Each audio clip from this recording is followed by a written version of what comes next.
Alrighty, everybody, what is up? I am back with another day of Spyro Gaming, and I hope you guys are excited, as I am always. I am simply updating my Twitch title right now, but the day today is August 24th, 2026. Spyro 100%, Spyro 2 100% speedruns for sub 140 low reset vibes. Switch the game. Spyro 2. Oh, I spelled it wrong. Spyro. Fucking. Oh my god, we're almost there. We almost did it. Alright, there we go. Title updated. What up, everybody? Hope you're all doing well today. Welcome, welcome, welcome. Yeah, so we're back. I took the day off yesterday, and as many of you guys remember, on Saturday, I did the whole Spyro 1 PC port. As well as some mods. So if you missed that stream, do check out my live tab on YouTube. You can see the entire VOD there. Click on my channel and click on live.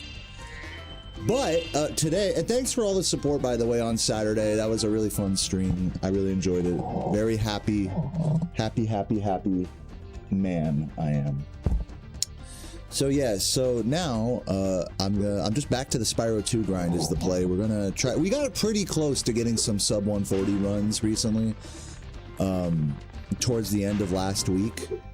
And like I said, I took a day off yesterday. Definitely drank way too much yesterday as well, but you know, I slept off the hangover. I'm good. The great thing about being a streamer is you just sleep in till like noon, so I'm feeling good now, but probably in all reality, I'm probably going to be rusty as hell in this game and probably not get good runs today. But we're going to push through it. We're going to vibe out with it, have a good time, and see what happens type of dealio. Jexy with the sub. Thank you for the tier 1 and the good luck. First sub of the day. Hope you're doing well. We're actually, after Saturday, we're actually pretty close to 600 now. I don't have a particular reward for hitting 600, but let's just say if we hit 600 today, I might play some RuneScape, turn on some song requests, you know, do some chill post Spyro vibes. So if you guys want to see that, feel free to drop a sub. If we could stay over 600 by the end of the grind today, or get over 600 by the end of the grind today, I think that'll be the sub goal, you know, post Spyro song request and chill basically. So Megan with the 24 months. Congratulations on the Rainbow Dragon on YouTube. Does it work that way on YouTube? I don't even know, but either way, thank you for the 2 years. Best mod ever, Megan. We love you. Hearts in the chat for Megan. I was doing something, but I forgot. Oh yeah, let me bring up my cheat sheet. As is customary. And let's just run around, man. Let's just fucking vibe. Just delete the VOD. Like, imagine that's how it actually worked. You could just fucking do, like, you could just kill someone on stream and it's like, oh, well, I deleted the VOD before anyone noticed. Like, yep, that definitely works. Like, cops be like, well, there's no VOD. I mean, we can't convict him. Well, since we have this on right now, let's go to one of the main levels.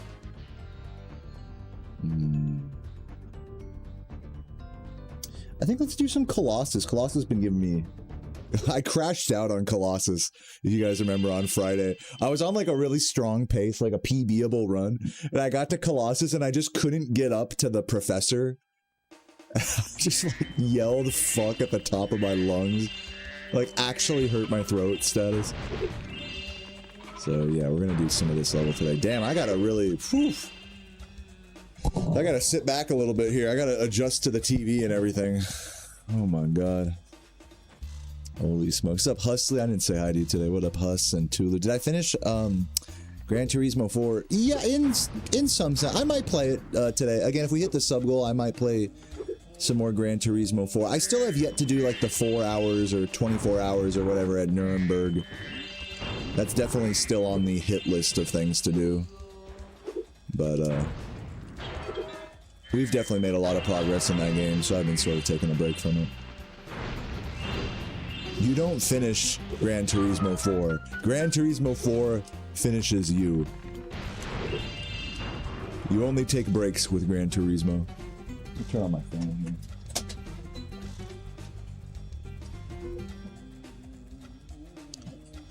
What's up, Wiggy? Hope I had a great Sunday at the pool. Yeah, dude, yesterday was actually such a blast. I went and had brunch with Sarah at like this really, you know, nice, you know, excuse me, nice upscale bar. She had some like eggs Benedict and she let me eat some of her potatoes. So yeah, I had a couple of beers there. We walked around kind of just this nice, like, again, like suburban village shopping center area with like overpriced, like, you know, business casual clothes stores and tea shops and things like that. So we walked around all that, you know, got some overpriced soap. And then we came home, and by that point, Sarah was feeling pretty tired. So what I did was I was like, fuck it. I picked up a 12 rack of Michelob Ultras, and I brought that in a cooler down to the, with some watermelon that I chopped up. Like, bro, like, if you're at the pool on a hot summer day, and some fucking stoned ass motherfucker like me walks up being like, hey, you want a beer and some watermelon? How are you gonna say no to that? So of course I made a new friend at the pool, a couple of new friends at the pool. Shout out Julio out there. Me and homeboy definitely gonna get blazed one of these days, but yeah, shout out Julio. But yeah, I spent so much time at the pool. I gotta say, like, shout outs to me, I have no sunburn, like really at all, like. And that's pretty miraculous because the sun was beating down like crazy that I had to like spray the cheap Kroger sunscreen on myself, and it looked like you know when people put like zinc over their nose and it looks all white? That's how my entire body looked after doing multiple layers of the sunscreen, and it worked. Hey, I mean, shit. I may have looked like a goofball, and it definitely did take me more than one drunken shower to actually get it all off. I can still feel some of the tackiness from it even now after taking multiple long showers. But yeah, it worked, dude. So shout out to the Kroger sunscreen, very huge. Yeah, you cannot penetrate my whiteness. I am white in more ways than one. But yeah, let's keep rocking and rolling here. Definitely gonna need a bit of a warm up today.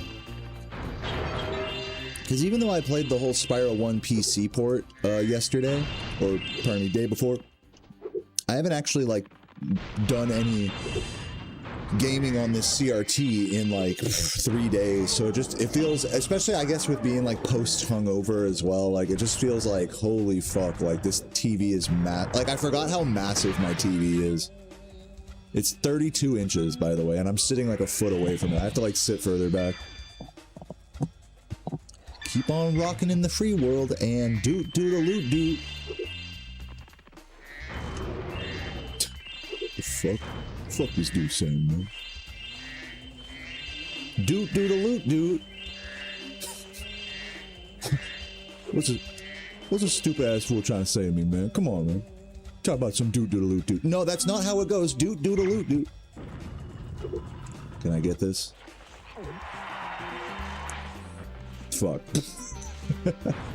Perfect. Perfect. What's up, Beast? Welcome, welcome. Hope you're doing well today. And of course, right when I'm not kidding you, they wait with the lawnmower until I go live. It has been quieter than quiet today. And the moment I went live, now it's going to be lawnmower for the next like hour and a half. Fucking let's go.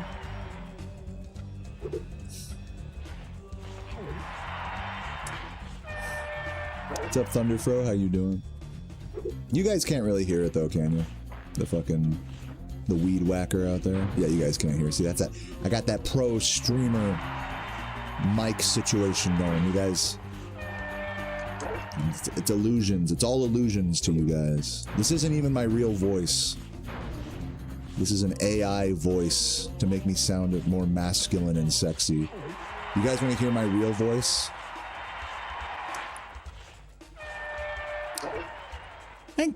Hey guys. Hey guys. Hey, how's it going? Doot doodle doot. That's my real voice. Dude, you know what's funny is when I was a kid, I actually had my tonsils and adenoids taken out. I don't even know what adenoids are, but there's some shit in your throat. And when I was in first grade, I used to get stuffed up noses all the time. That I'd actually sound like that. I'd sound like, hey, how's it going, everybody? Hey, doot doot doot doot doot. I'd actually sound like that as a little kid. And It was so bad that I had to get surgery because I was such a bitch, basically. Like, I didn't even know it was really that bad. Like, obviously when you're a kid, like, you don't realize like how bad something is or not. But man, after I got out of that surgery for the fucking tonsils and adenoids getting taken out, I remember trying to, I woke up and I saw a nurse. Like, I was in a hospital, but I saw a nurse and I tried saying hey to the nurse, and all that came out was in my throat. I've never had, guys, I've smoked a lot of weed in my day. I've never had a drier throat than after getting my tonsils and adenoids taken out. It felt like there was just pure cotton balls in my throat. Zero moisture. Like, I nearly like hurt my throat just from trying to say hey. That's like the first and last time in my life I've ever tried to like speak, but my throat wouldn't let me. Doctors are evil.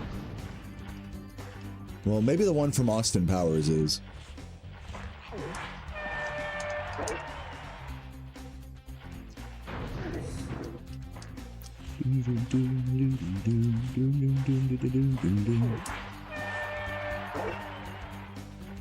Yeah, I was in the... After eating some sherbet ice cream, which is where I fell in love with sherbet ice cream, by the way, was on that hospital bed. After like an hour or two, I was like fine. I mean, obviously my throat still hurt for like a few days, but I was fine overall. It wasn't like painful besides that first like moment of waking up. How's the belly button? It's good.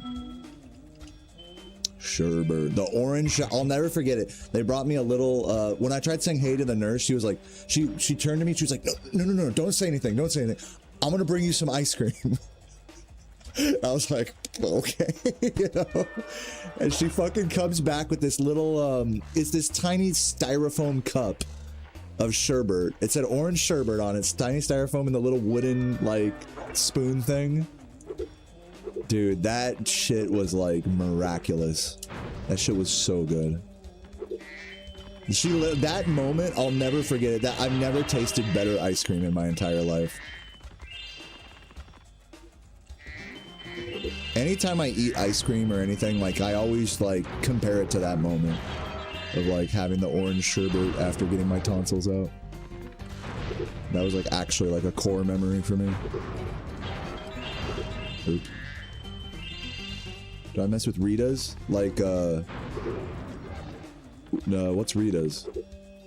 I feel like that can mean a few different things, right? Like margaritas. Or like maybe that's like a restaurant named Rita's. I don't know.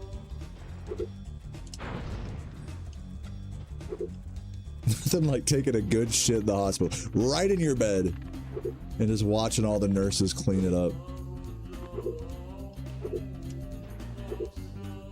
It's like a custard ice cream thing. I love when they bonk into each other. They're just like, hmm? It's like Italian ice. Never had it. Excuse me, never had it. Let's go, Zephyr.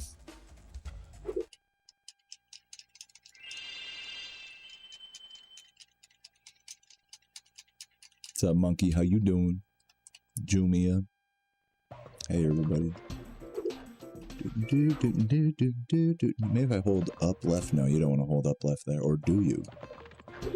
Yeah, maybe you do want to hold up left there, actually. Because then if you walking double jump, you can just go straight to it. But you do have to do one of those. So that's like safe strats. And then here's like ballsy strats. Yeah, that's definitely faster.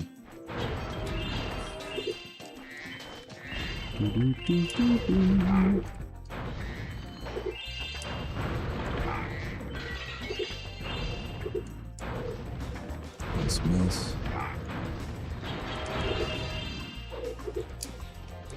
You have to go from back here. You can do it up close like that, but yeah, that second jump is the hard part. The collision is hella wonky on that. Like, all the jumps in this level are just fucking stupid. Like the one here after the talisman as well. Every jump is bullshit. Everything about this level is just bullshit. Come to Italy, dude. I'm down. I'm down to get the true Italian treatment. Have pasta with Tony's Nonna. And have some French bread and wine and cigarettes. Thumbnails about, dude. Hell yeah, I'm glad you like it. Yeah, fucking icy speedway. You don't usually see icy speedway from such a wide, you know, environmental shot like that. But it's you don't realize like how pink the level is. Like I think that screenshot really brings out all the pinkness of icy speedway, which again you don't really notice like when you're just playing it normally.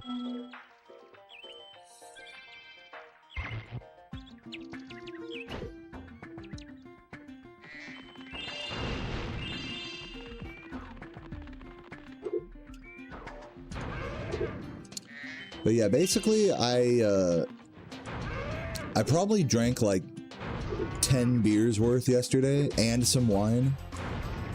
So yeah, I'm definitely, today is definitely a hangover day. Hangover, rusty, terrible speed. I'm definitely not playing at 100% skill level today. But that's okay, because it's our first day back, you know. Totally fine.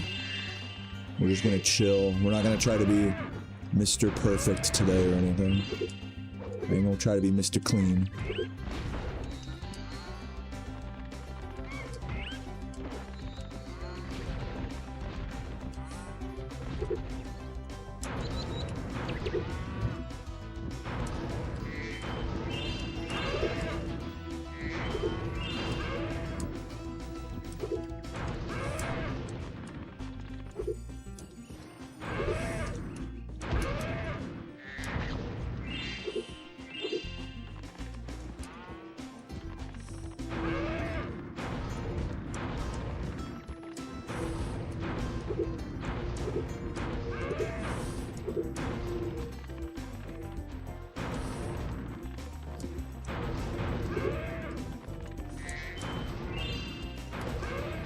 I mean, that's fine.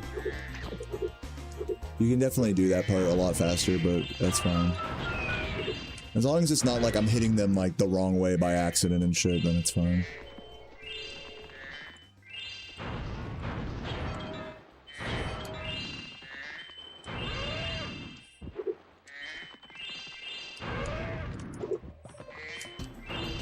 Oop, that's bad.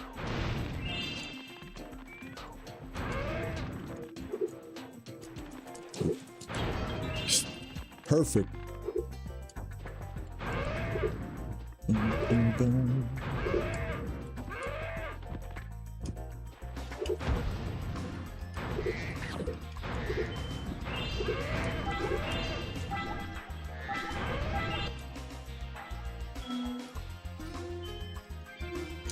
What's up, Fiona? Yeah, I feel good today, despite a nasty hangover this morning. I feel pretty good today. Slept it off, you know. Slept in extra long today. Had a nice breakfast. Feeling overall pretty good, all things considered. Had a really fun Sunday yesterday. I hope you guys did too. Going out with Sarah for brunch. Walking around some expensive ass stores, talking up the workers and stuff, and then hanging out at the pool for the rest of the day. Pretty much. It was a good Sunday. Ideal Sunday.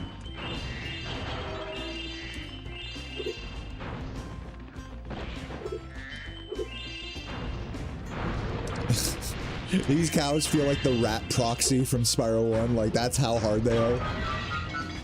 They really do have that make or break a run, like, outside of your control factor to them. But also, like, they are very similar to Rat Proxy, that it's like, it's come so far with Rat Proxy to where you could still blame yourself. Even if you get bad RNG, you could still make the argument like, oh, I could have made that work, you know? And I think Cowlex are like that too. Like, even if they don't like go your way, you can definitely pin it on yourself and be like, oh, well, I did that flame ever so slightly wrong or whatever.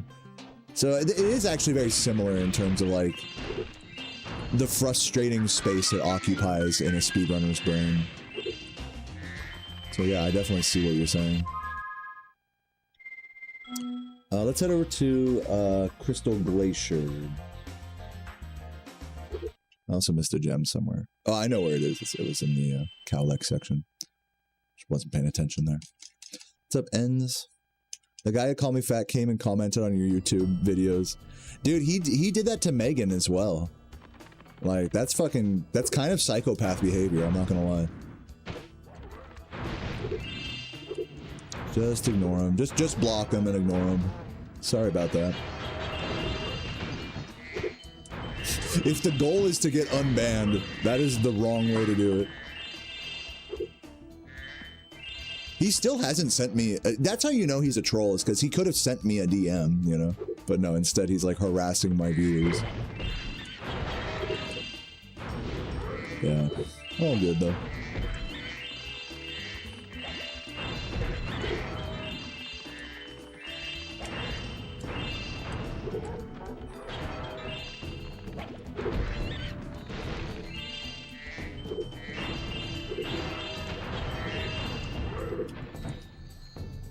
Just gonna do this, since I'm too lazy to activate money bags.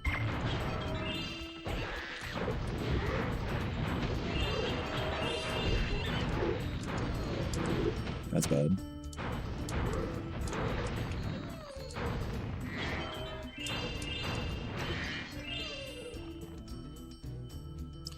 Did I hear about the guy leaking GTA 6 gameplay? No, I mean, I haven't seen it.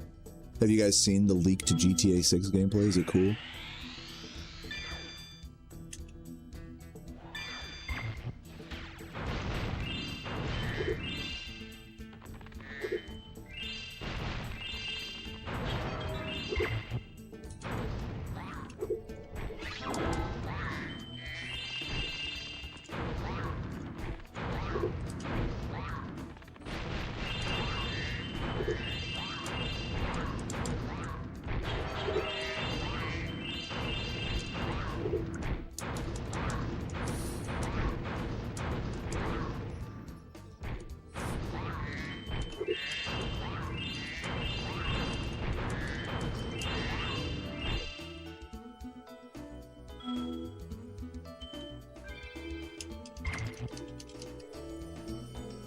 There is now full frontal nudity. That already existed in other GTA games, I thought. Yeah, I'm kind of like in that same boat as you, Time Traveler. I'd rather be like surprised when the game comes out. Like if I see some gameplay against my will, fine, but like I'm not going to like search it out. I'd rather like get a fully... I'd rather keep my virgin eyes pure.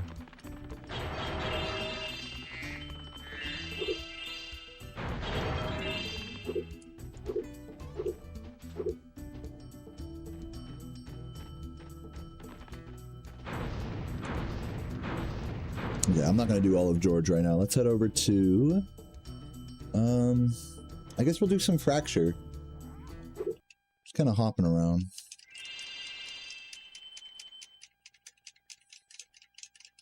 Wait, hold on. I see a food thing up here. Raw egg, Worcestershire sauce, hot sauce. What the fuck? That's your hangover cure? That sounds like that would make me throw up. Like, if the goal is to make me throw up, then yeah, great hangover cure. What the fuck? Yeah, how about water? Bro said try water. No, true though. What's up, Tulu? No, I'm sure it's good.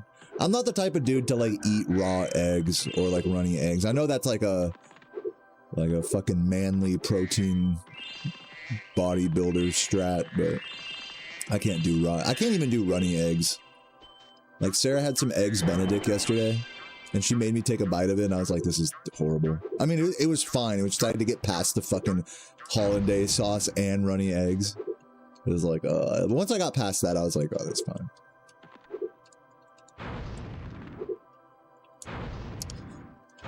The cure? Yeah, I mean, this is the strat when it comes to drinking. Like, I drank pretty heavily yesterday, and I feel fine today. You know, granted, I had a pretty bad hangover, like, early in the morning. So here's the strats. Is, if you're gonna drink a lot, you have to, first of all, make sure you eat a lot, like while you're drinking, before you're drinking, and after you drink. Just be a fat fuck. Like, calorie counting out the window. We are just eating whatever is in front of us. Salt, extra sugar, extra salt, extra oil, and MSG. Come on, let me eat, you know? So eat a lot, okay? Because that helps, like, you know, the alcohol, it helps, like, fucking filter, you know, some of the alcohol through your body. Now, granted, you're still getting all that same alcohol into your system and stuff, but yeah, getting all that salt and electrolytes and all that bullshit helps a lot with water retention, which is the biggest problem for me when it comes to hangovers, is being dehydrated and not being able to retain water. So salt, food, all that sort of stuff helps big time. If you drink on an empty stomach, you're fucked, basically. And it works out nicely. It kind of goes hand in hand because alcohol and food, like, I don't know about you guys, but when I drink, I just turn into like a ravenous food monster. Like, I could eat anything after a few beers. But I forgot what the other strat I was gonna say. Oh yeah, and the other strat is whatever you drink, like, stop drinking like before 8-9 p.m. Like, don't just keep drinking into the fucking night, like 10, past 11, past 12, because basically you're just prolonging like how bad the hangover is the next day. This is like, you have to think like proactively here. Like, if you're gonna be like drinking too much and you know you're gonna be hungover, you got to make sure that hangover happens like while you're resting, like in bed. You know, you get up, and granted, your sleep's gonna be fucked either way. You're not gonna sleep well either way. But you should not drink until like you pass out. You should definitely like stop at some point. And also that's just good for just general moderation purposes, to just be like, all right, I'm drunk enough, like we're done, you know? That's just good self-regulation right there. And then the benefit of doing that is even if you have drinking a lot, then your hangover will come earlier, as I said, like while you're in bed. You know, this morning my hangover was at like 3 a.m. So like, okay, I woke up, fed the cats, got some more water, struggled to get back to sleep. But eventually I got back to sleep and got up, you know, still getting a full like 9+ hours of sleep. So by the time like now came, like I don't have a headache right now, you know, that we got past that in the morning. So that's like the other like goat strat, is to like cut yourself off at a certain point before it gets too late in the evening. Eat a lot and cut yourself off before it gets too late. And always be drinking plenty of water. Flush your system with water, get plenty of salt and electrolytes, and food. And that's pretty much all you can do. That's pretty much the strats. It's nothing too complicated.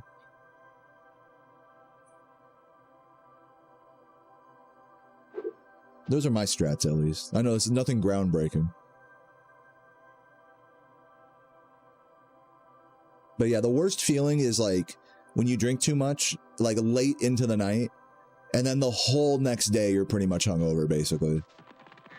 Like, that's the worst. Like, I wouldn't have been able to stream today if I kept drinking like into the night, because I would still be like having a hangover and all that right now. Which I could confidently say I'm past to the hangover now, which is good. What's up, Composer? But yeah, all this to say that drinking is terrible and you shouldn't do it. These are all things to mitigate, you know, the negative poison effects of alcohol. When at the end of the day, the best strategy is to just not consume the poison in the first place. Hello, Moneybags. I guess let's do this level. Why not? We're here.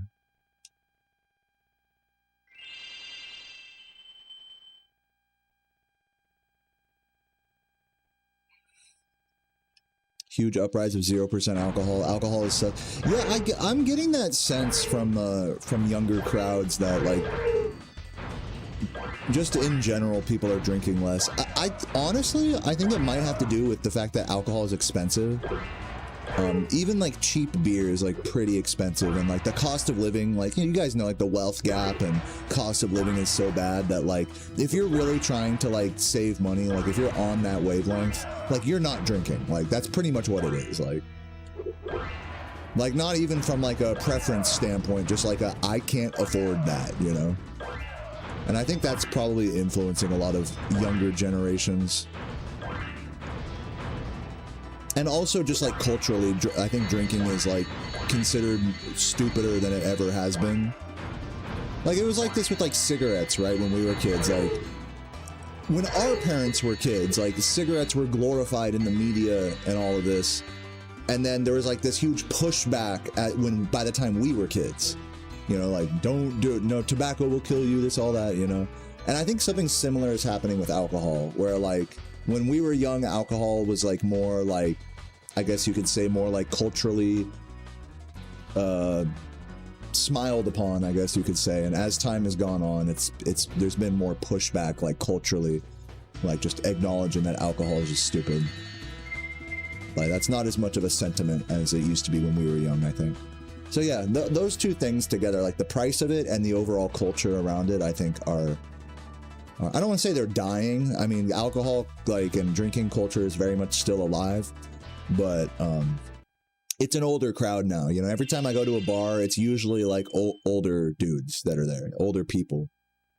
Yeah, there'll be like those younger crowds that drink, but it tends to be more crash out with like the young folks. You know, college frats and all this, you know, getting too sloppy. And that's like a whole nother, like, that's obviously not the kind of drinking that I'm into, so. That's like baby's first fucking, you know, night on the town type energy.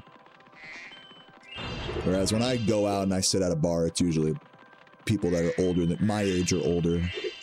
So yeah, generationally, culturally, I think alcohol is falling out of the limelight, though far from being dead, for sure. And for guys, that's good. That's a good thing. What is that? Our power up. Is that what it's supposed to say? Aura. Do you guys remember this level? Our power-ups. Aura power-ups, me when I watched Dominatrix hentai.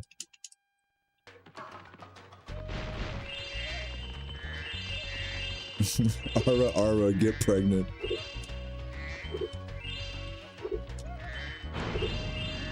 Oh my god, damn. Like, hold on, let me just try it from the top there. I always fuck up that movement.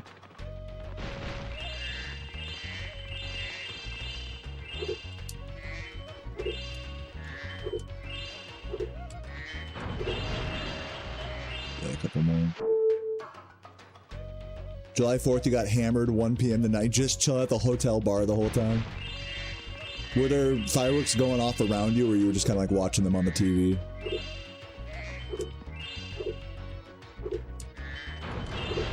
See, I gotta work on that movement, man.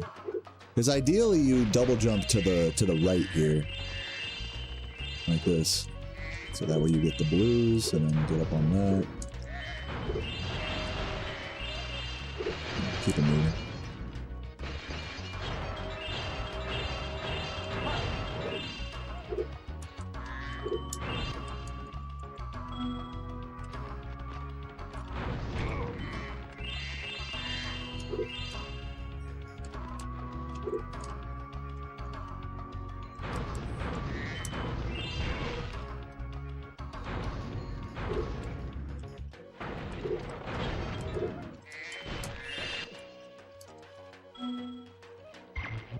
You were drugged back to the hotel room. I guess that's better than being drugged back at the hotel room. Could always be worse.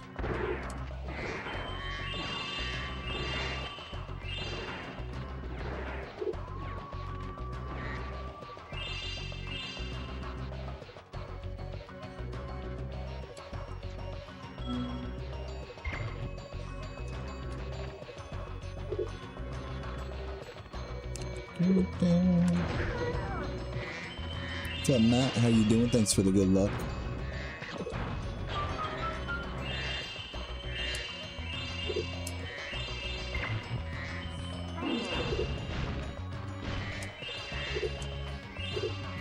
Okay, I'm not gonna do the whole monkeys minigame right now. Oops. Yeah, I think I might hop into a run after this level here. 4 pints of beer, that's it? That was enough to get you stumbling? I mean, I shouldn't say, like, not that it's a point of pride to have a higher tolerance. But I'm surprised, knowing you, Time Traveler, I'm surprised there's only 4 pints of beer to get you, like, needing to be drugged back to a hotel room status.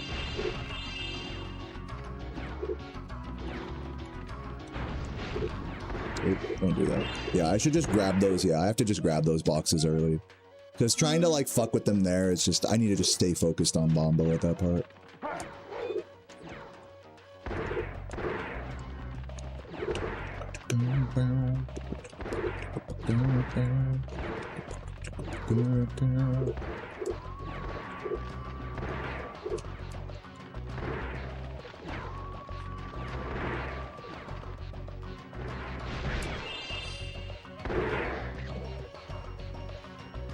Four pints, 2 cocktails, and a shot. Yeah, now you're talking. Now you're talking. What's a pint in liters? I don't know, like a 3/4 of a liter, maybe? It's probably wrong. That's probably an incorrect estimation. Half-ish.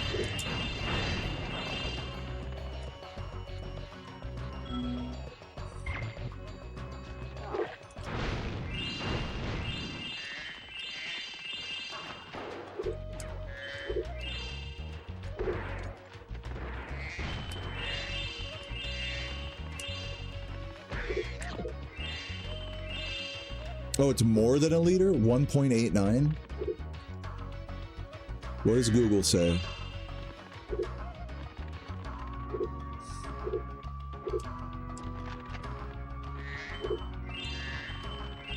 Oh, so it's just under. So it's almost the same, just under. I see. And my game crashed. So I think that's a good... I think this is a good time to do runs now. If I leave it here, I think it'll, like, chug forward, like, a frame or two, like, every couple of seconds.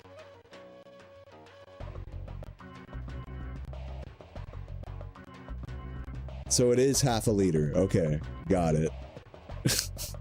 This was so hard. Like, this is, like, such a good example of, like, if I ask you guys, like, a simple question... Like, I'm gonna get a million different answers. Like, I should have just Googled that, like, instead of asking you guys. Like, that was such a horrible communication on our part. Like, just bad hustle there in the conversion department. Anyways, let's do a run.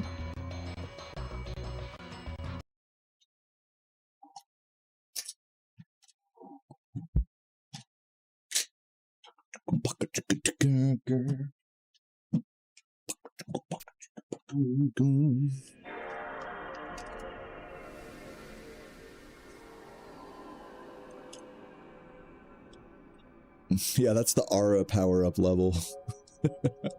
That's what happens in aura power-ups.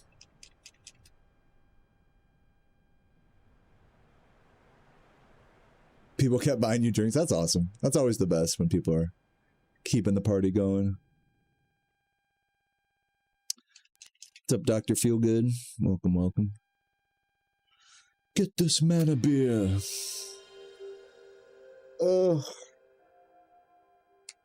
But yeah, I bought a 12. This is after drinking 3 draft, like, beers yesterday, after brunch.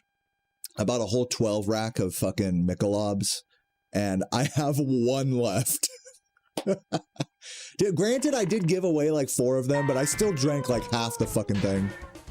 Half the fucking 12-pack after already having beer. And I had wine as well yesterday, so I was like, oh my god, I just definitely drank too much yesterday.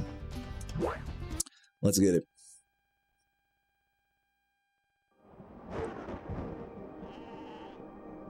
I'm gonna, like, move this sub-goal slightly. Yeah, that's better. Is this rain ever gonna stop? I forgot. That is a lid in my way. We should go on vacation. Somewhere warm, somewhere sunny. So yeah, guys, first run in 3 days. I was getting back up to PB level at the end of last week, but you know, I've obviously taken a slight break over the last couple days, as I do on the weekend. So yeah, today's runs are going to be very rusty and bad, but I'm just going to vibe out and enjoy them. We'll see if I can do 2 today. I'm going to at least try to do 1. And if we can get up to 600 subs, then I'll do some post-Spyro. After I'm done with my runs, I'll do some post-Spyro song request and, you know, play some RuneScape or Gran Turismo 4. But only if we hit the sub goal. So if you guys like that part of my stream, feel free to drop a Twitch sub. Or if you're watching on YouTube, the link to my Twitch stream is down below. Hit me with the free Prime. Always love me a good Prime sub. And, yeah, let me grab my timer pedal here. It's working. It's working. I've got a dragon. Okay. There we go. Does this work? All right. Nice. Whoa, rough landing. Hi, which way's the... Sorry, I'm just getting settled here. Beach. Hey, stop staring. Haven't you guys ever seen a dragon before? You're a dragon? You got a problem with that, pussycat?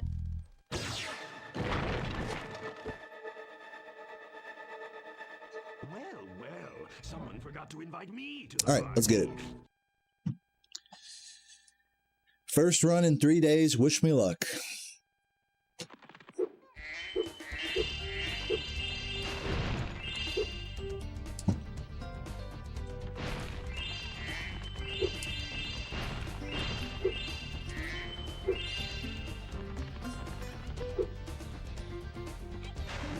Oop, missed him. Nice. Nice shit. Yeah, I had a feeling that would miss. Very slow.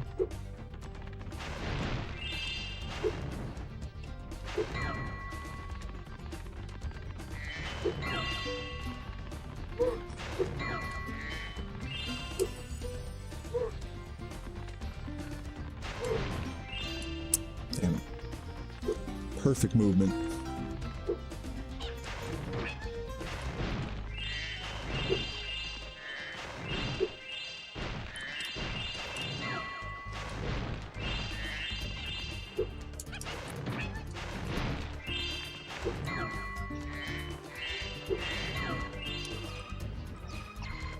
Yeah, this music is great, man. Classic.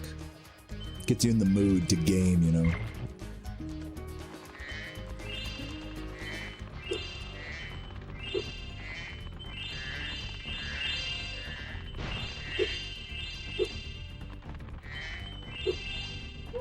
Ugh. Please? Really? Can I hit anything? There we go.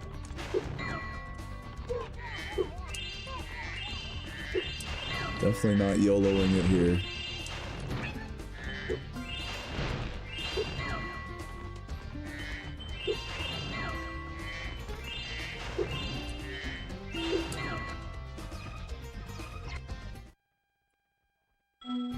Thanks for watching the man.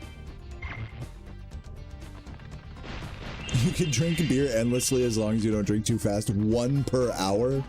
I feel like that's like extremely slow. But that's a good thing though. If you can manage to like drink that slowly, that's like the play.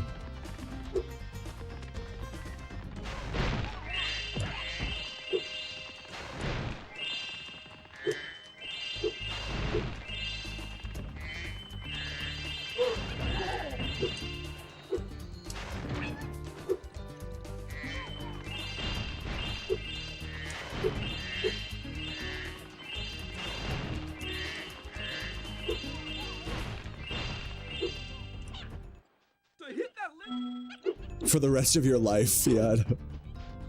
Get $1 million, but have to drink 1 beer. Oh, I still got him? Fuck. Thought for sure I was missing him because he ran.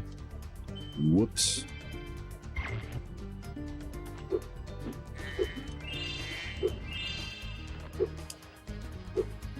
Get one that tastes good, you won't want to down it? I'm kind of like the opposite. If it tastes good, I drink it more quickly. Spyro.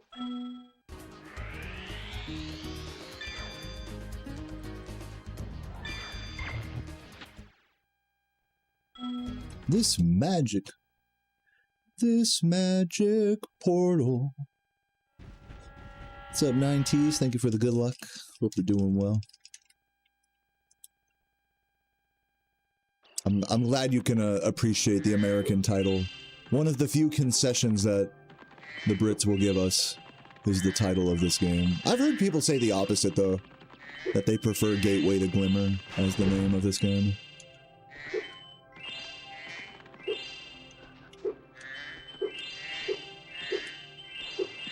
Oops.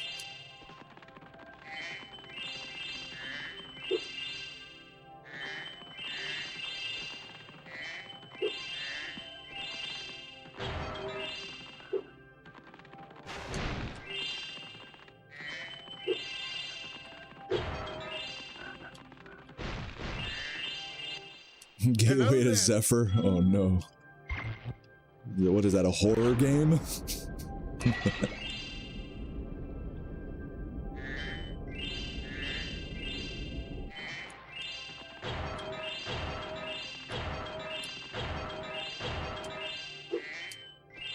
Oh. Just missing the circle button.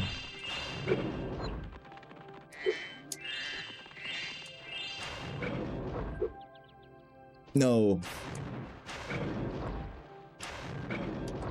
No. Yeah, no. Bruh.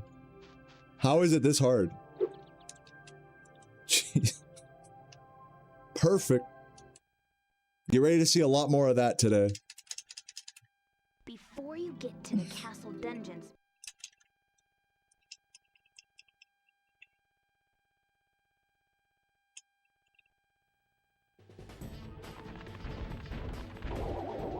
If it's a Guinness, you don't rush that. Dude, I gotta say this, like, and I've never had Guinness in Ireland, okay? So, important disclaimer to what I'm about to say. Guinness is the wateriest, like, fucking, stout I've ever had in my life. It's, like, hardly even a stout. It's like, mostly water. That's not even a bad thing, honestly. I don't mind when a stout is, like, I don't mind when drinks are, like, less bitter, you know?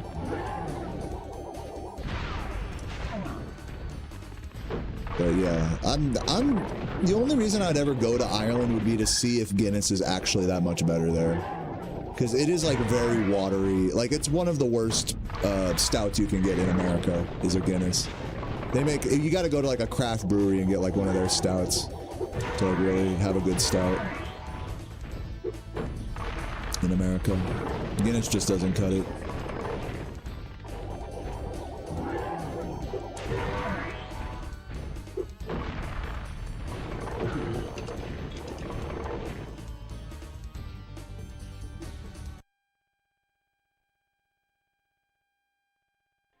They pour it weird in the U.S. They got, yeah. I'm sorry that my take is like offensive to the Guinness fans out there. I just gotta say it how I've experienced it, you know.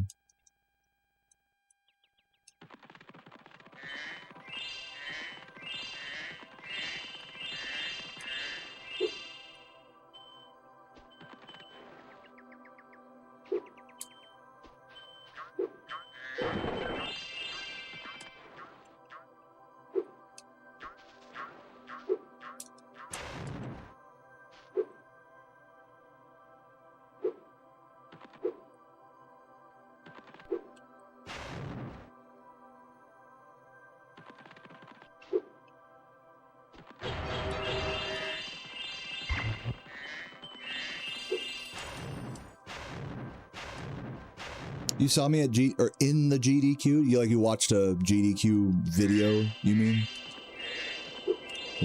One of their VODs on YouTube. Thanks for checking that out. Probably one of my old 120 runs, I'm assuming. Welcome.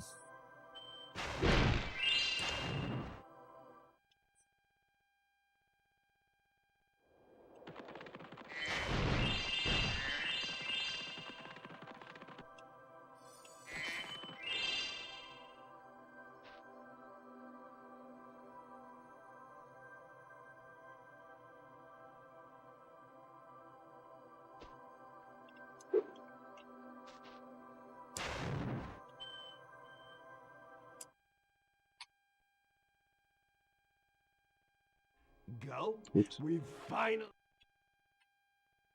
If I have a good gulp fight, I might get ahead here.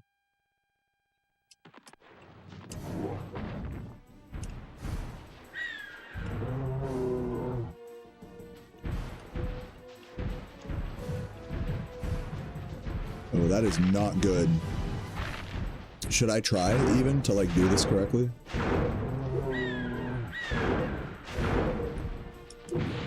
No, no. That was like hard mode, like trying to fucking flame that around him for the double. I'm not mad I missed that.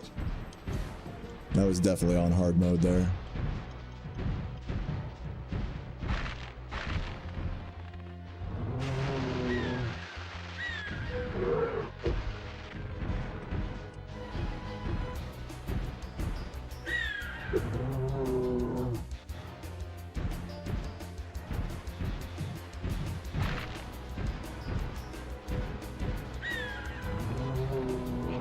Where's the other one? Anytime now. Bruh. Jesus fucking Christ. Bad RNG there with those drops.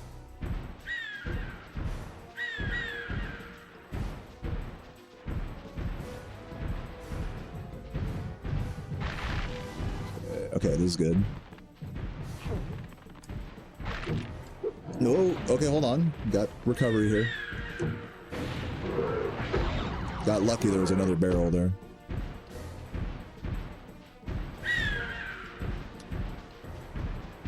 You can do 3 hits at a time, but it's very difficult and also RNG dependent.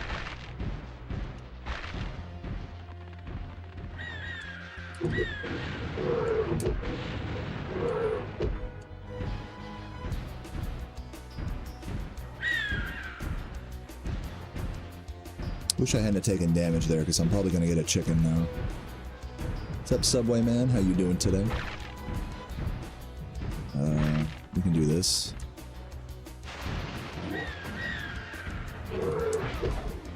Yep. Good cleanup at the end, at least. Got the triple-double. So yeah, not losing too much time, but the start of that fight was pretty slow. Oh, I've never had that before, Flip. I'd try that. A half and half. My mom does that with like IPAs and stuff. She'll like mix them together. Is that Morbid? Yeah, dude, yesterday was so much fun, Morbid. I fucking... Just a beautiful date, walking around, then hanging out at the pool after. It was just all vibes, all good hangs. A lot of fun interactions with folks out and about. Yeah. It was good, man. I did drink like way too much though. But luckily I cut myself off before too late, so I'm not really hungover anymore. But certainly my speedrun abilities may be stunted. But that's all good, because today's just a D-Rust day. Getting back into the grind, getting a feel for it. And chilling. Nice.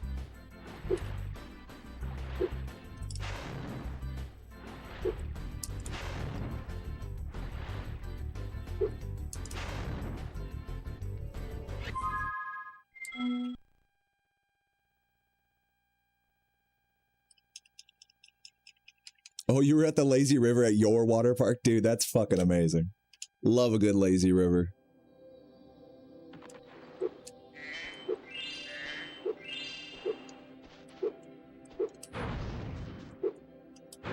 Okay, we are doing swim in air now.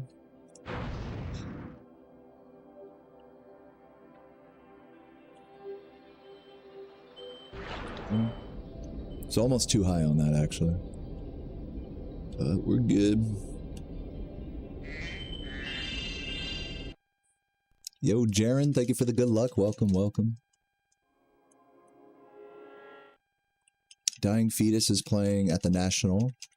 Fun little date night. Oh, that's cool. I mean, I don't know if Dying Fetus is Spyro, the kind of music my girlfriend would be into. It sounds pretty hardcore. But I'd be down. If you're going, I'm down. Down to join you.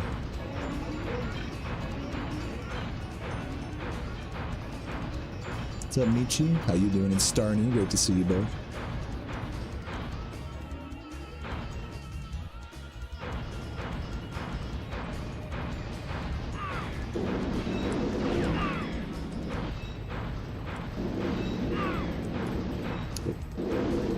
Oh, nice. Good hit.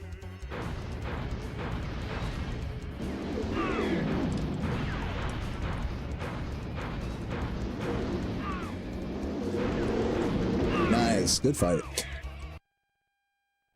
Love that. Are lazy rivers an American thing? I don't know. I mean, do they exist at other water parks across the world? I wouldn't be surprised if they were just an American thing.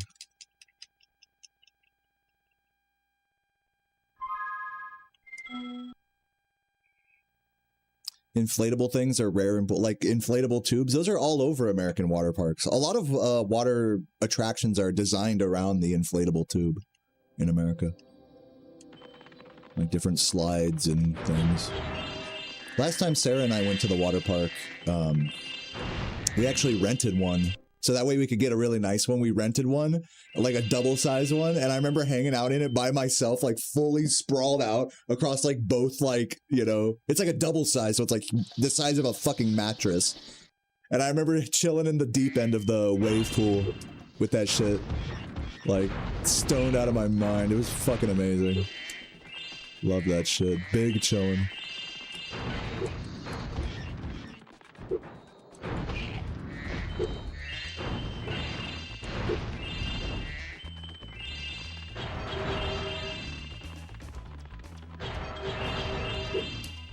Oops.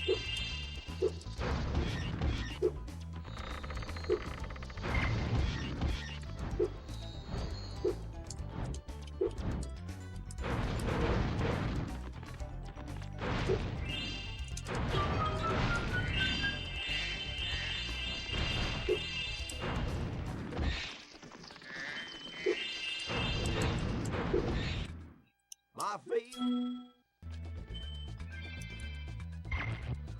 Dude, yeah, what even happened? I don't even remember, Michi, like, all the shit we did in Myrtle Beach. I still have the picture of us at that one bar, like, hanging out at that table. But yeah, we were, like, struggling to, like, go to a lazy river. Like, so many, like, details about that trip, like, elude me. Yeah, I was just chilling and partying. Yeah, I'm glad you like the thumbnail, Kel. Welcome.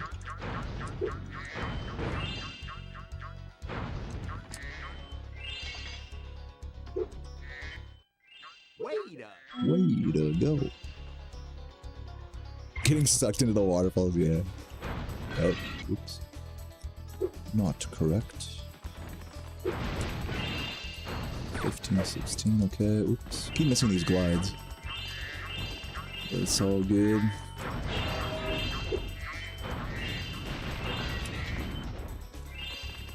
Oh, give me that. Hello.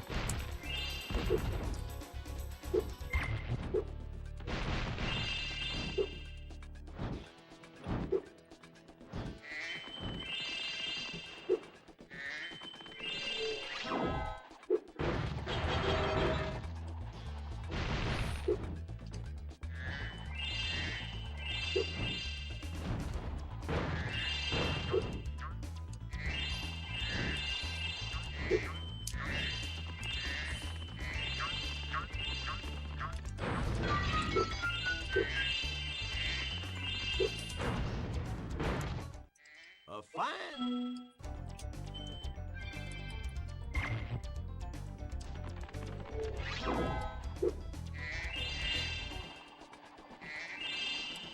Okay.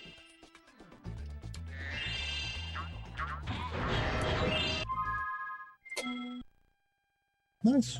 Not bad.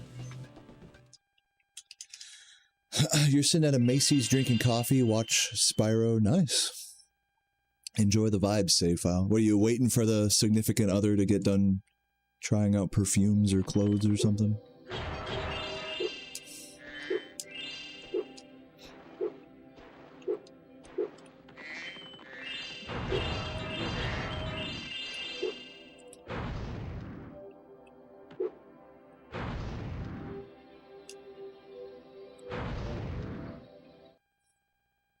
Oh, McDonald's. Even better.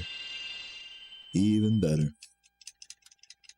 Sweet snack. What's everyone's favorite sweet snack? For me, I don't know, just like a zero sugar soda. I'm not picky.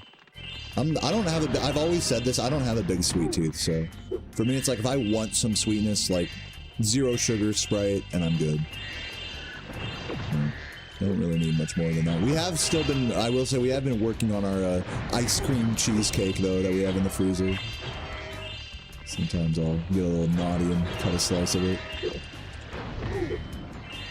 Sarah let me try a chocolate-covered Oreo the other day, which was pretty good. Sarah also has been... Sarah has a big sweet tooth. She got a bag of High Chews. You guys like High Chew? Those are pretty good, if you like candy.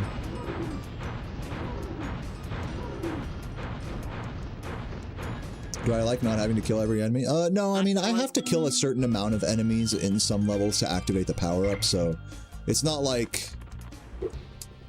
It's not like it's not a factor, you know what I mean?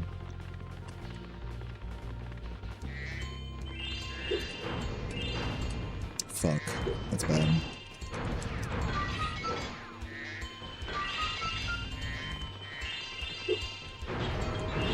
Oh, missing that guy too. And that. This is really bad.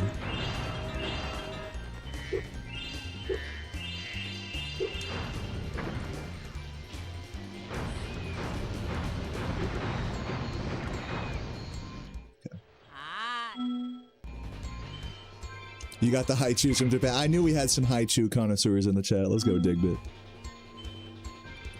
What do I think about Spyro 4? It'll be cool, I think. Hi. I'll be surprised if it's like actually a fun game, to be totally honest with you. Oh! Oh no! Please. Okay, now hit this. Hit that.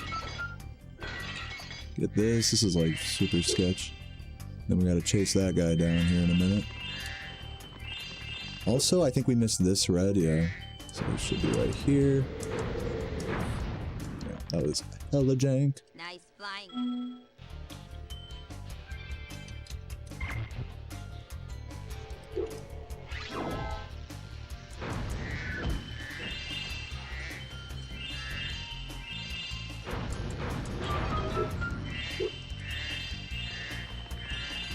Okay, now I did miss this. Grab that, grab these.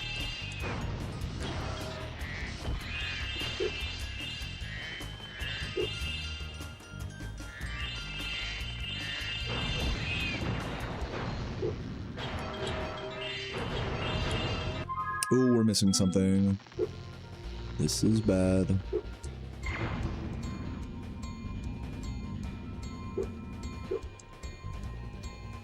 Where is it? In here? What? Oh, jeez. It's back. I know where it is. It's back at the other side.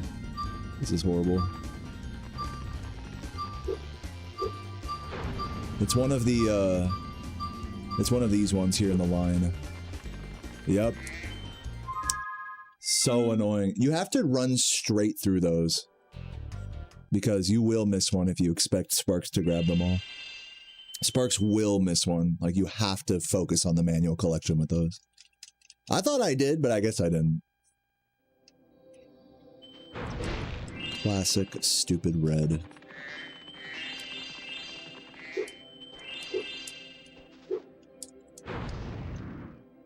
No, dude. Fuck.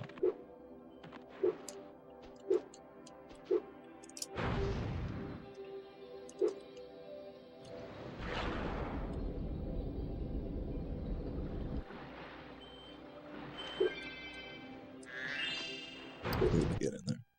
So bad.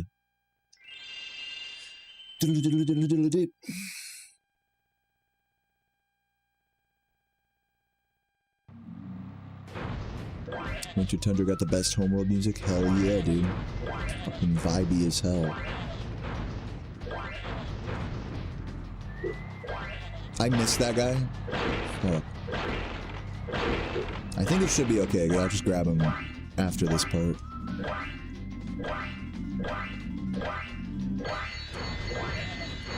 2 coming up here. 1, 2, and there should be a third one somewhere. Where is he? Oh no.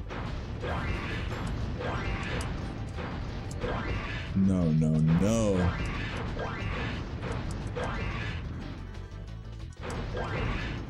Bruh, these birds. This is so bad. There he is. I went so slow there that I gave him all the time to come around. That was fucking atrocious. We're gonna be like a minute behind after this level.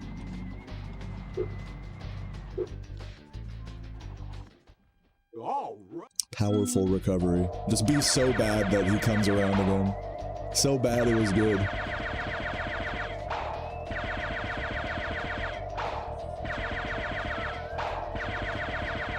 But yeah, I'm really gonna stick to the no reset today.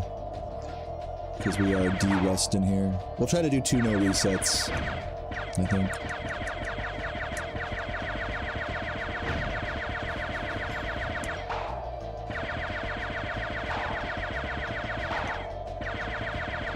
$117% soon? No. But eventually, yeah, I'll get back into that category. I was playing it for a little while before getting into this Spyro 2 grind. So I'm glad I, like, de-rusted in that, but I need to do a lot of work on the practice codes for Spyro 3 before I do more runs of that, which I would rather just focus on this game. I hope that's a good enough excuse for you. I hope I've successfully defended myself for no reason.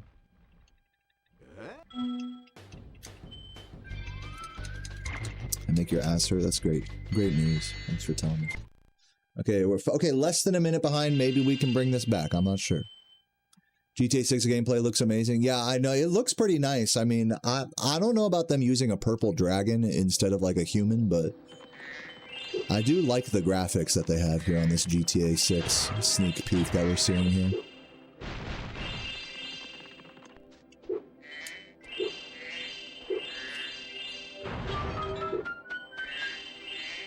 I like that they went back to like the classic PS1 graphics.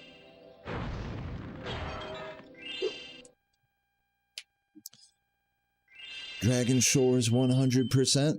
That would basically just be like getting all the coins or whatever from all the mini games, which is, I hate to say it so bluntly, is extremely boring to do.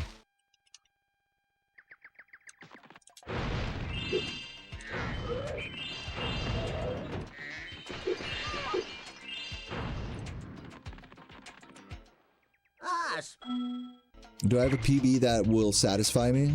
Yeah, I'm pretty proud of my current PB, but I would like to go for sub 140. And at that point, you know, we'll see how I'm feeling if I want to keep going. I might just, you know, who knows.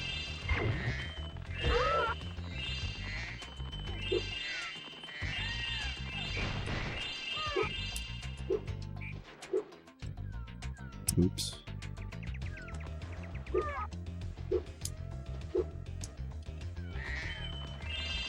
What place am I on the leaderboard? Like 20-something? 20-something? Not very high.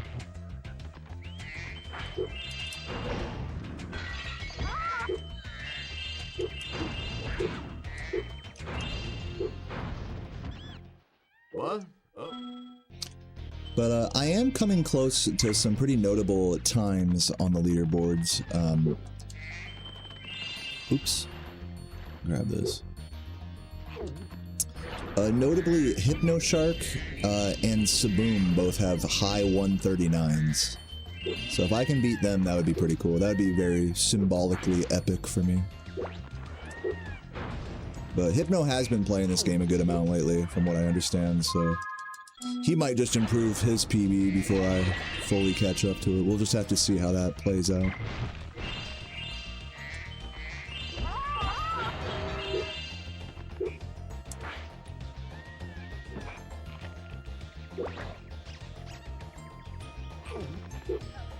Yo, Magically, thank you for the Prime. Welcome, welcome. Really appreciate that. Once again, guys, we're doing a very basic, chill sub goal today. If we can get back up to 600 subs on Twitch, then I will do a post-Spyro, chill, comfy RuneScape, killing Borkath in space, and do song requests as well with that. So If you guys like that part of my stream, feel free to drop a gift or a sub or a pen.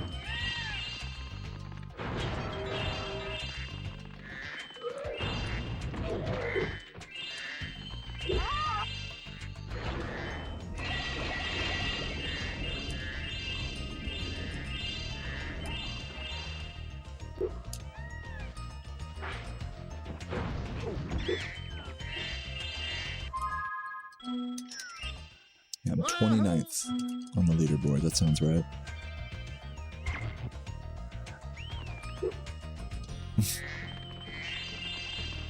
Your mom's big into PS1 and getting drunk. Wow, she's just like me, for real.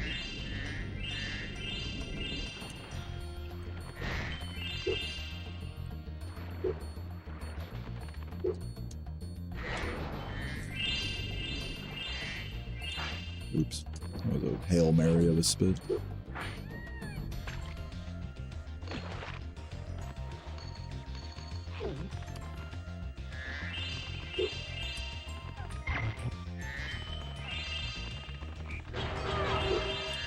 Sub 138 is top 10, is that true?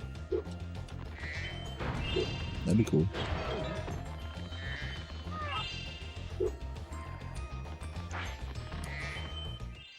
My pet.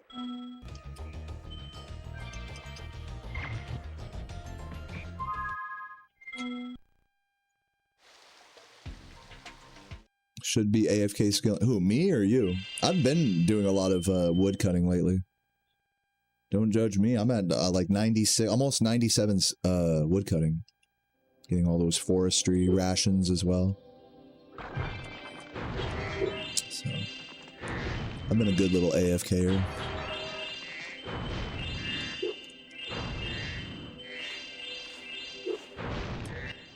Well, it's something.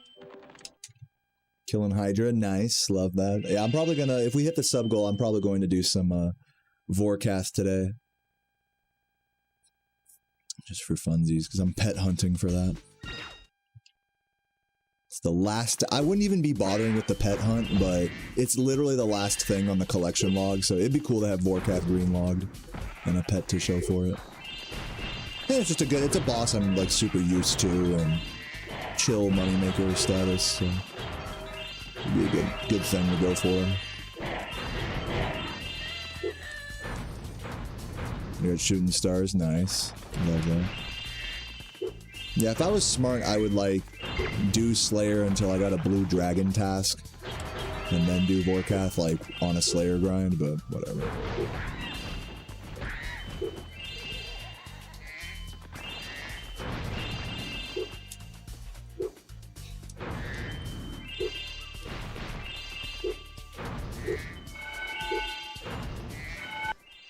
I suppose. Is Vorkath much better on task as the salve doesn't stack? No, it's pretty much the same. Like the, like you said, the necklace doesn't stack with the Slayer helm. So either way you do it, it's like a similar buff. Thanks, Spyro. I think it is slightly better on task, but not much.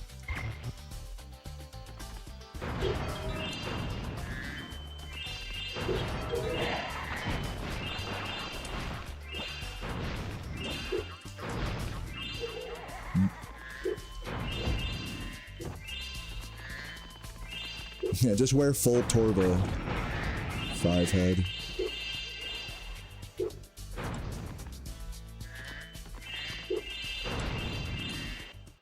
I have a secret. Okay. Spyro. Different tax bracket. That's a good way to describe like rich players in RuneScape. They're just in a different tax bracket.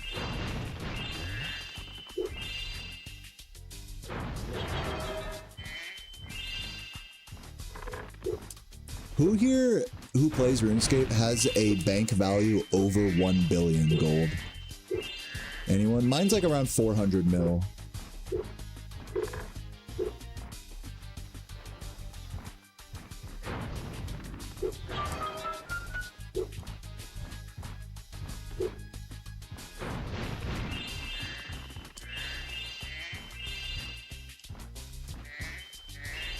Yeah, and I'm not saying cash stack, I'm saying full bank value. What?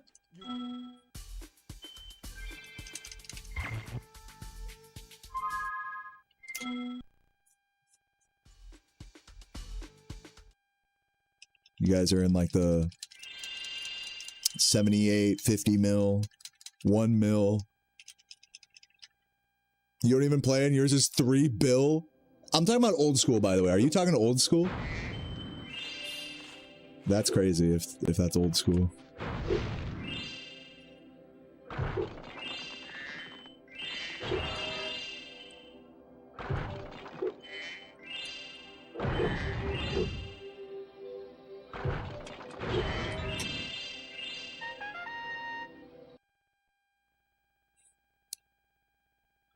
How's the run? It's chilling. I mean, I'm around a minute behind. I had some issues in Winter Tundra there, but you know, chilling. I'm de-rusting today, so like I took a few days off this last weekend, like I do, and we're just getting back on the grindstone now. I'm trying not to really reset today, and just put down whatever runs I can get. For being like somewhat hungover and not having played this game in a couple days, I'll definitely take a minute behind on these splits. Like anything sub 144, 145 is respectable. So yeah, chilling, just getting back used to the run. Oops. Hope you guys are chilling too. Happy Monday. Hop outside. You guys hear that?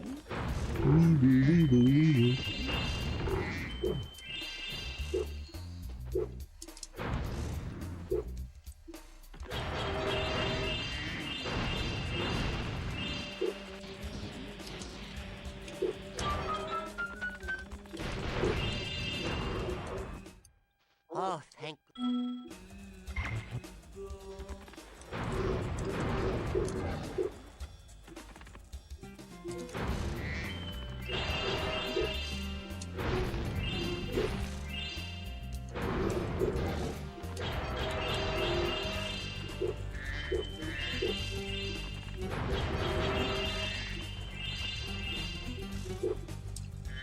Enough.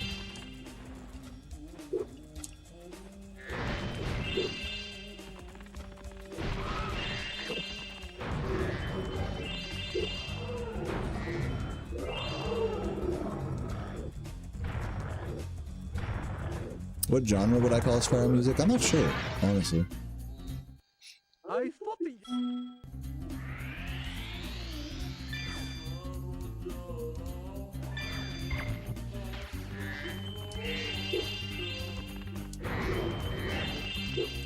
Dreamcore.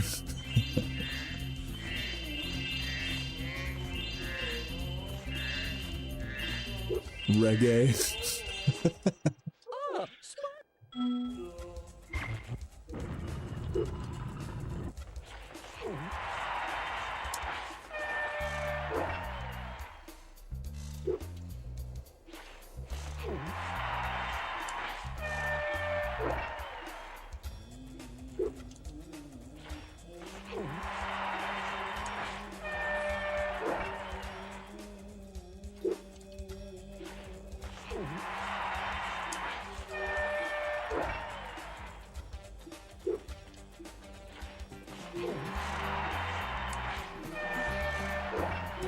Alright, good first round. Well,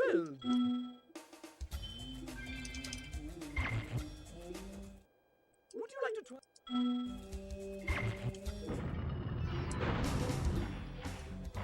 Oh, good. Oh, nice. Good recovery.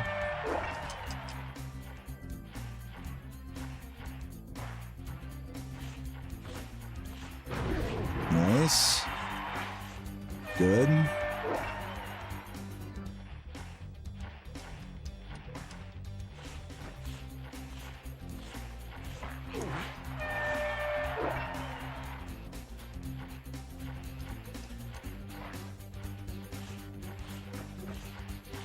Bad.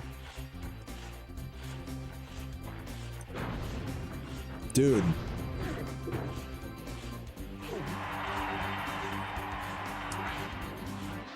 That was kind of bad.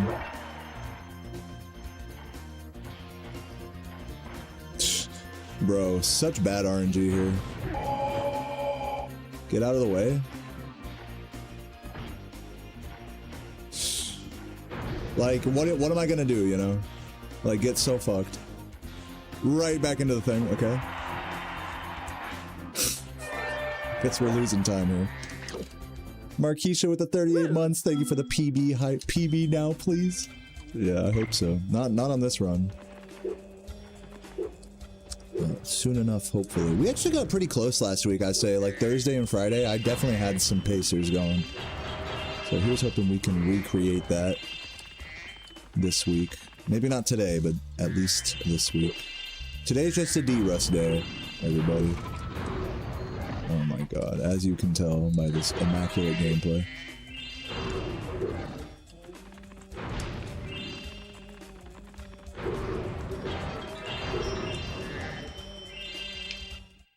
Well done.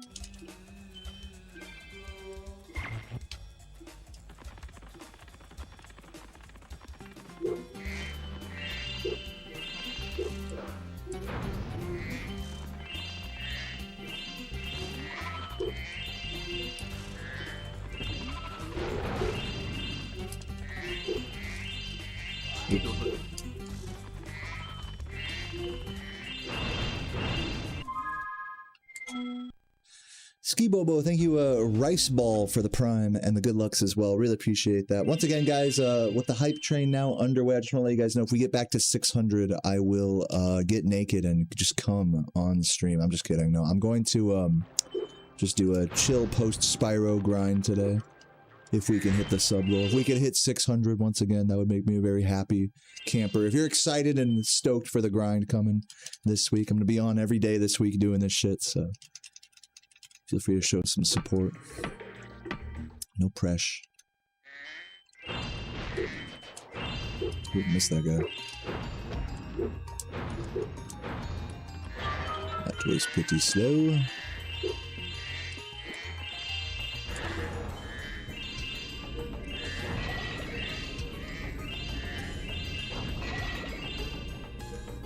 Oh.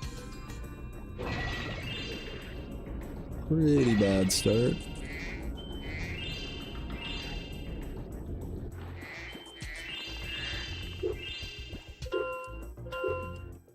Oh.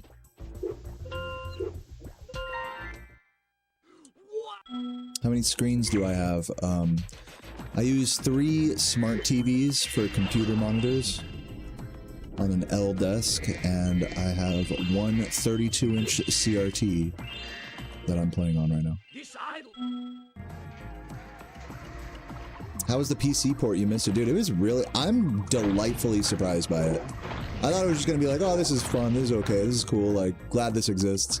But unironically, like, I would actually speedrun. I didn't think I would say this going into it, but I would do speedruns on the PC port moving forward. Solely because the input delay is that good. It rivals console, if not surpasses a lot of console setups. Like, I don't say it lightly that this PC port genuinely feels better to play than a lot of console setups I've had. I don't say that lightly.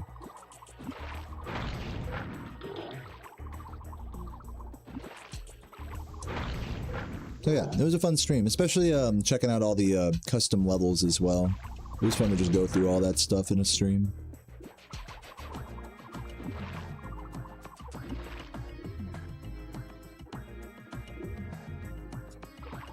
Anytime now, I could go for some fish. A nice yellow fish would do me. Okay, Spyro. Definitely losing time here.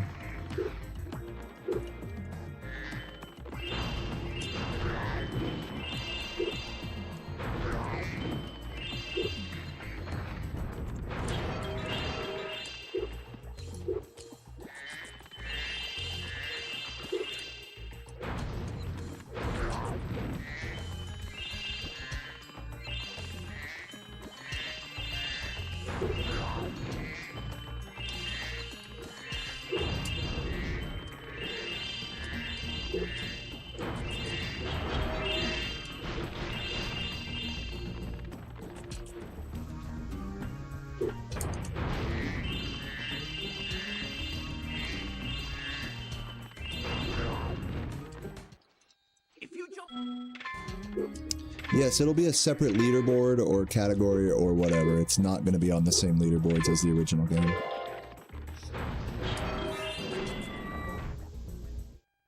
Nice.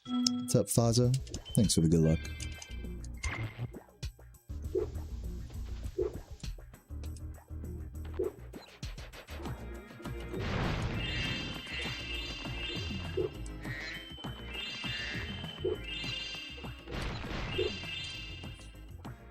Almost fell there.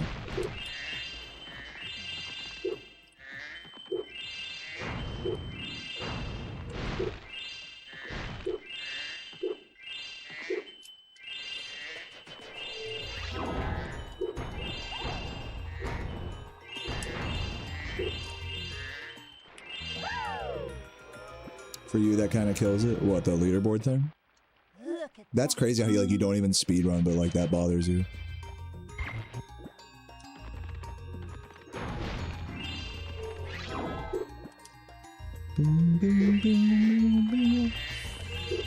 Am I okay with mayo? Yeah.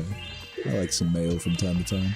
I used to be a mayo hater, but nowadays you can lather me with this shit, I don't mind. I love me some good fat. Good fat, extra calories, you know? I'm a growing boy.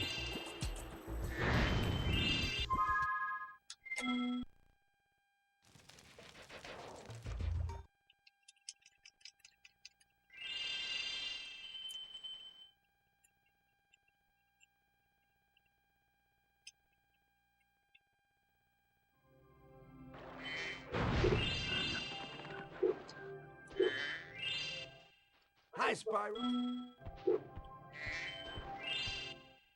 Okay.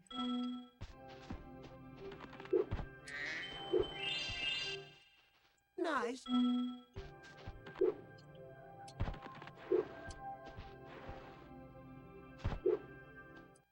Very good.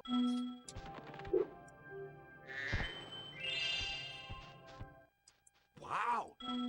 Wow.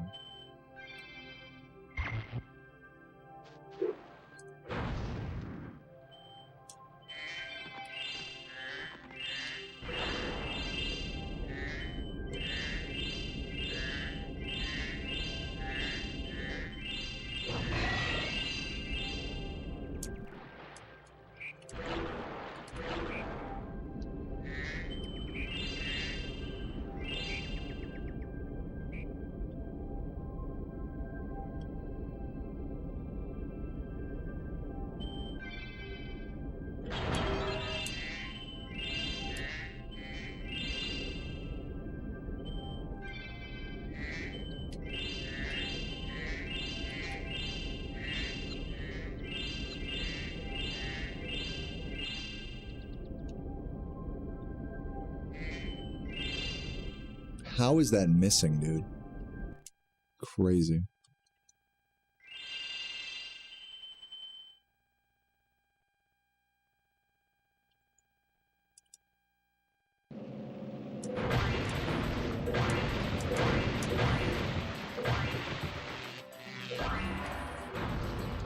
Oh, I missed him. That sucks.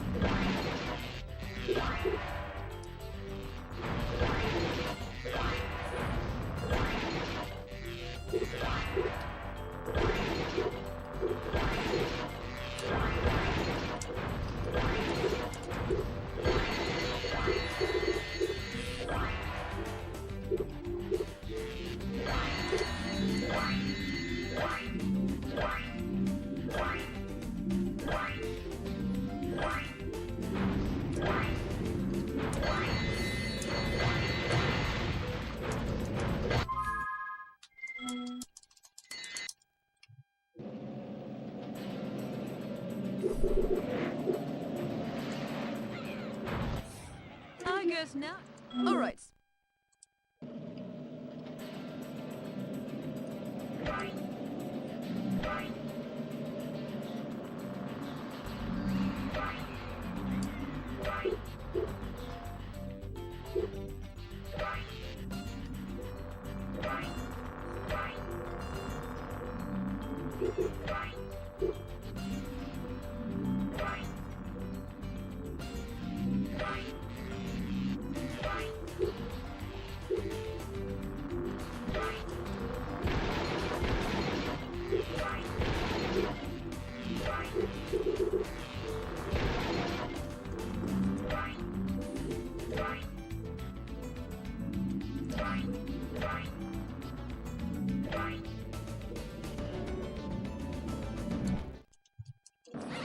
up, Girth?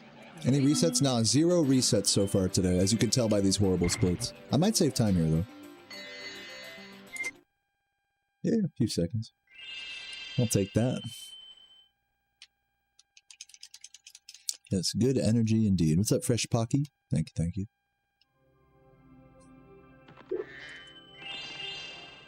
I know there's a red here. I guess not, I don't know. Thought I only collected 1 earlier, but guess not. Yeah, big chillin', no reset energy today. We'll definitely get more hardcore as the week progresses with the resets, but for now, just chillin'.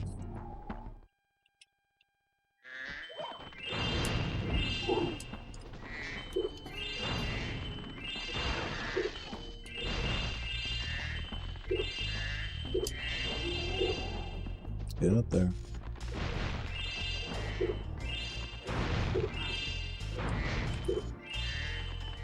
Bad movement.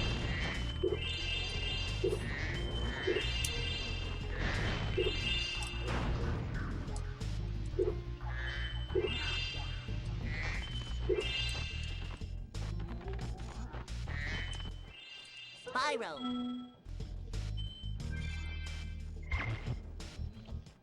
The next glide.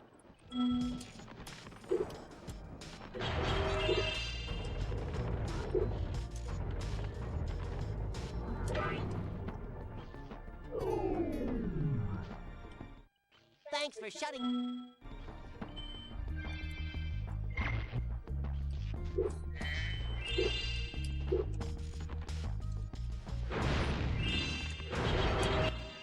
Thank you, Spot.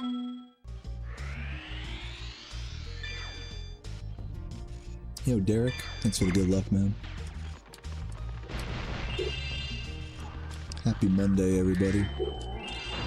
Hope work isn't fucking anyone's ass today. Hope you guys are having a nice chill day at work.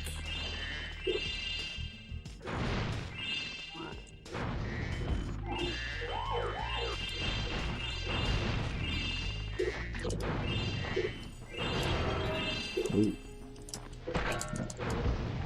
Bad.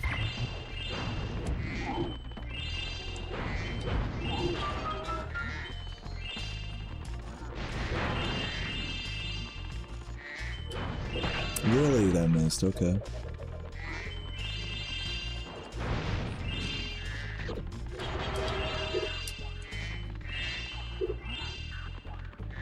Quitting your job in November, nice. On to bigger and better things, or not?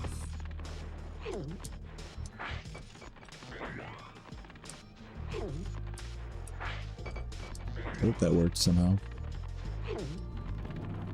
Spotted the cat watermark. Yeah, that's my old cat. That's actually the ghost of my old cat, because he actually passed away a few years ago. His name was Toulouse. He was a really fat, fluffy, white and orange cat.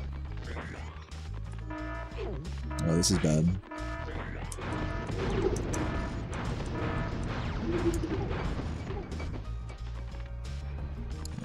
Is there anyone over here? I have to like check because the alarm went off so early.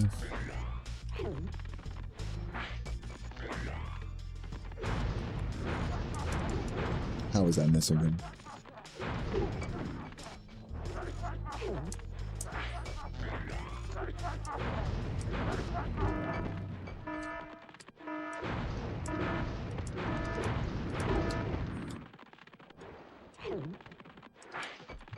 A little slow there on this mini game, but all good. SpongeBob taking a shit.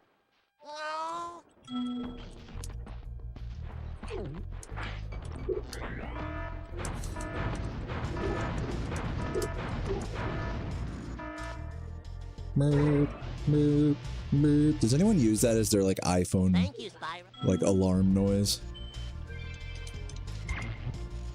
Burp, burp, burp.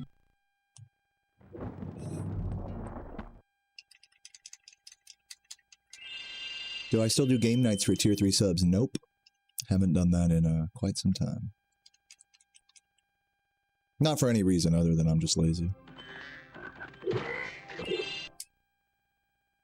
Amber Alert sound and ass noise. What's up, Karma? Thanks for the good luck, man.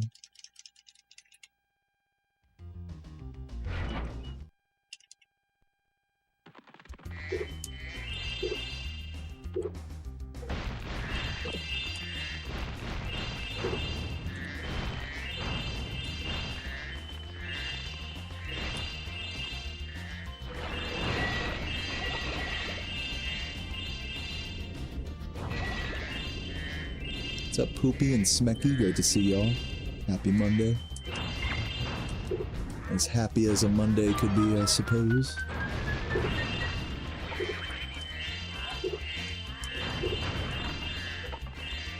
I'm sure I got all those. Sussy.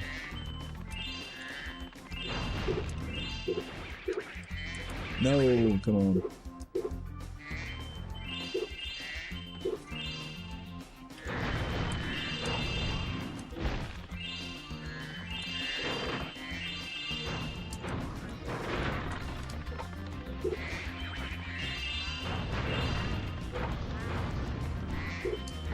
I'll get up there.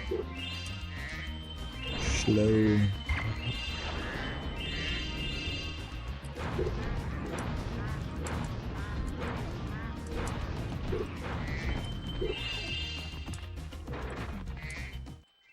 Thank you. Missed one of those. Yo, Beard with the good lucks. What up, dude? Big boo. Think I got him back? We'll see. Your turtle. Oops. Whoa, I am so bad at just fucking charging into him. Powerful.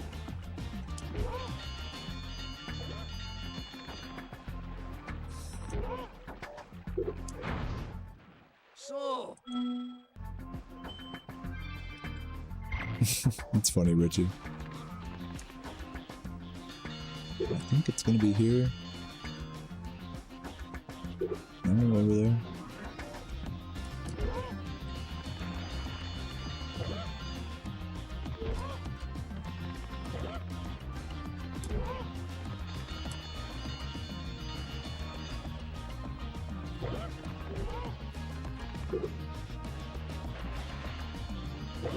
They should have left Alora's dialogue in the opening closing scene.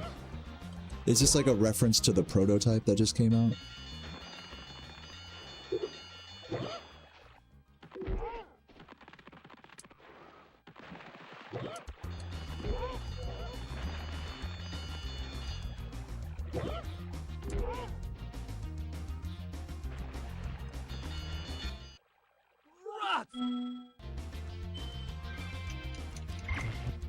What's up, Robert? How you doing?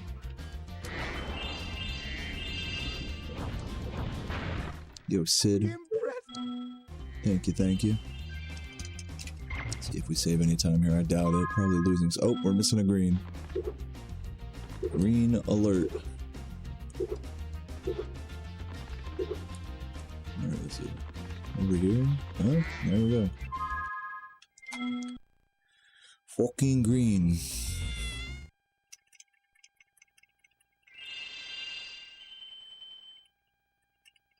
Yeah, true, Bastion, true. Dude, unironically, I love the Elora Fawn Bags mod for Reignited. I genuinely think, you know, boobs aside, I genuinely think that she looks better with that mod.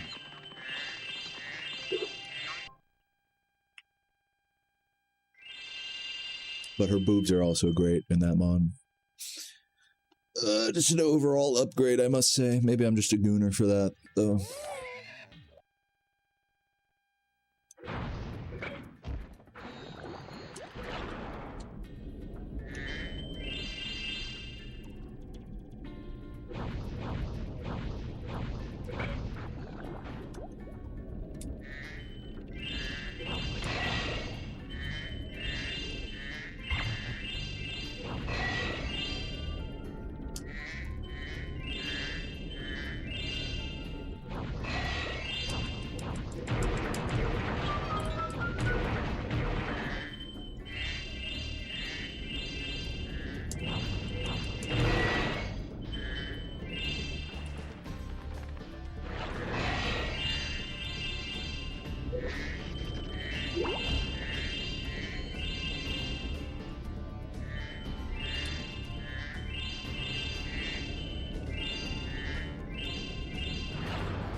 Thank you, Skelos. I'm glad so many people like the Icy Speedway thumbnail.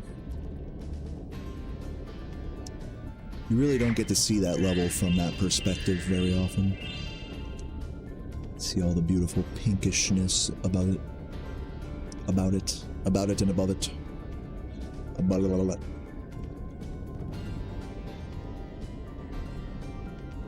How did they get a hold of the prototypes? I don't know. You did it.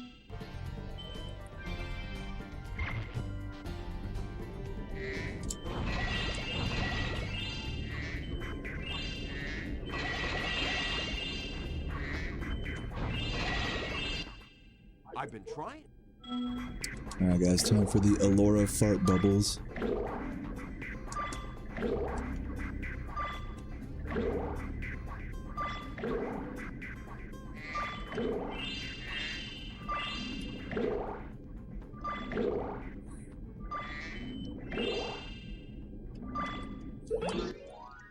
Well.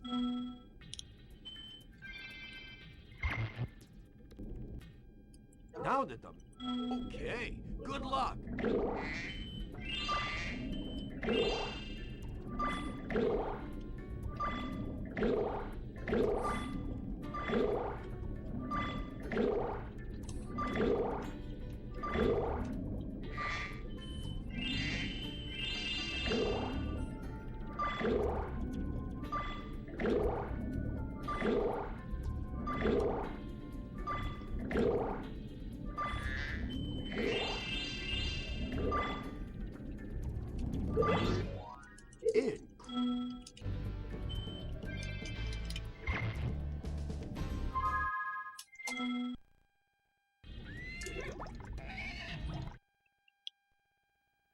I end up with a 136, for example. Would I go for record then?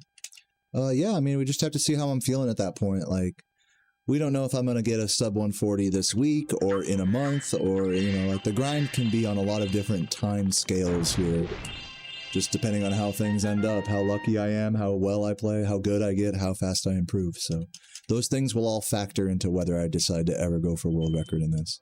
But what I can tell you for sure is that I cannot and will not go for world record for a very long time. So don't, like, go getting your hopes up or anything. The goal here is not to get to, like, world record level eventually. That is like a long-term aspiration, perhaps, but my goal is just simply to get a sub 140, then see how I feel. Maybe I want to keep going, maybe not. You got to take it like that. I cannot promise anything beyond that, you know? I'm not looking at it in such a large scale as you guys are.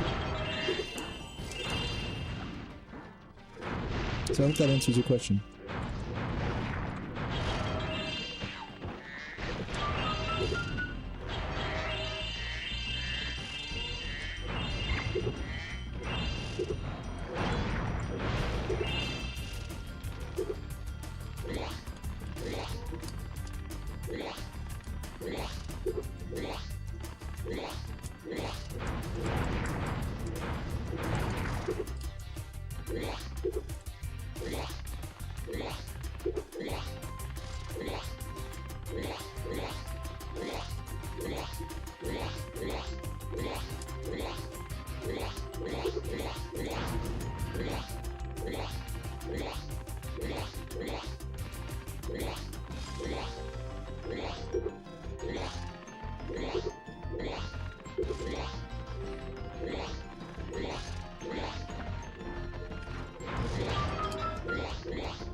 Besides Spyro 1, is Spyro 2 the most enjoyable speedrun? Yeah, I'd say so.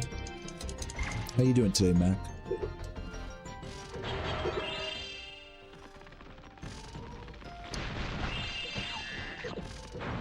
You get that, but if you were more specific and say soon...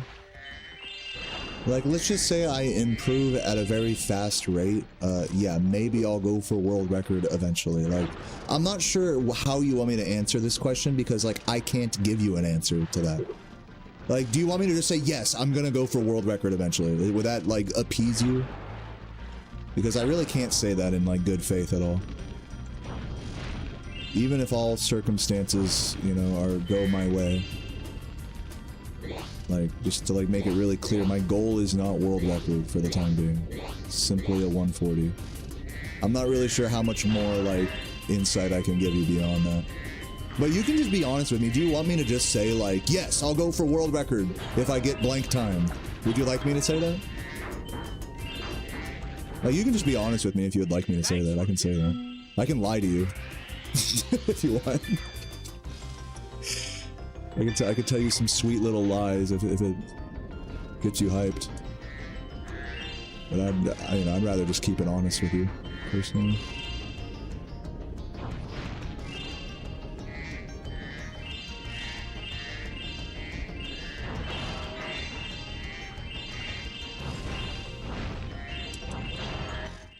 That was great.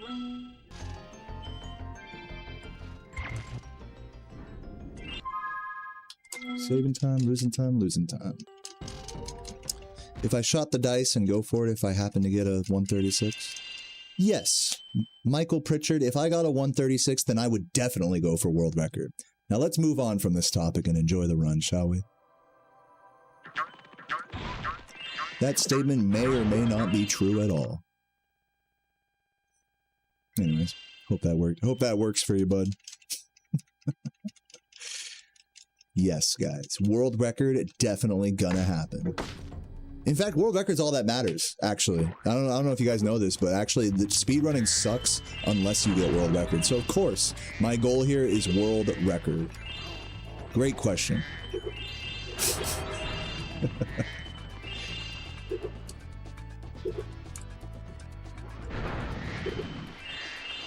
Oh, God.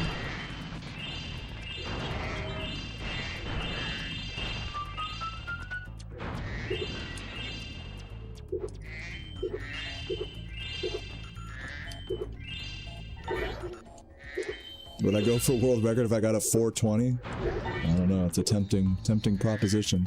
That is very close to record. It's only 3 hours off.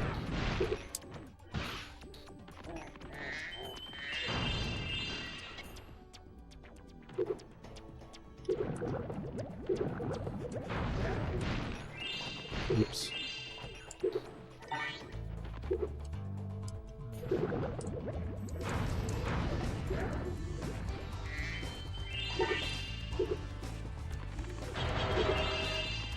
I would on the as like a more serious answer again. I would really consider like if I'm ever at a point where I can like feasibly say that I'm going for record in this, like that's a huge accomplishment onto its own.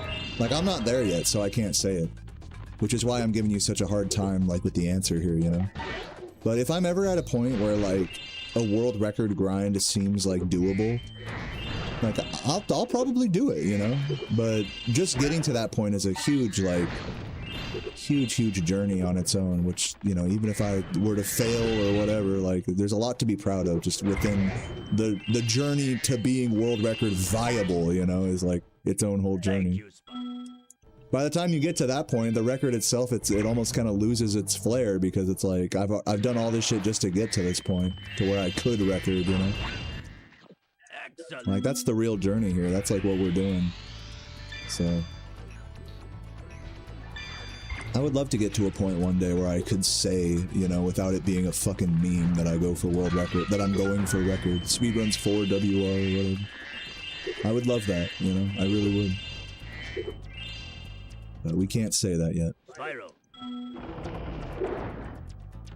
We may never be able to say that, in all honesty. That's okay. Even if I play this game every day for the rest of my life, we may never be able to say that. And I think this game is still worth speedrunning despite that. What do you guys think? Is this a fruitless effort if I don't get close to record? What if I never PB again? Am I wasting my time here? What are your thoughts on that, dear chat room? Uh-oh. What's up, Piggy? Thanks for the good luck.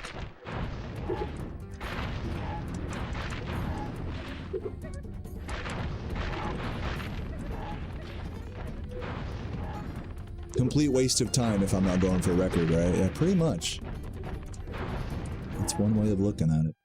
Thank you for helping. Who cares? I mean, you could really just make that comment about anything I'm talking about today. Who gives a fuck about me or anything I have to say, really? All this talk is just like, who gives a fuck about my feelings about speedrunning? Like, why do I even have the mic here? Like, if I were being so honest, like, I'm not like breaking new ground here for anyone. I'm not like changing anyone's life with this bullshit I'm talking about. You know, who cares?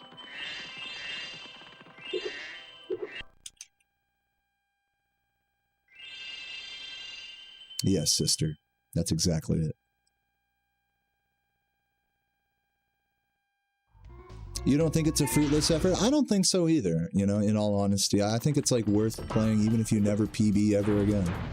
To keep grinding and to keep like trying your best or whatever.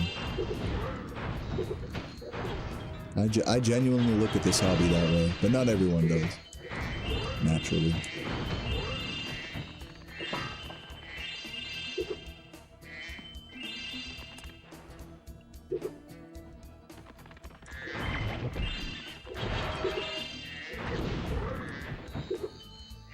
Of course, Sparks doesn't grab the other blue, even though I waited.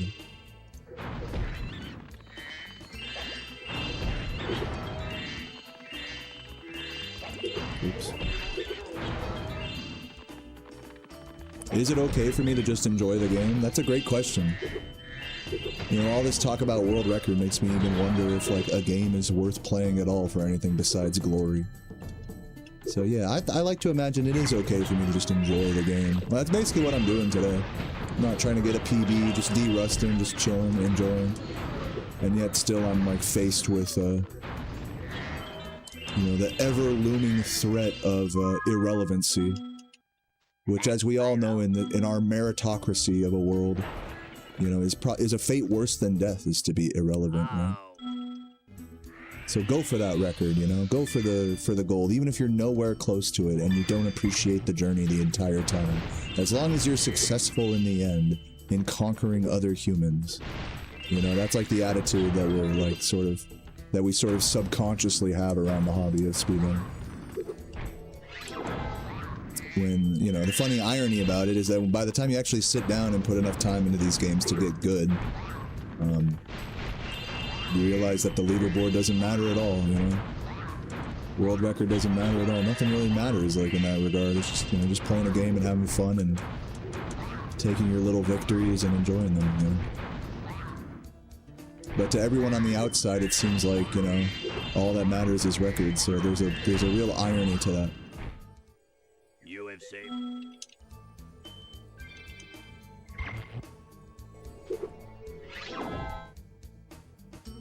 I'll never be able to, like, really give people, like, the correct answer when it comes to, like, my goals and aspirations in speedrunning.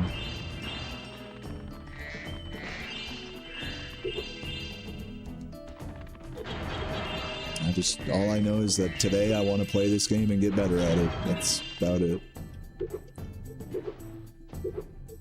Which is truly benign and uninteresting. Compared to being like, dude, I am going to get sub 140, then we're going to beat Hypno Shark, and then we're going to, you know, beat this person, and then we're going to get into the mid 130s, and at that point, it'll be like a world record grind at that point. Like, that's way, like, more exciting for you guys, like, if I were to frame it that way, right? But in my heart, I'm just lying to myself if I, like, if I manufacture that attitude. Because I can only take it on, like, a day by day. So there's like a real dissonance between what people like want me to say and what I feel in my heart. So yeah, I hope you guys understand that and can respect it and all that.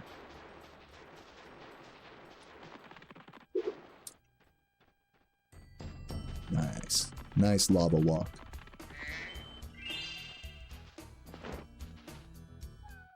You found. We're missing a gem. It's a third level we've missed a gem in. guess it's in here. Yeah. I wouldn't be surprised if some of you guys saw it.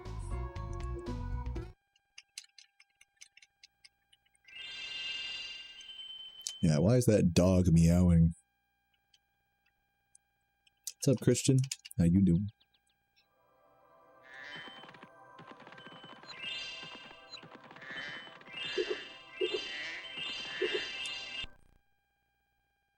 Doing okay? Oh, I'm good. I'm chilling, you know, faced with existential dread, you know, in response to, you know, questions that you guys pose to me every day. But besides that, feel good today. Oh, Sarah's here with the cat at the door. Hey, nice cock. Sure. Whatever. Yeah, I mean, like later or something. I'm good. Love you. Can I get this junk?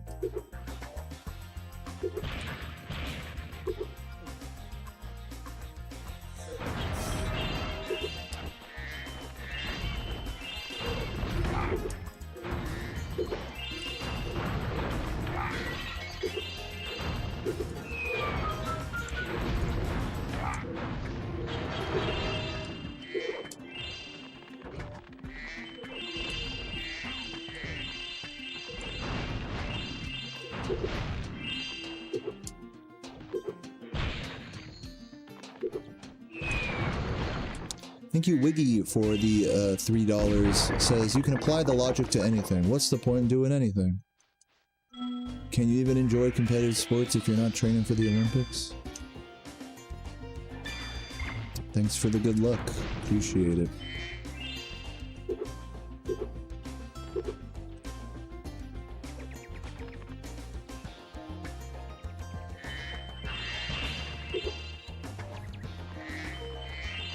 Dude, you're good, Michael. I'm not upset with you. Well done. Like I said, it's just an existential question that I have to come to grips with every day I stream, basically. So it's not your fault. Don't worry about it.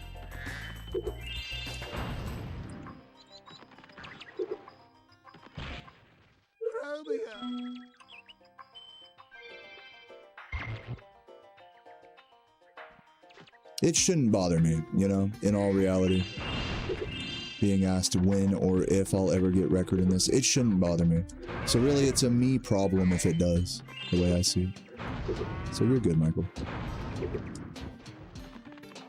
I like to think I'm not too upset right now. Mike did this? No, he's good, yeah. You guys are good. Everyone's good.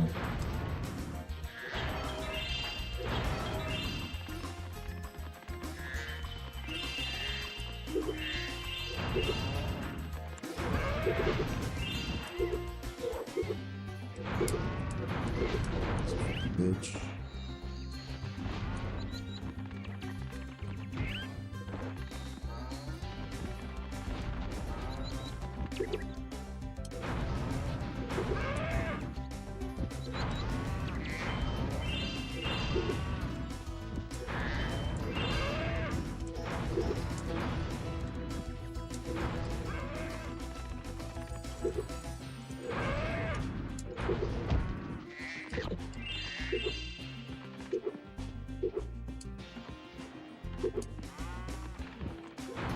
And yeah, my bad for making you feel singled out, Mike.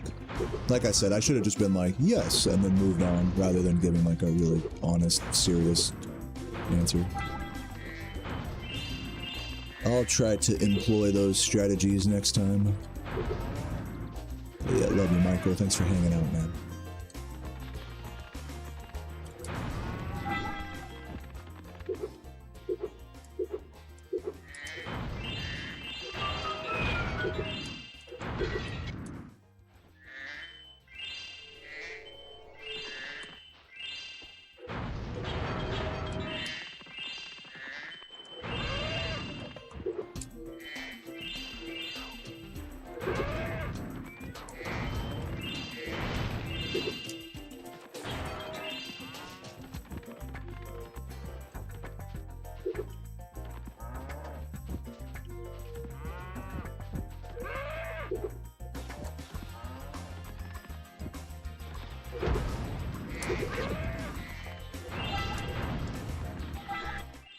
Thanks, Spyro.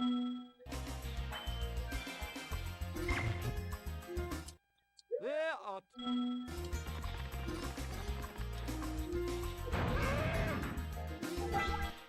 Well,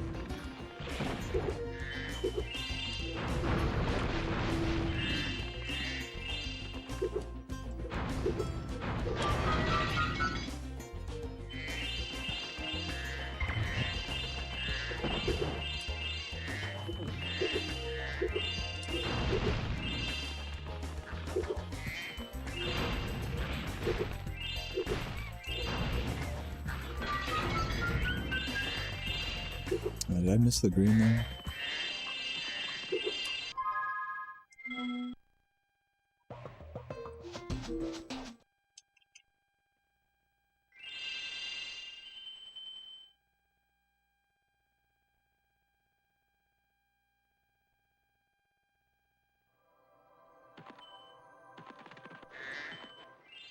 Well done. Oh, I forgot to split, my bad.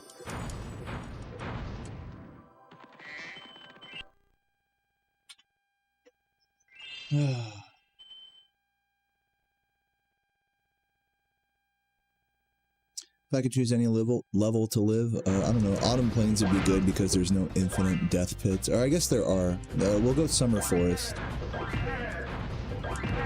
Or Stone Hill. Just any level that doesn't have an infinite death pit. Depending on how literally you're, like, envisioning the answer to this question. Without death pits being, like, an existential, like, problem in this question, I might pick a level like Lofty Castle or something.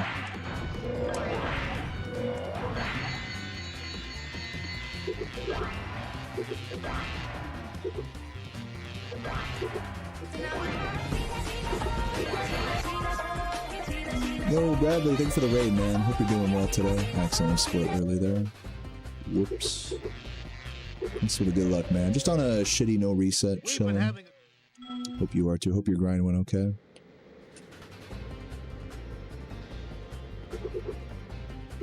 Do I like the red dogs? They're not dog. You might be thinking of Dark Passage, Bovie. That's the level with the red dogs.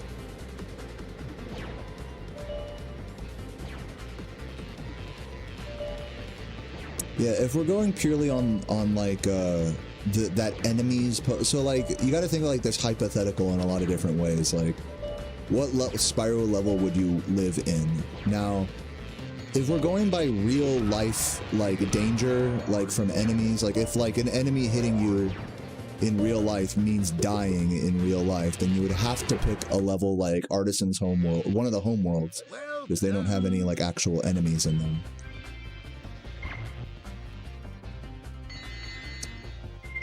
But if we say that like enemies can hit you and you can respawn like Spyro, similar thing with like the infinite death pits, then yeah, like Fractures is a good one. Like if enemies didn't pose enemies, or if just like death didn't pose an existential threat, Would you like then yeah, that definitely opens things up. But unfortunately it does if you were to really think about like living in one of these worlds in real life. So yeah, it just depends on how you measure that.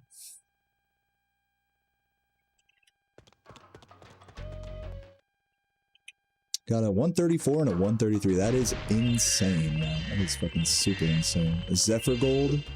Wow. That's crazy, man. GG's. Uh-oh. This is bad. And we don't have that. So I'm not really sure how to recover this. I think I'm supposed to die here, actually. I'm pretty sure that's the recovery. Is death.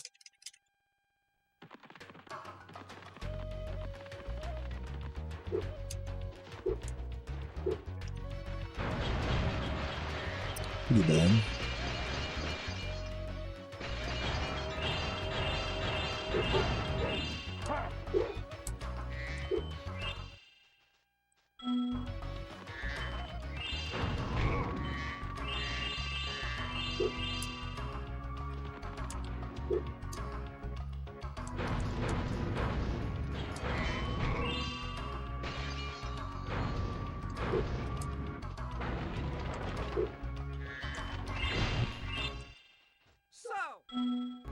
First thing I would do if I became a millionaire, just put most of that money into a high interest savings account.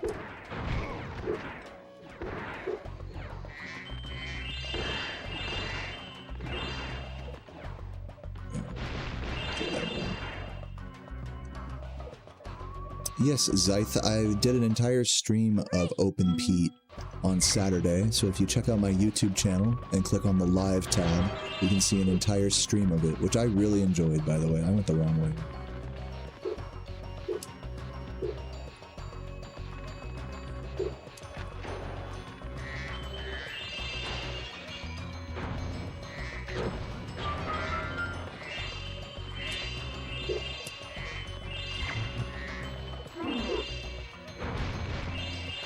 Weird-ass camel noise. The monkeys are great. Just charge the tree before I get hit. I'll be able to catch the monkeys as they fall. Follow me.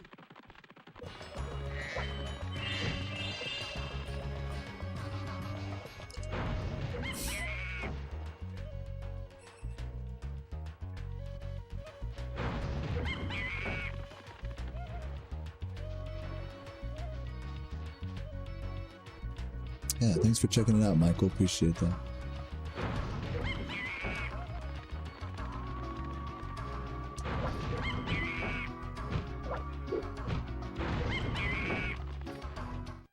Thanks for your help.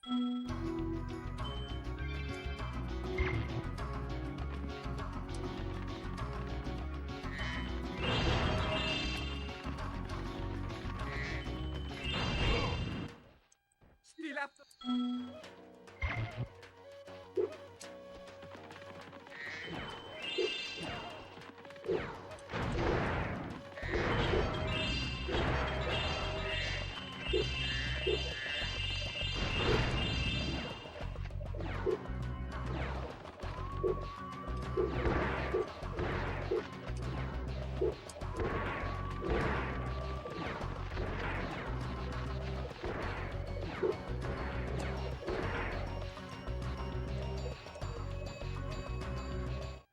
You're so close.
Great!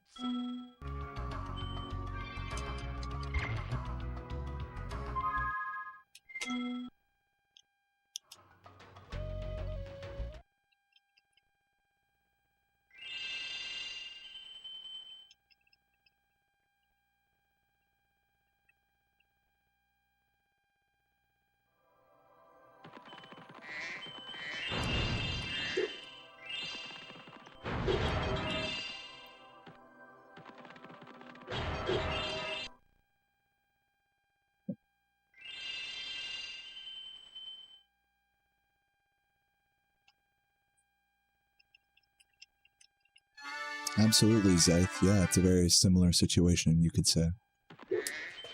Nice open goal.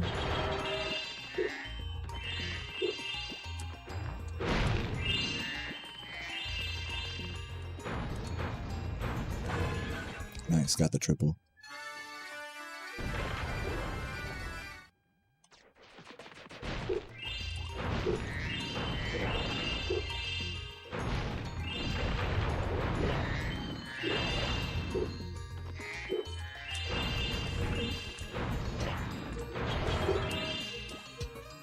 Oops, got the frame.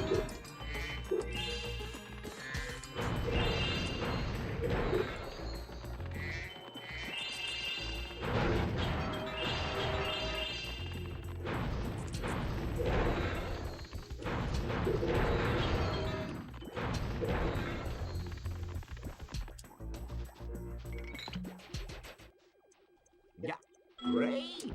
Just keep those earth shapers away from me, and I'll take this potion to Hoota.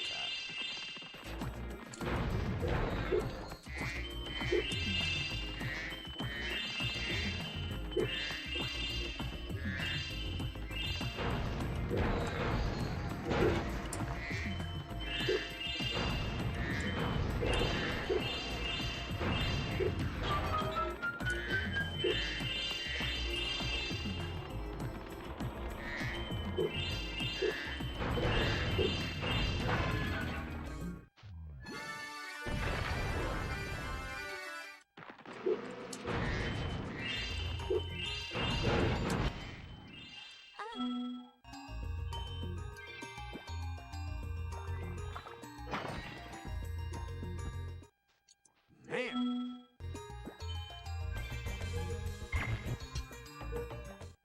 As long as we make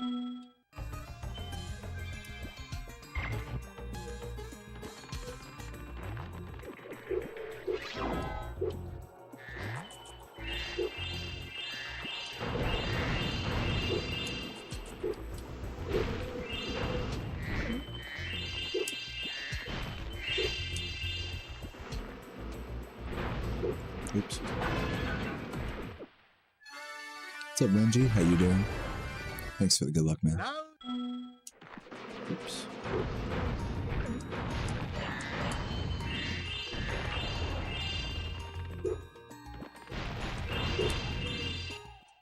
Oh, hi.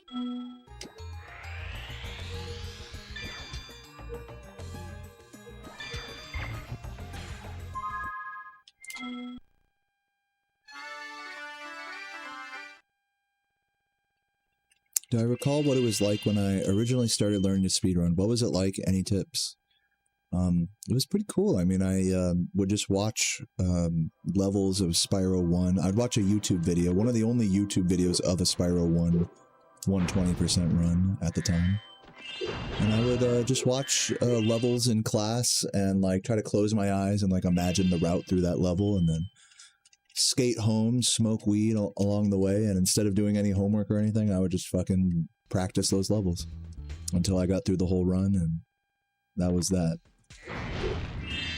And it was cool. I mean, it felt like, I don't even know how to describe it, but while the process of like learning a route can be tedious, the first one that I ever learned, Spyro 120, I don't know, it felt empowering, it felt cool. I was just discovering like how to stream and stuff at the same time as well. And so I was really just overall like pretty inspired by the whole thing. And I kept that energy really all through, you know, the late 2010s. Hey, So I would say I was pretty inspired.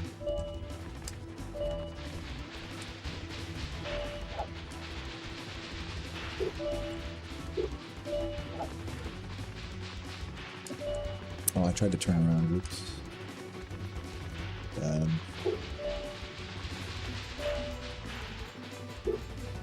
Fuck. Should be done by now. okay. Thank you, Caleb. Yeah, I had a great weekend, man. Yesterday was a fucking blast. I'll give you a...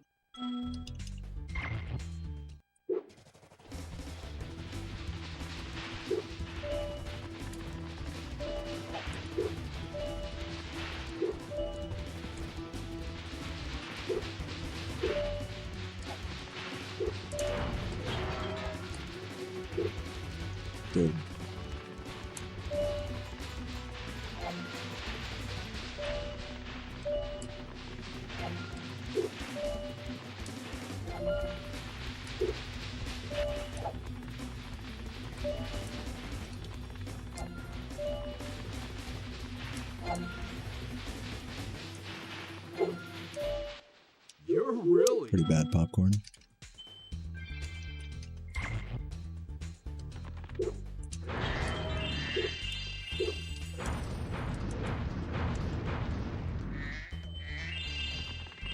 Hey, thanks, sister.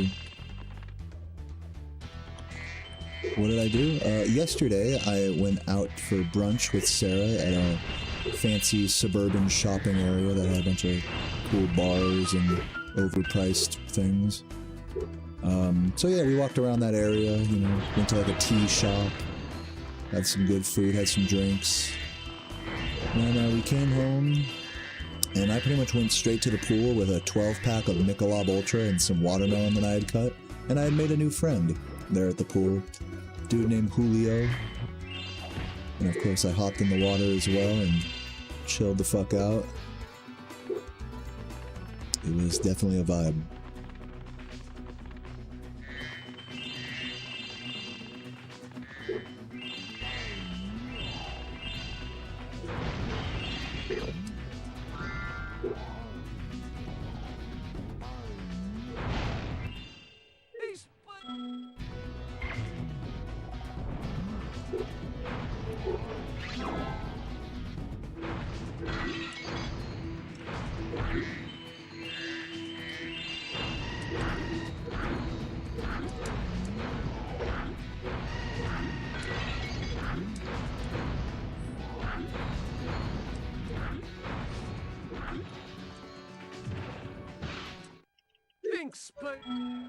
I've never like landed in the volcano like that before. That's funny.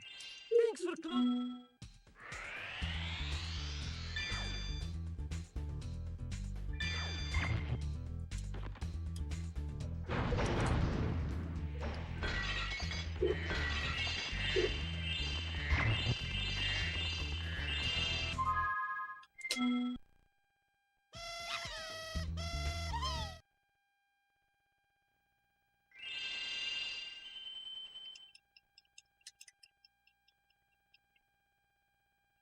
Dude, love that energy, Caleb. Enjoy the runs, man. Definitely gonna do one more no reset after this, and then probably call it afterwards. If you guys are enjoying the stream, please feel free to hit me with a Twitch sub or gift. We're trying to get back up to 600, which we're currently 17 away from. If we can hit that 600, then I'll definitely do some post Spyro Summer Quest and chill. Play a little RuneScape or something. I may or may not do that anyways, but, you know, just coming up with something, a sub goal.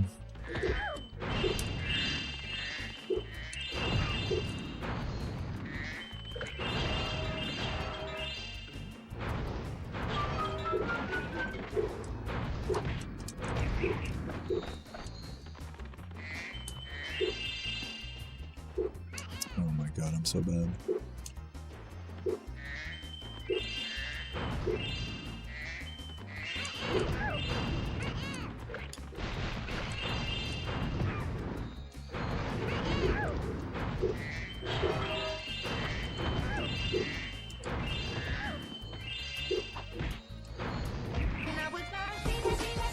Yo, Rach with the fucking raid, welcome. Hope you had a nice stream today, Rach.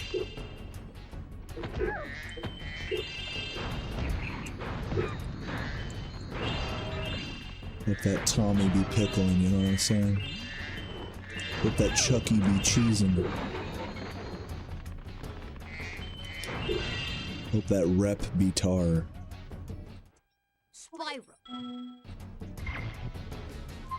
Nice. Even though you're supposed to press the pause button there, if you mash it too hard, you'll still pause. Really cool. Some good emotes. Oh, yeah. Well, anyways, welcome, guys. We're just getting towards the end of our first no reset of the day. As you can tell, it is pretty underwhelming. We're going to do one more after this and then see what happens. Did I hit that? Yes, I did.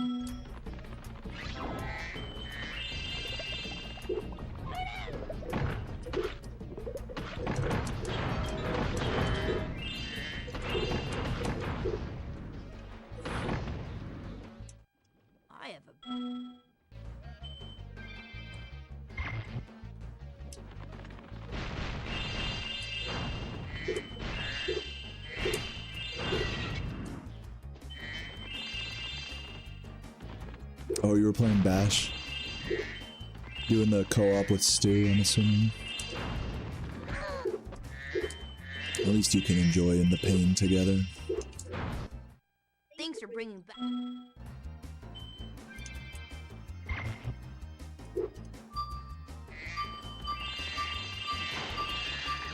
Yeah, get the other blue there. Yeah.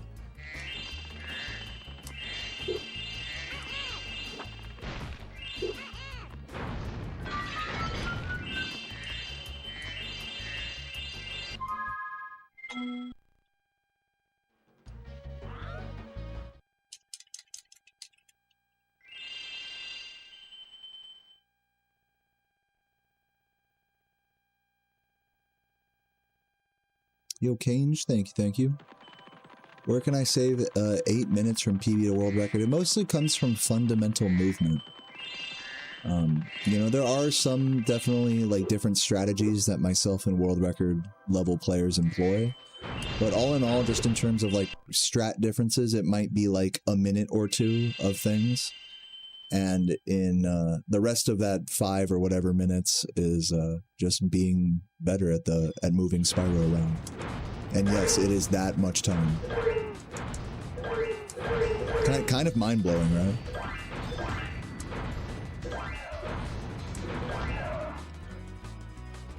Oops, whoa. What the fuck? That's weird.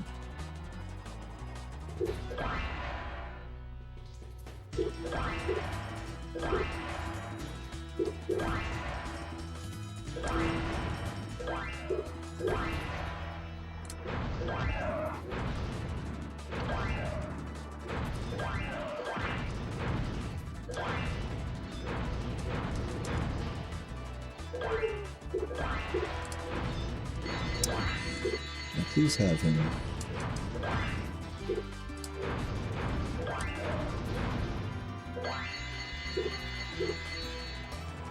We're still missing this guy. One more. I'm the king of just leaving one thing. Where is he? I would have thought it'd have been that guy, but... there he is, that one. Whoops.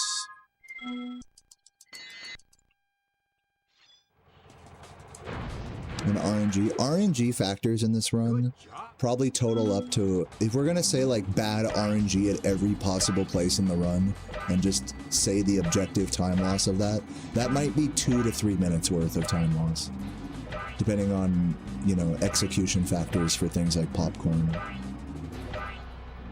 Because the thing is in this game, a lot of things that are bad RNG, like in the gulp fight getting bad drops, yeah, those will lose you time, but if you execute well, if you have good recovery, you can mitigate that time loss as well. So it does still apply that just being generally better, more experienced, faster at controlling Spyro and recovering will mitigate time losses from RNG. But if you want to put a number to it, you could say it's maybe 2 to 3 minutes throughout this run, maybe another minute or two of actual strat differences, and then the rest is fundamental movement. Separating me from world record. So that's definitely one way you can look at it. GG's.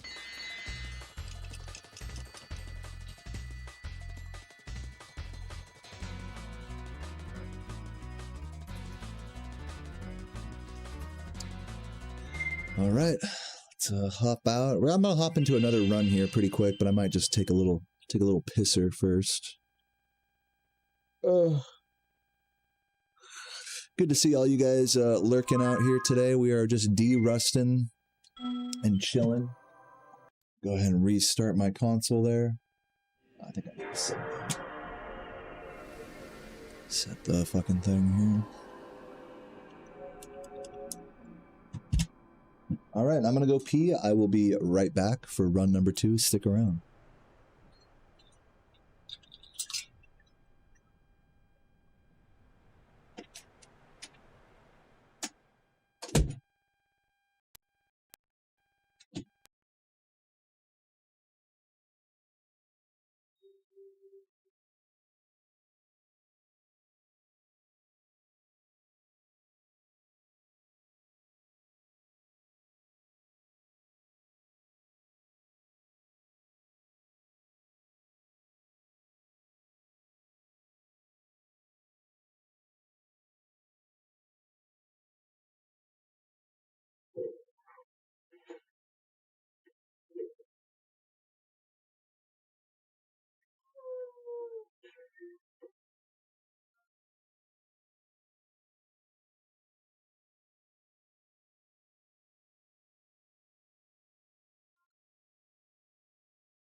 Alrighty. Let me reload the capture card here.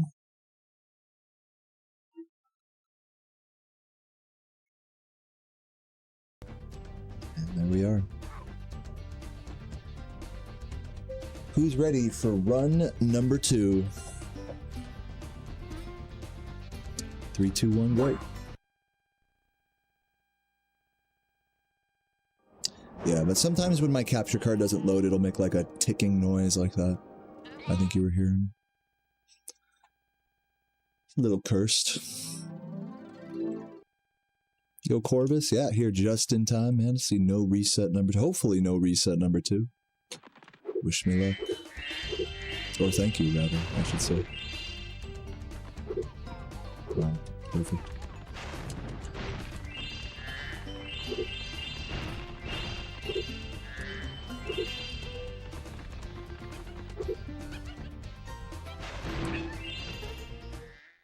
Nice.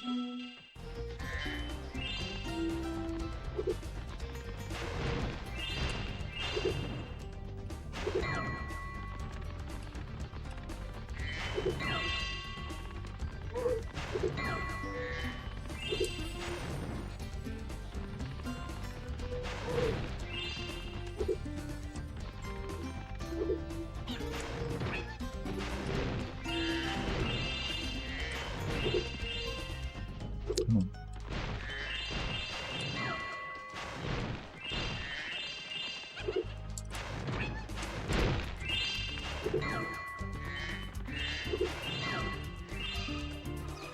Thank you, Magruts. Thanks for help.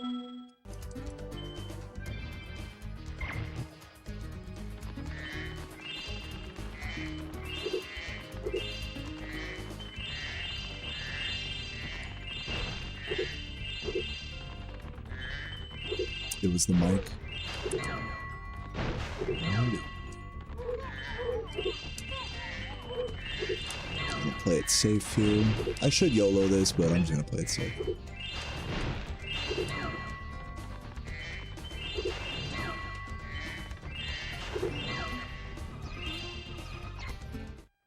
Thanks for help. Thank you, Bovie. Welcome, welcome. Hello.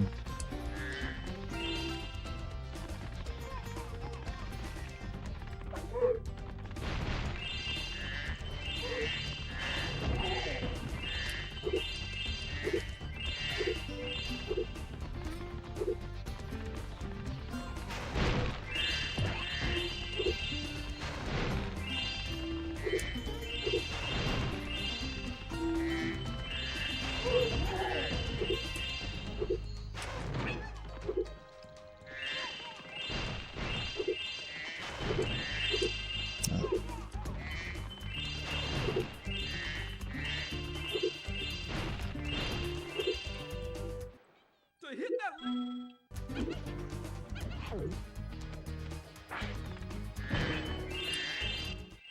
Yay!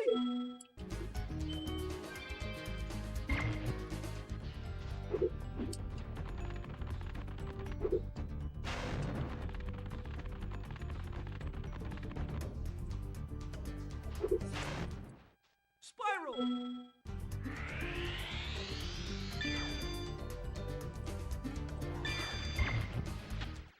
This magic.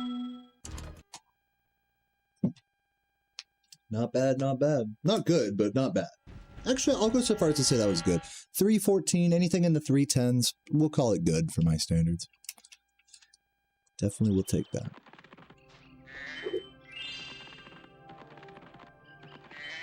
Oops.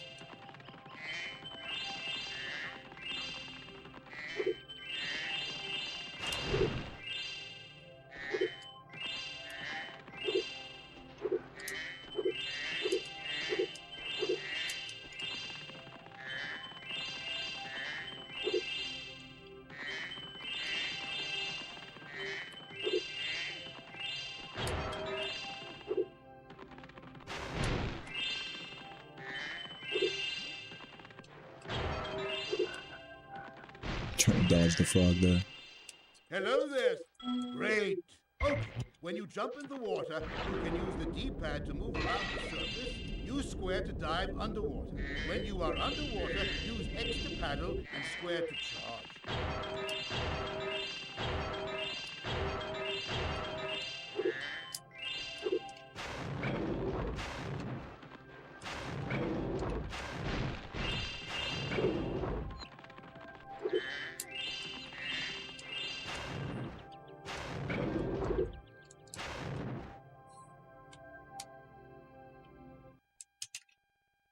PB incoming? I hope so. What's up, Harry? How you doing today, man? To the castle dungeon. And thanks for the good luck, Relic. Hello there, Spyro.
Yo, Vornklex with the 6 months. Thank you so much, Vor. And congrats on the purple badge in the chat. Really appreciate the half year. Spinners in the chat for Vornklex.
Come on, buddy.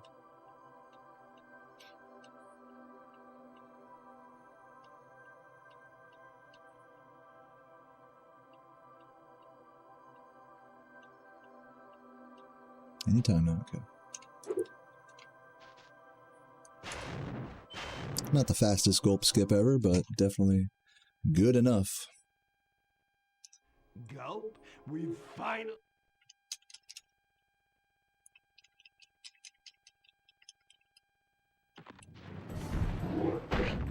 Wow. Excellent work.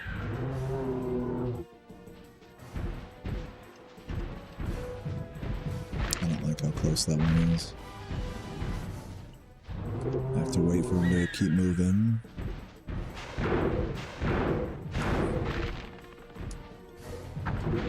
Nope. All that work for nothing. Pretty cool.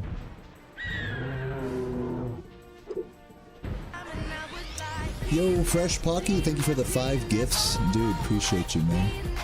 Penis, oh. Thank you, Pocky. Hope you're having a good day today, man. Definitely making my day a little bit better with that. Getting this back over 580, I believe. Or 570, whatever the fuck it says. I'm gonna have to change the sub goal by the end of this run. But it's cool. Thank you so much, man.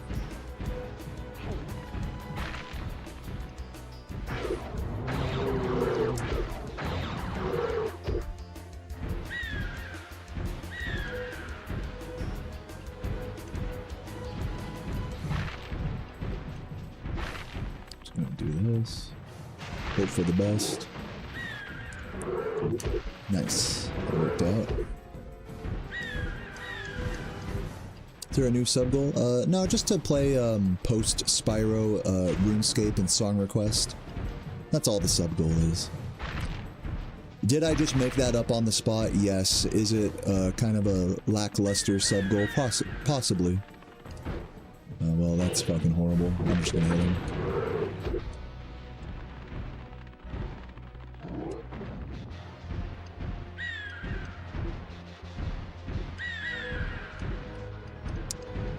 But yeah, basically there's no sub goal other than to just keep me gaming. If I'm being so honest. Wow, just get so fucked there. Hopefully we can get a double here at the end. We're losing quite a bit of time on this fight.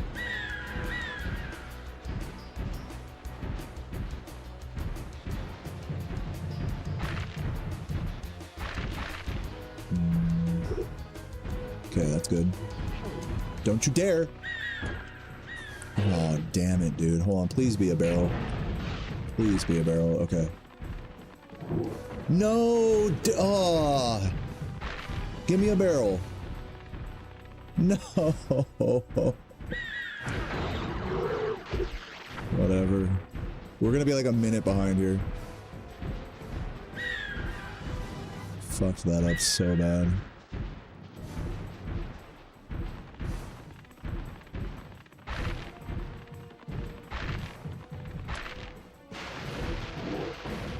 That missed. So fucking epic.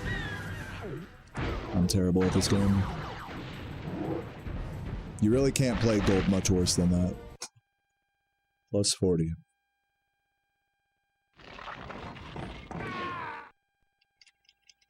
Thanks for watching so much, Nautical. Really appreciate you. I think I finally come up with a way. Oh, I do not feel great after that Gulp fight.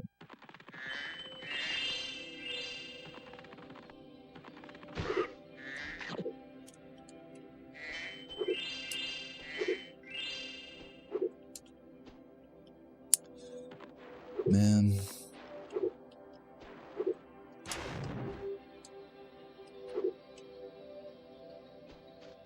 Am I about to reset? I might reset. I'm not gonna lie to you. This is really demotivating at the moment. Yeah, I think I'm just gonna reset. Pretty tragic.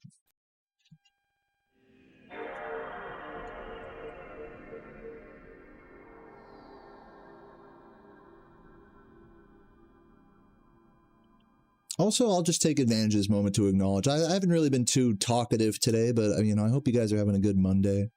Thank you all for enjoying the stream. This is just a chill, semi-hungover, low reset stream. No, not no reset, but low reset stream. And I hope you guys enjoy the runs, even if I'm not. even if I'm playing like a fucking asshole, like, hopefully it's still an enjoyable watch. Even if I'm playing like shit, not entertaining, not saying a word, basically there's nothing special about my stream whatsoever. even if all those things are the case, especially if all those things are the case, I appreciate all of you being here.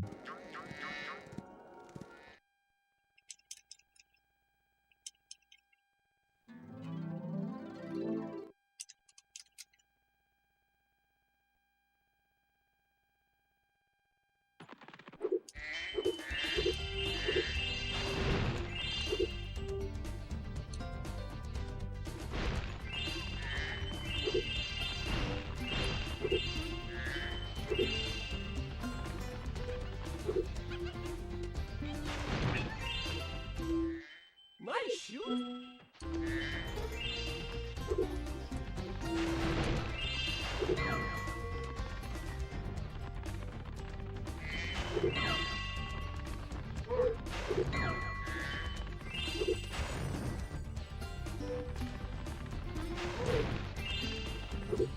What's up, Wiggy? Yeah, I'm feeling alright. I feel kind of depressed after playing this game and resetting, but besides that, I feel good. Hope you do as well. I'm also hungover today, but not really because, like, I'm not hungover anymore. But it's no excuse for anything, you know, I'm not using it to excuse anything here. I'm totally fine, like, my head doesn't hurt or anything, so... Hungover is a strong word to use, but I did drink way too much yesterday, so... That probably factors into some degree of speedrun depression here. If you were looking for a deeper analytical view of my emotional state at the moment, there you go. But really, in all reality, I'm good, and I hope you guys are too. There's the therapist breakdown for you. Hope you enjoyed that.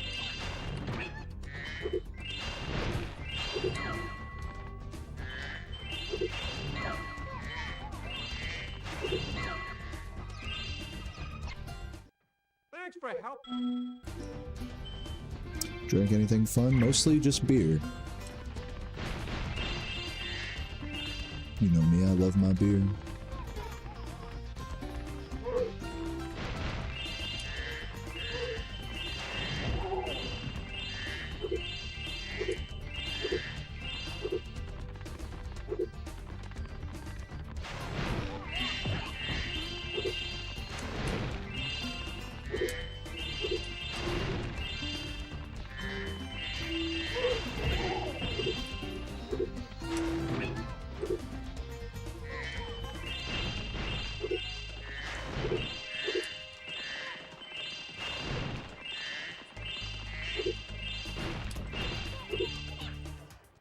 To hit that list.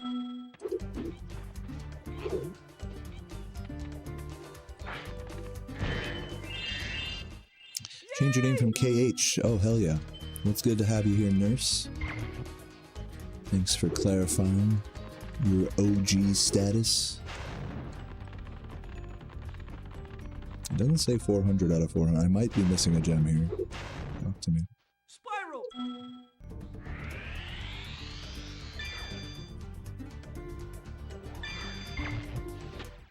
This magic.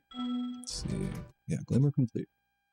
Chilling. 311, not bad with safe strats.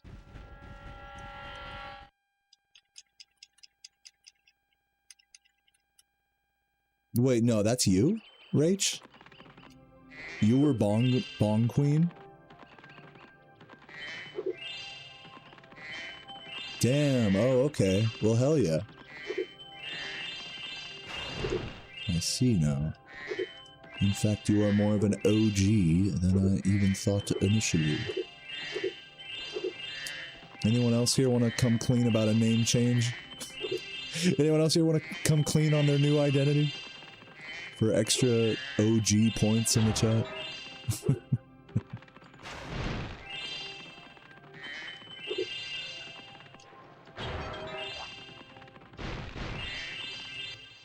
Hello You're there. retro? Dude, that'd be crazy. That'd be a crazy thing.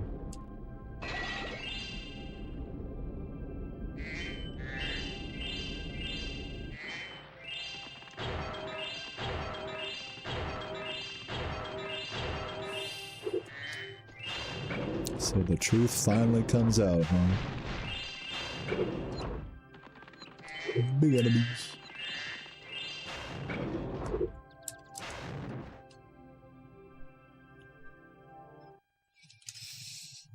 Oh, you rewatched the Harry Potter playthroughs. Those were fun, man. Those were fun. Glad you enjoyed them. Or hopefully you enjoyed them. Rhinestone. Oh, you used to be Dingle Bungus, Starplan. Okay, I didn't know that either. Maybe you told me, but I don't remember that. Thanks for clarifying. I feel like I'm finally seeing the real you. All you guys with your cute name changes. Oops. I'm an idiot. It's bad to take an early damage like that because I'm gonna be sparksless after these cycles.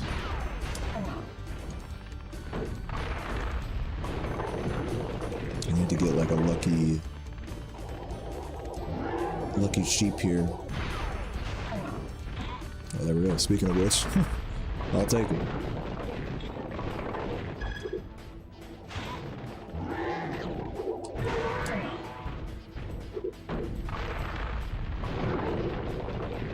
Did I ever play the Fable games? Yeah, I really liked Fable 1 and 2. They were definitely very different, but yeah, and they definitely had their shortcomings as well, but all in all, I enjoyed walking around in those games as a youngin'.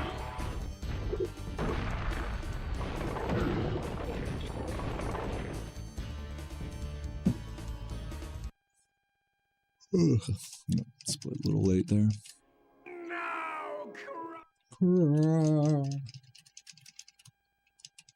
There's a new Fable coming out? Oh, okay.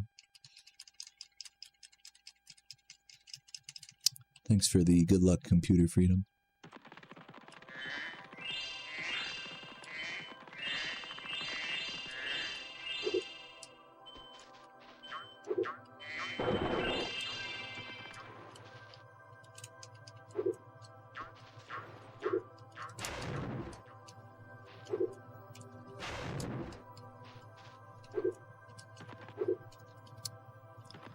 Almost fucking up that movement, but we're good.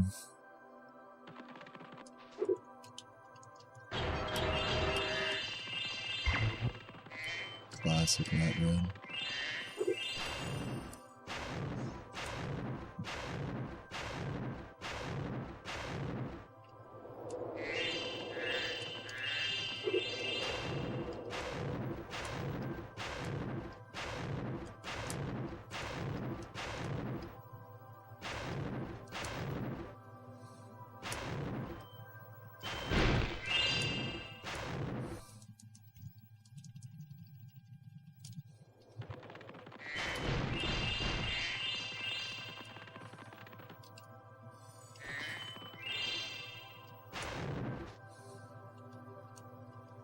Oh, bad. That was almost really good, but instead it was bad.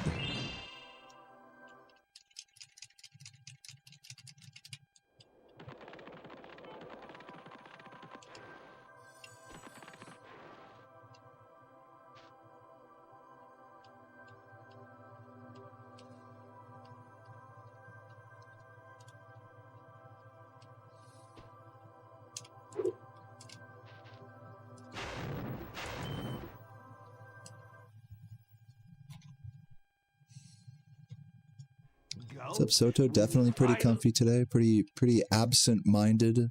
Slightly depressed, but, you know, nothing too serious. Overall, just chilling. And I hope you guys are having a good Monday as well. Happy Monday, everybody.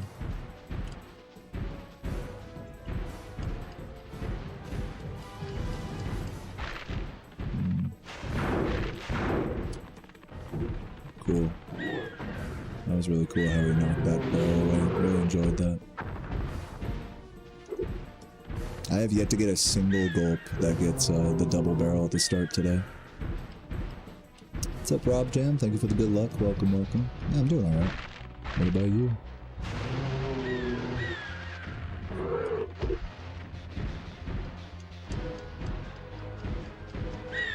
I'm gonna make burgers, bacon, and bacon burgers for dinner tonight, which should be good.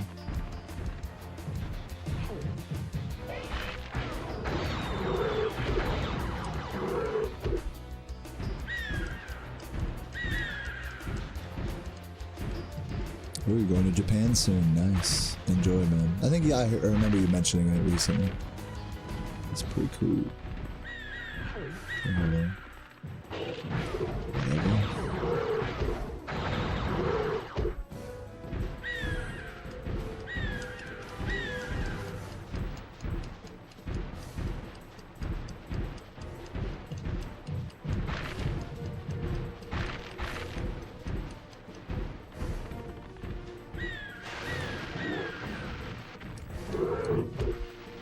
Nice. Got lucky with that.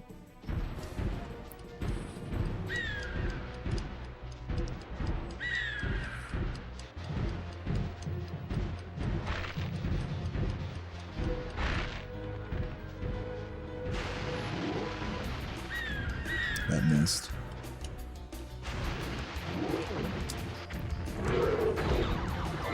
Okay. Good recovery there on that last phase.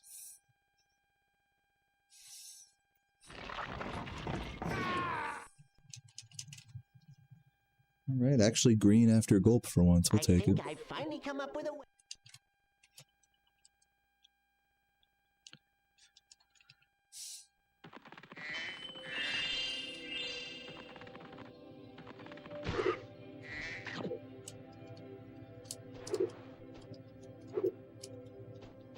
Whoa. Fuck, man. Ugh. Well, there goes my green.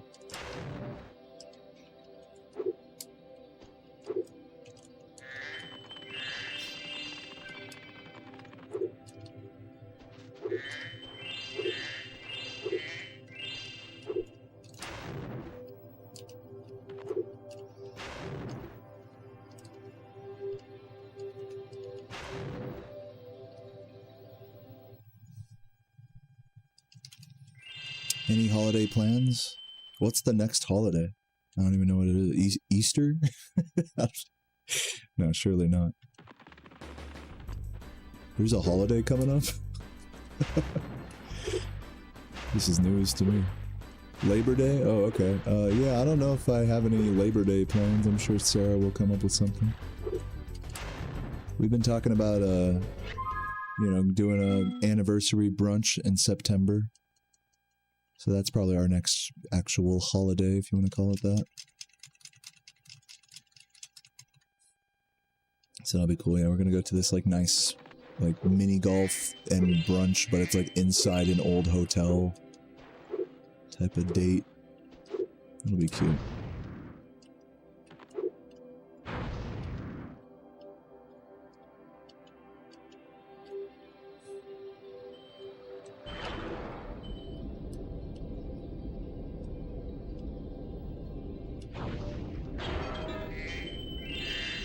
Did I not get that?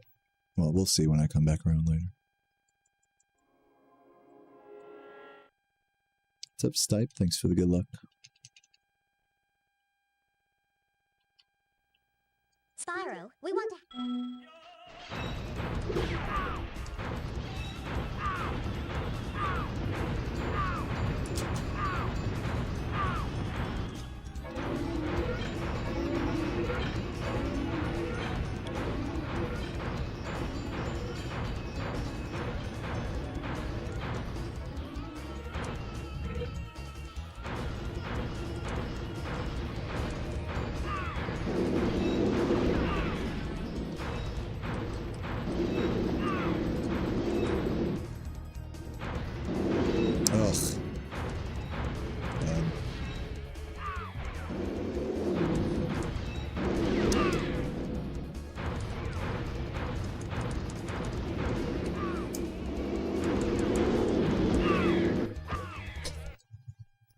Okay, still a good split there, though. I will take it.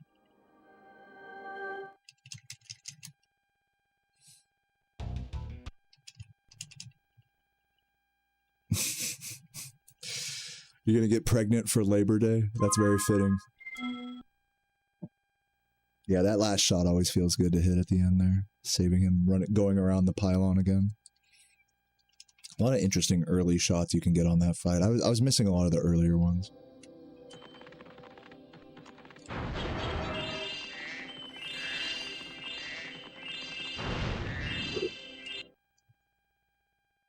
Yo, Aloth with the good luck. Thank you so much.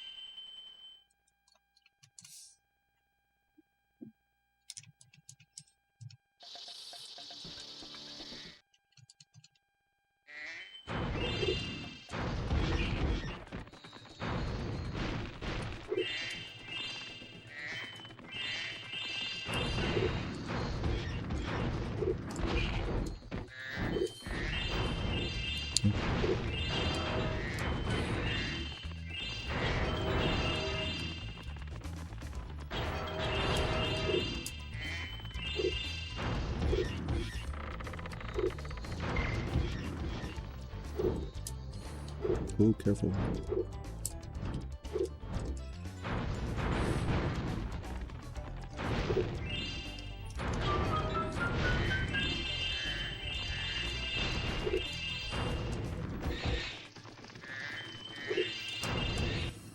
My field.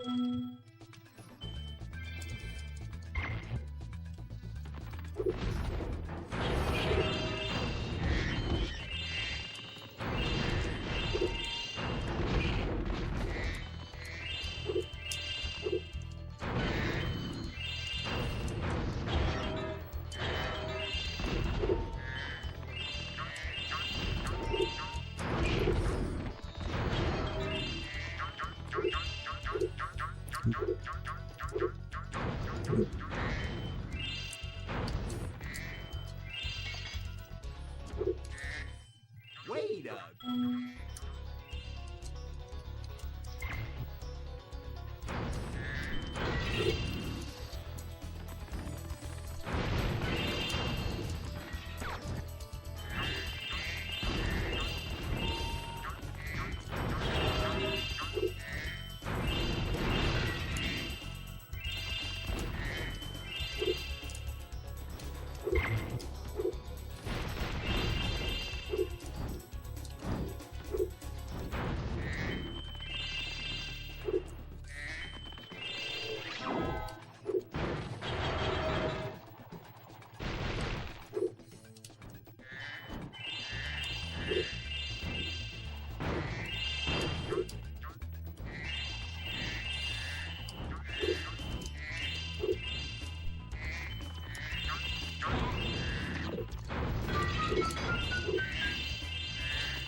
fine.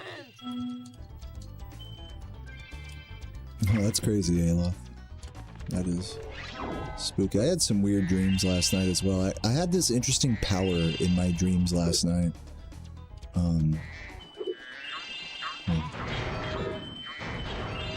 I had the power to load save states. Of whatever was going on. I could just be like, alright, boom. Like, I remember I'd go like, bam, on my head, and it would like load back to wherever I wanted to. But it was crazy because it was like kind of one of those like suspenseful, scary dreams. And so I got to a point where like, I gotta tell you guys this. I was like in a room. I had save stated back to a room where I knew there was going to be 3 guys coming in naked. And so I went in there naked as well, being like, oh, okay, this might get sexy. And then I realized I'm not gay. Like when they all came in, I realized I wasn't gay. And they came in and they're just like, well, what are we gonna do? And I'm like, oh fuck, load the save state. And then I couldn't load the save state. So I like ran out of the room and then it got all scary and stuff. It was crazy. And then I woke up a bit after that. A crazy dream. So funny. Thought I'd share that with you guys. Funny dream.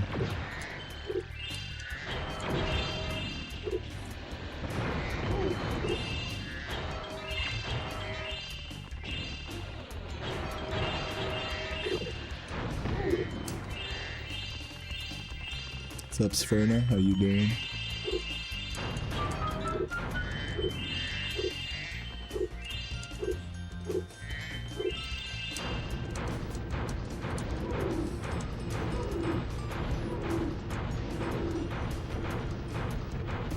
And yeah, thank you again, Megan, for that prime. I'll read it in a sec.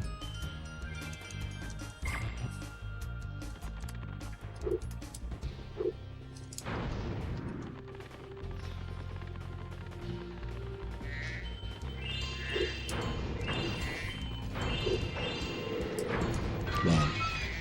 Lucky that worked out.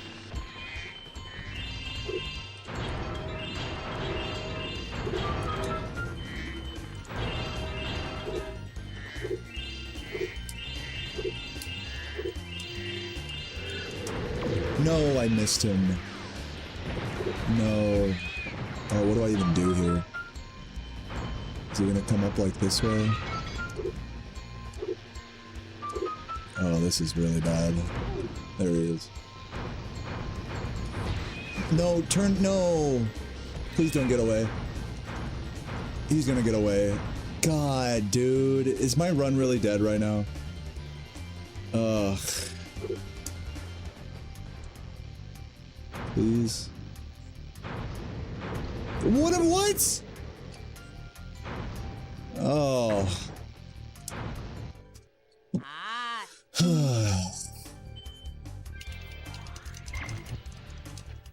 Excellent work.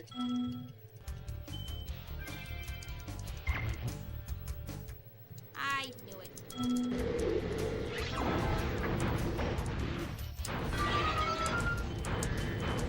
No way I missed both of them. That's crazy. What the fuck, bro? God, I'm so bad, bro. Why do I suck? This is basically a reset, but I'm just gonna try to continue.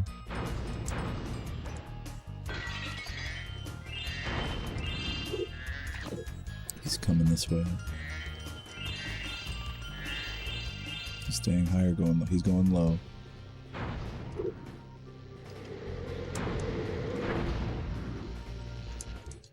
Nice fly.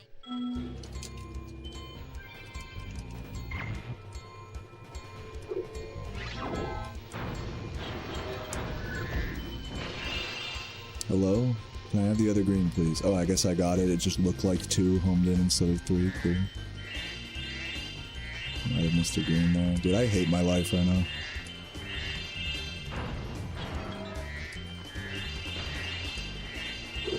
Yeah, Mr. Green there. It's just so bad. Everything's just so bad.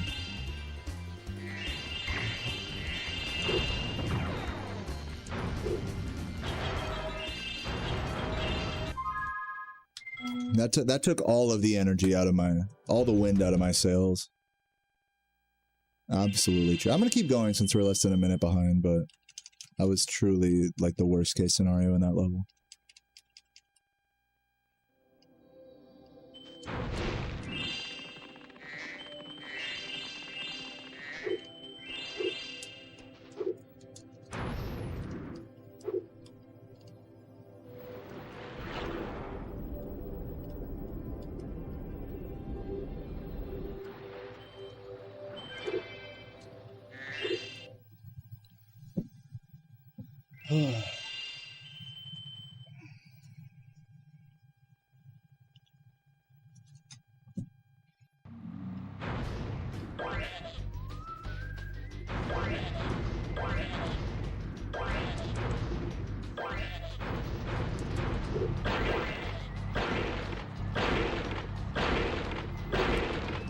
I went the wrong way. I'm a fucking idiot.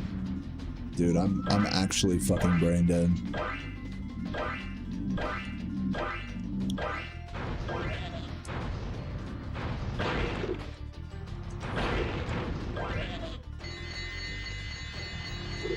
No way I miss him, dude.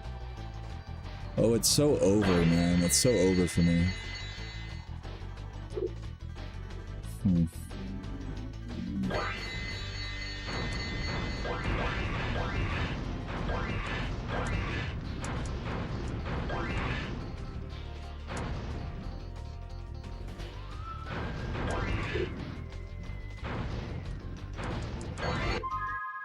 It's so over. One more try. You guys want to see a reset?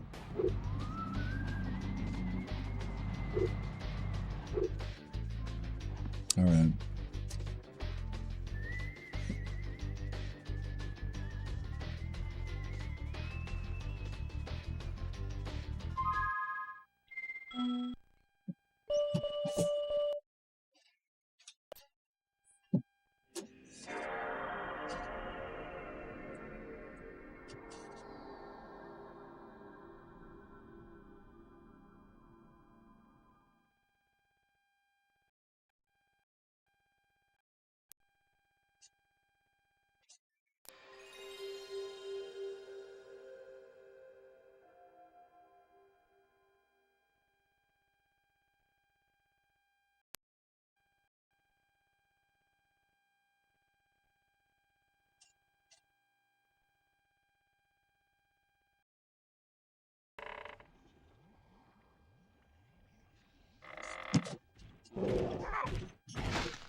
You got some vodka with strawberry and raspberry. That's awesome. What the sun looks like. That's great. Don't We go should hurting on yourself vacation. now.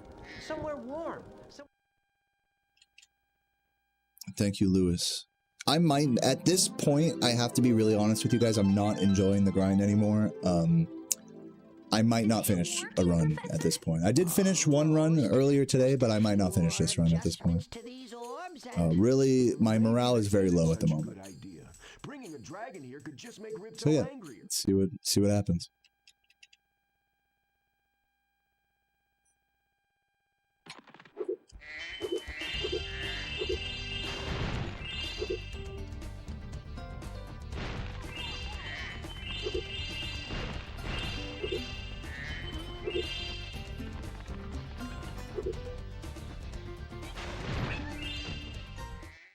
nice.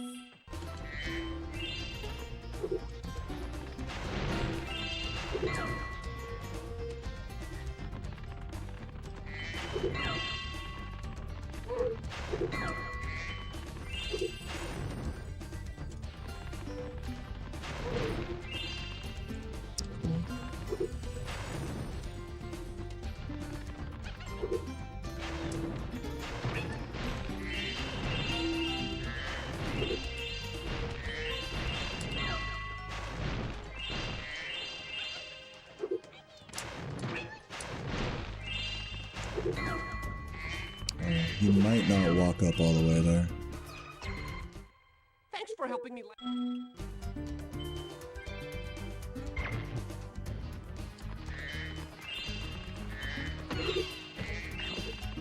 Yeah. Gotta wait for him to do all this.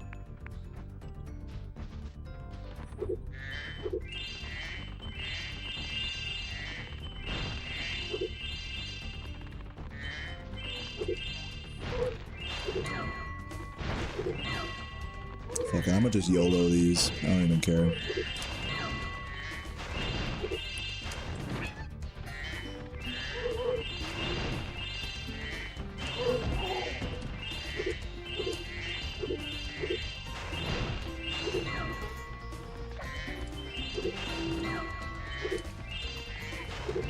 And it's over.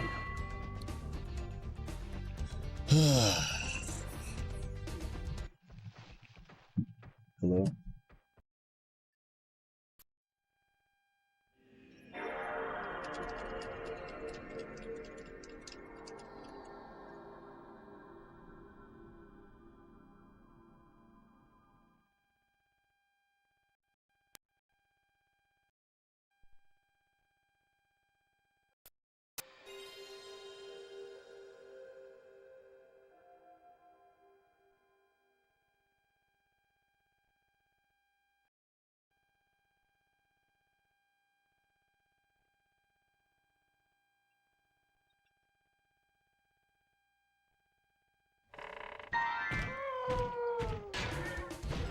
Hey, thanks for being here, Z-Ray. Appreciate the kind words.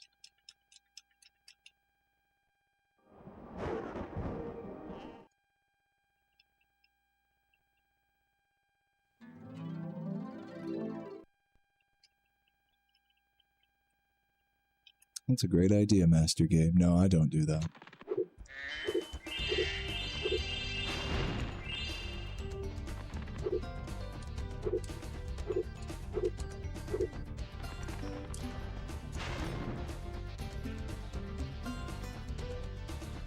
It's so over, guys. It's so over. Okay, I'll give it a couple more tries here, but this is just not, this is going nowhere fast. You know what I mean? I should really just be done at this point. I did do a whole run already. But, you know. I feel inclined to continue for the moment.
My shoe.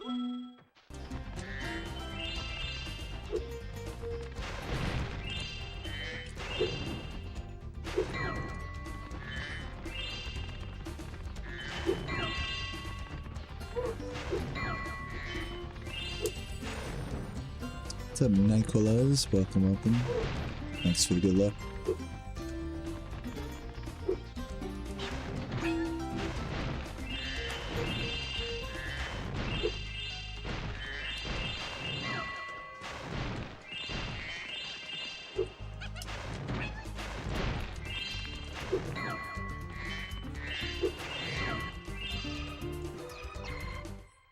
Thanks for helping.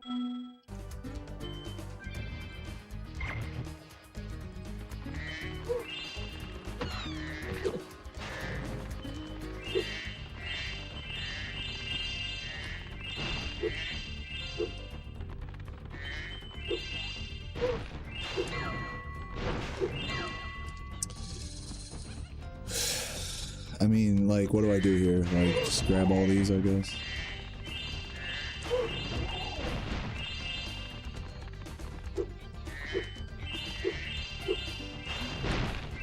Do the whole room backwards.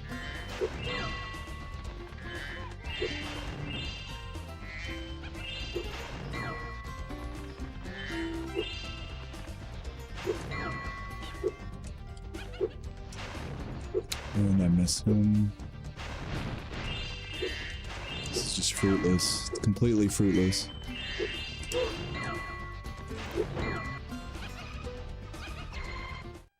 Thanks for help.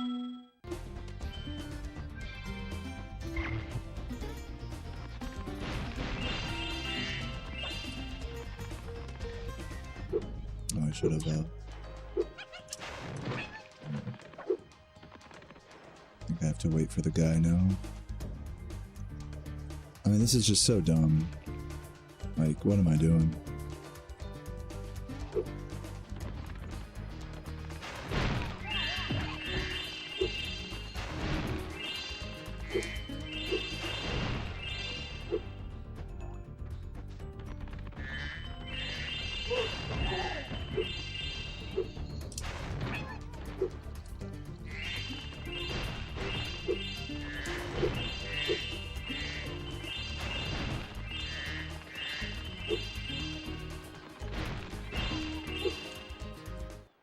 To hit that.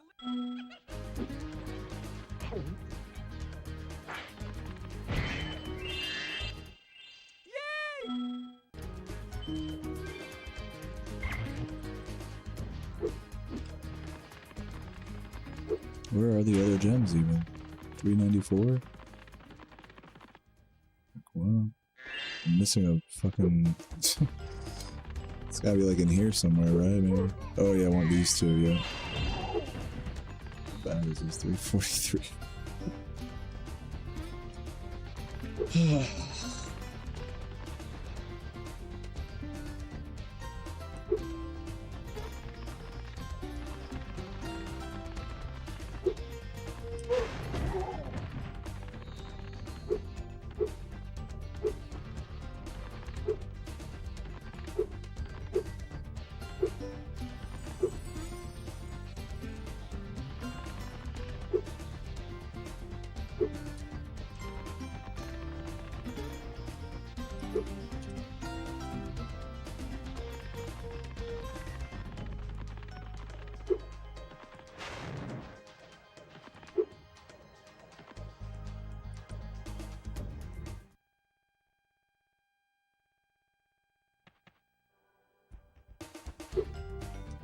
See you later, Michael. Thanks for hanging out, man.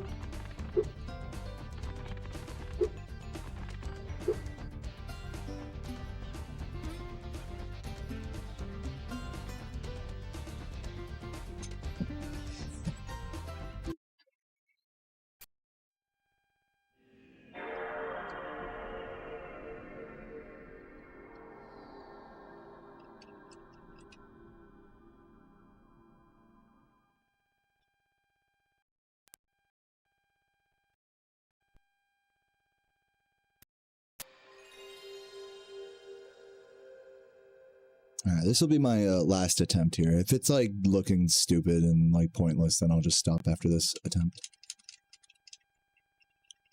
Sorry, everybody. Like, I know I shouldn't apologize, but like, I'm trying my best here, you know? It's just, when you can't do it, it just is very crushing, you know? It's hard to overcome it at times. The speed depression, as I like to call it.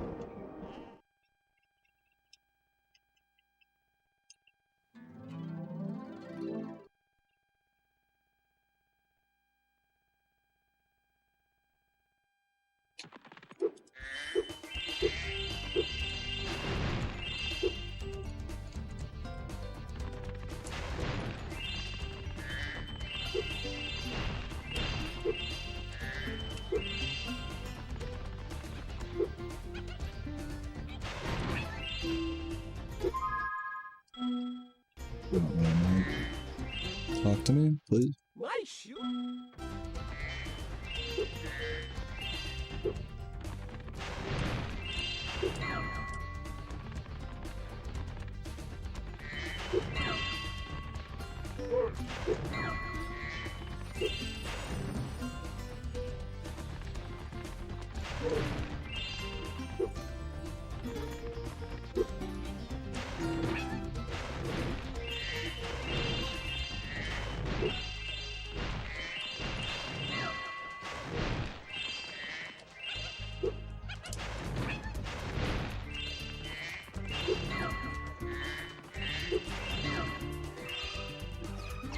Hey, thank you, Thanks Tobias. for helping me. I'm glad you're enjoying the grind, man. It means a lot to me.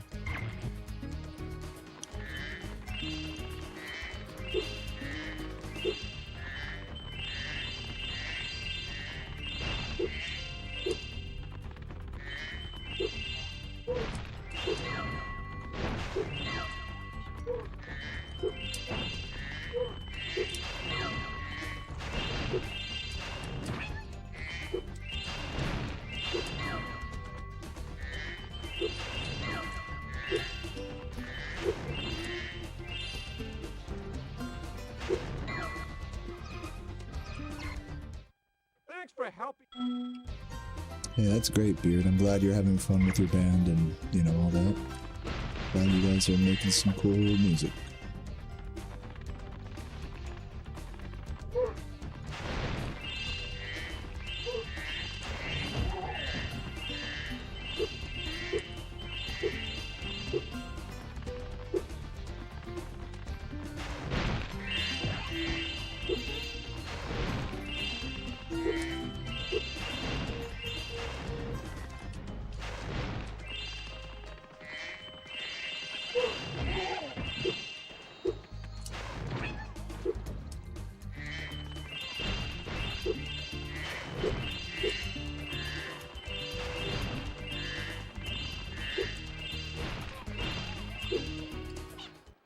To hit that.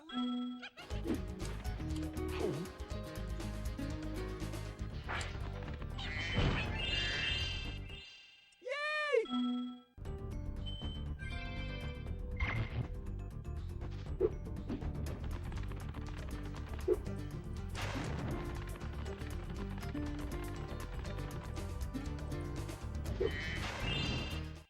Spyro!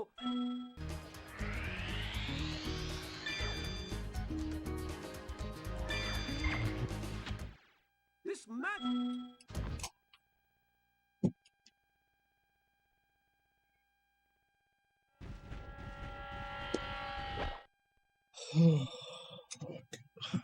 That's really wholesome, LCL. I'm glad you have that memory. I have this.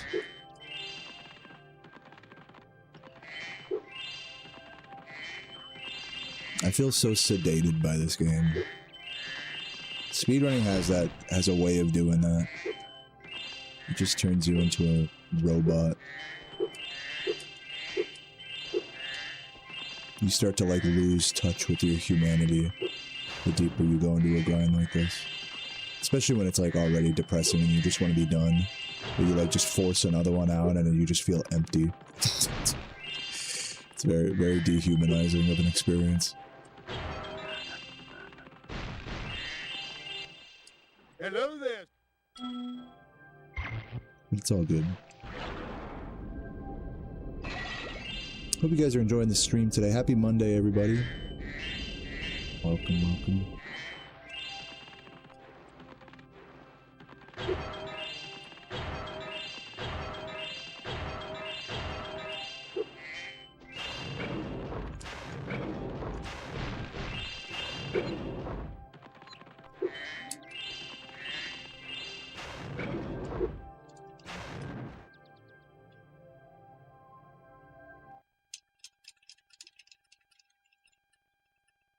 Before you get to the castle dungeon, Spyro.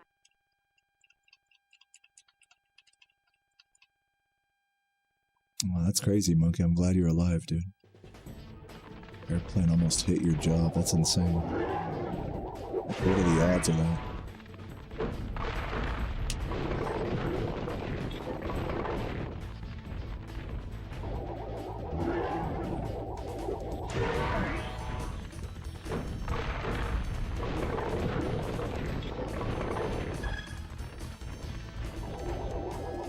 Thanks, Tobias. I'm glad you can appreciate the struggle of what I'm doing here. I know it really pales in like, to put things into perspective, I know my struggles here very likely pale in comparison to the ones you guys probably experience on the day-to-day, but you know, they are my struggles nonetheless, and I'm glad at least some of you guys can empathize with it.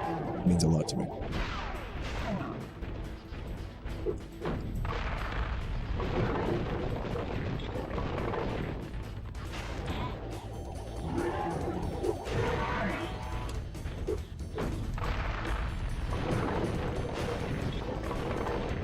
A bunch of vehicles on the line. Man, that's really sad. I could only assume that some people died. So I'm just glad you're okay, man.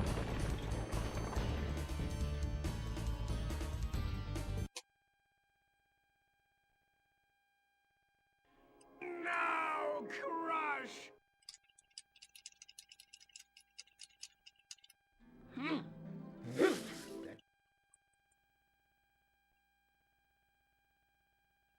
It's very cute, Kurox. Yeah, I'm definitely going to be doing some of that after this run.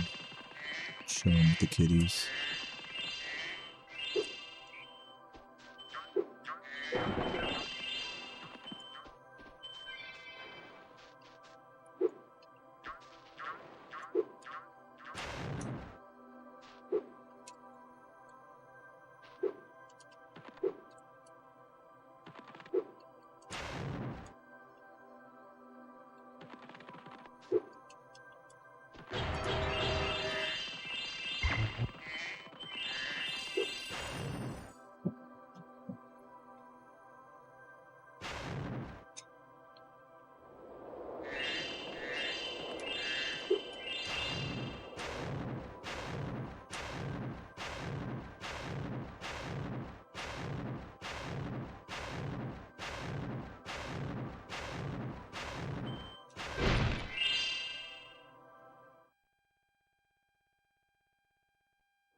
Cool. What's up, Matt? How you doing today?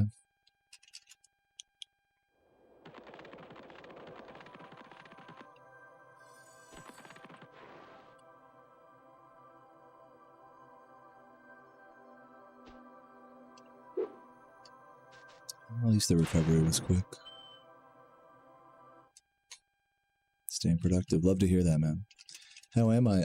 I'm kind of, you know, Finally. I'm less than great, you know, after 3.5 hours of this game today. Just trying to get one more run under my belt here, and yeah, and enjoy the rest of my day. That's all I can really say, without sounding like too much of a baby.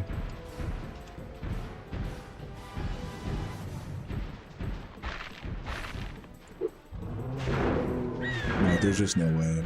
Like, I've just gotten the worst barrel RNG today.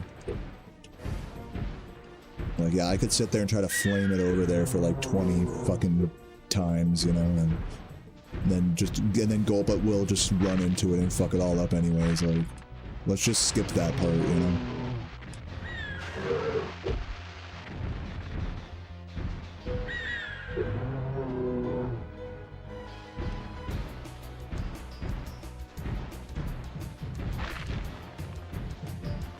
Hello, please don't eat it. And I miss it. I'm a fucking idiot. Cool. Ugh, bad.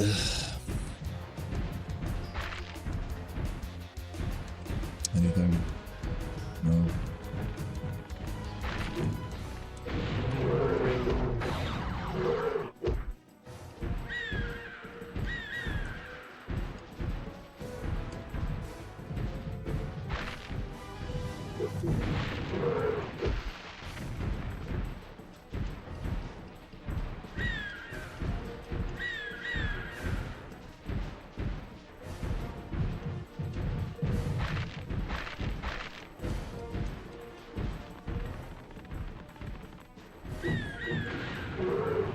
Cool. Just bad. Everything's just bad about this. We're gonna be pretty behind after this fight.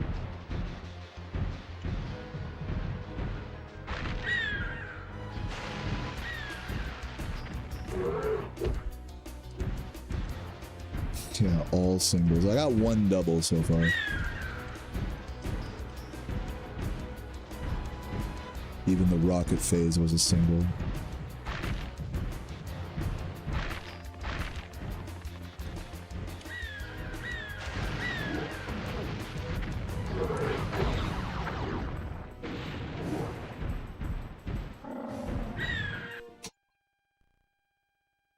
Somehow saving time on these splits with that.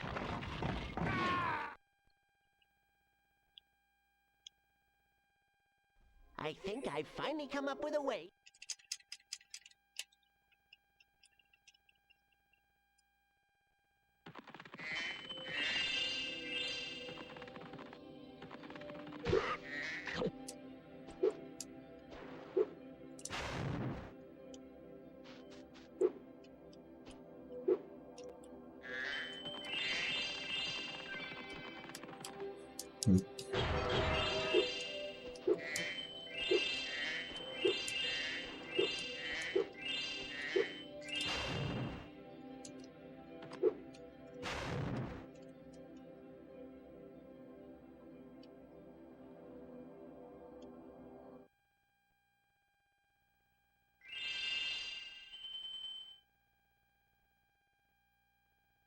$20.58. Congrats, Chef Rich. Any percent, I guess that would be, right?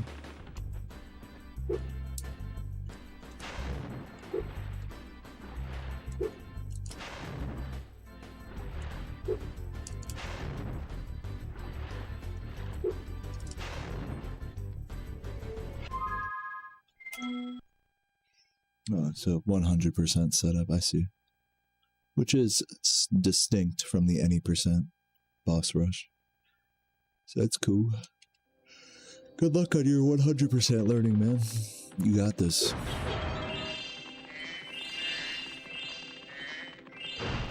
Oh, I didn't do Ripto yet. I'm a fucking idiot. I was like, why aren't these gems homing in?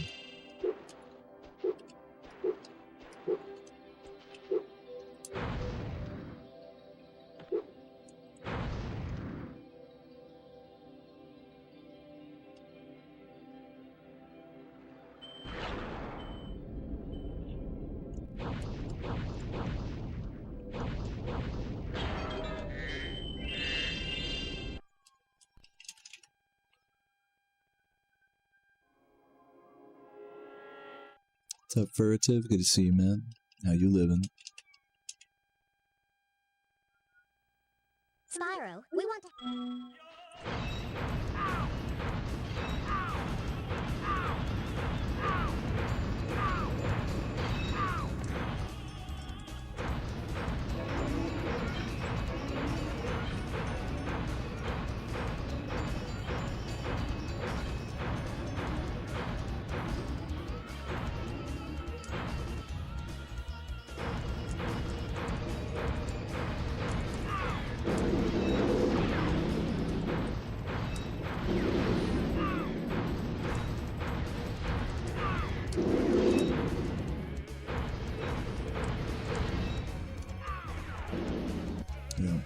too early.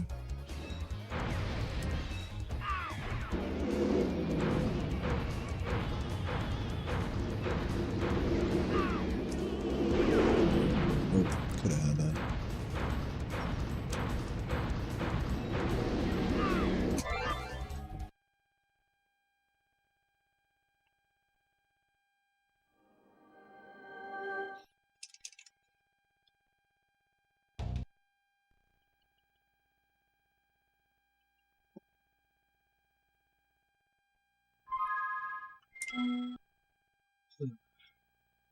There's one red by Robotica I gotta grab still.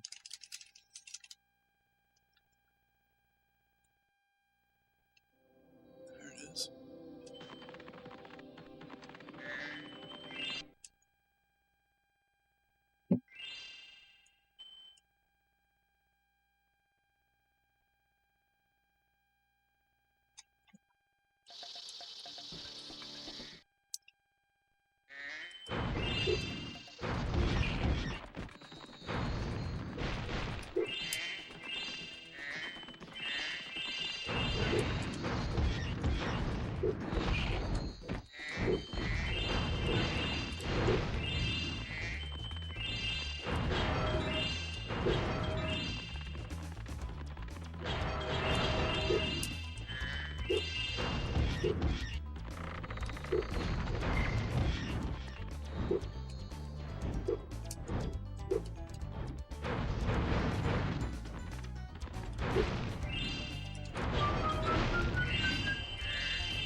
My field.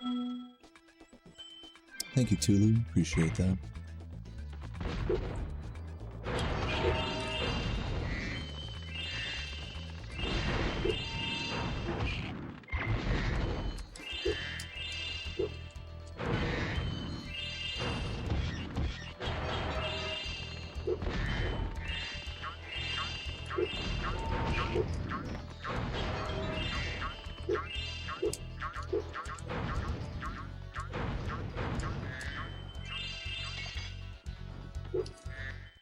Wait a...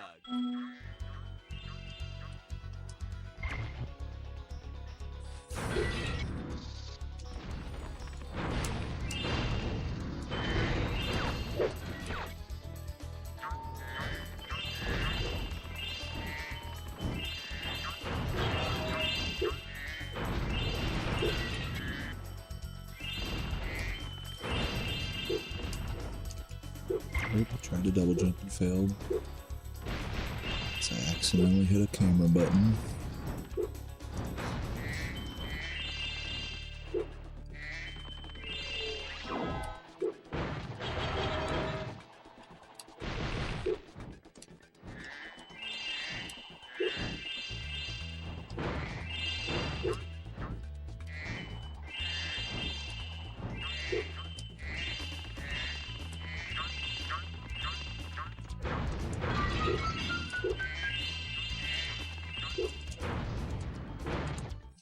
A fine...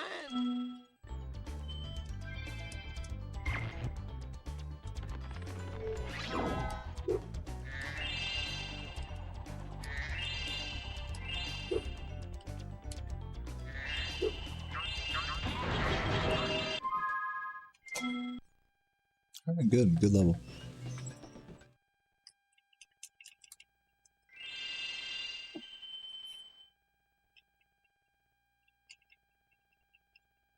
Also some free time save there from the accidental early homeworld cleanup I did. So there's that too.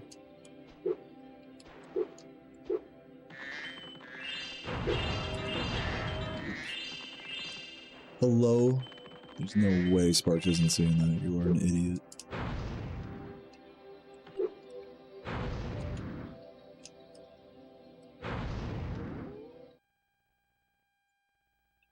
Alright, get redemption on this metropolis.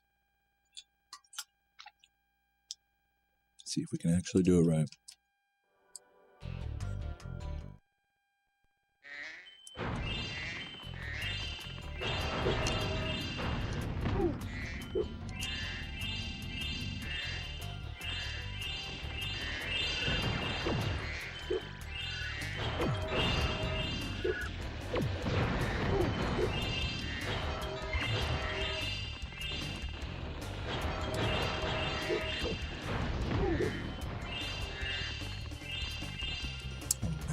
is not good.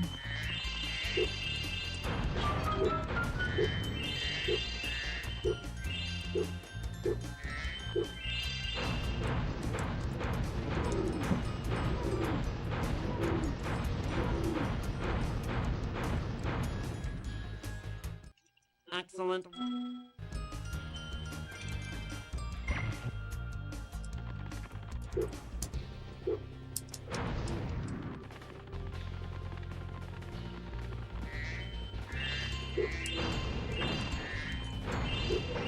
Would have liked to get that guy.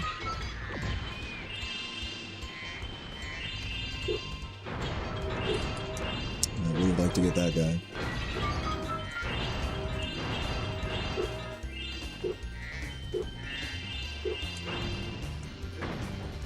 Where is he? There he is.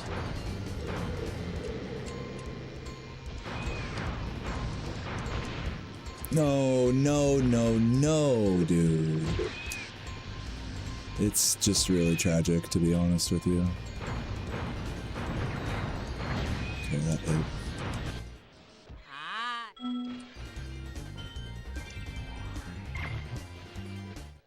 Excellent work.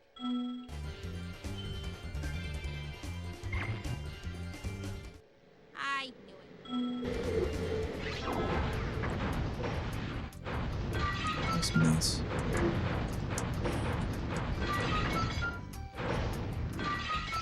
Come on.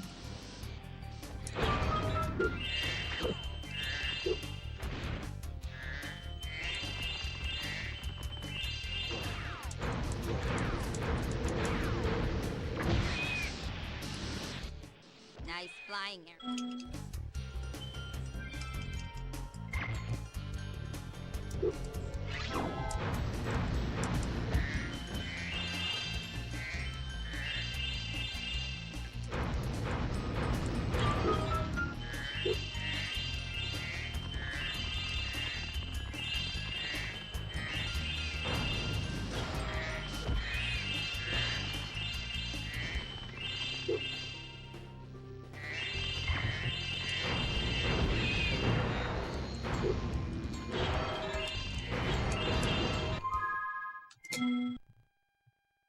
Pretty bad.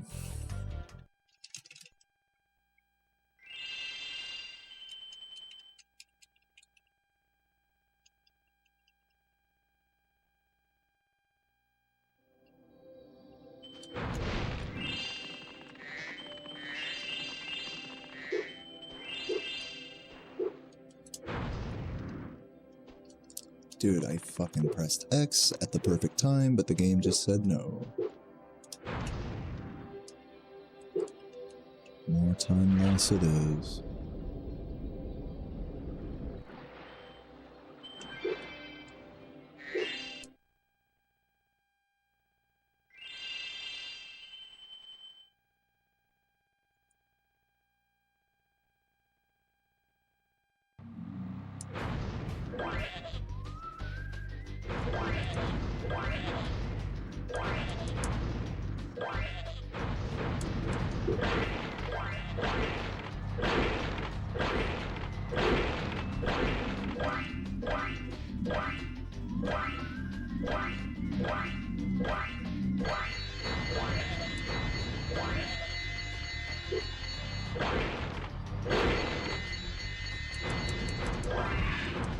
Hey, nice cut! Yo, Chef Rich with the 69, the $6.90. Appreciate that, man. Thanks for showing you the way. Yeah, you're very welcome. And I appreciate the good luck, man. All right. Legend, Chef.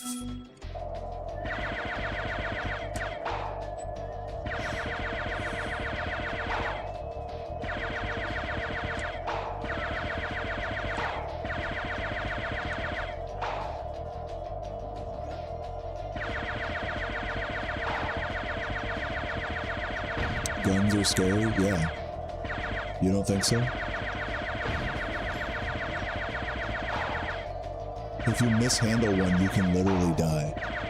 I know you would never do that, but, you know, it doesn't make them not scary, you know what I'm saying? So, yeah, I'd say guns are pretty scary. Even if you know what you're doing with them and stuff. They're just something to be respected. If you don't want to use the word scary, as I'm sure your ego will not allow, we could at least say that you should have a lot of respect for the danger involved in operating firearms. I think we can at least agree on that wordage. If you're too good for the word scary. Hey! But I think we're all just kind of saying the same thing there in that regard. I don't think there's anything wrong with being scared of guns. I don't think there's any bravado to owning a gun. I don't think it's you're cool or you're whatever if you can safely operate a gun. I don't think guns make you anything. Is my thought about it.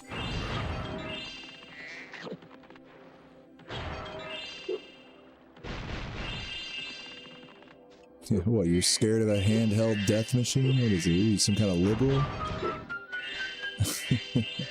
Scary. What are you scared of?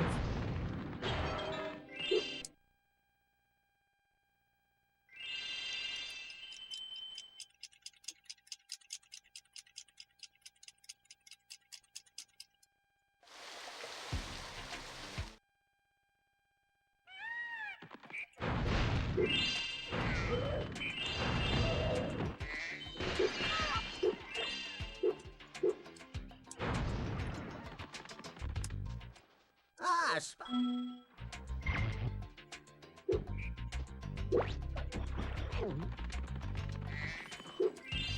A chainsaw and a lunatic sounds equally scary. Alright, let's, I mean, like, I'm not trying to, like, have an argument about what's scary, what isn't, you know. I'm just saying, I'm not saying, like, a deranged lunatic operating a gun versus another weapon, or, I'm just saying, like, operating a gun at all. Trying to operate a gun safely can definitely, you know, be a scary thing to do. That's all I'm saying. I'm not talking about, like, lunatics or anything.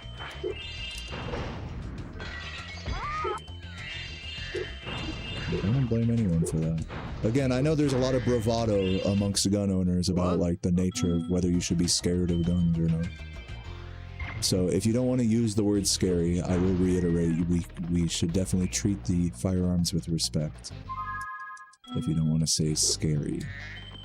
But I think scary is a really great word to describe, like, how serious operating a gun is. It is scary, in my opinion. Nothing to scoff at.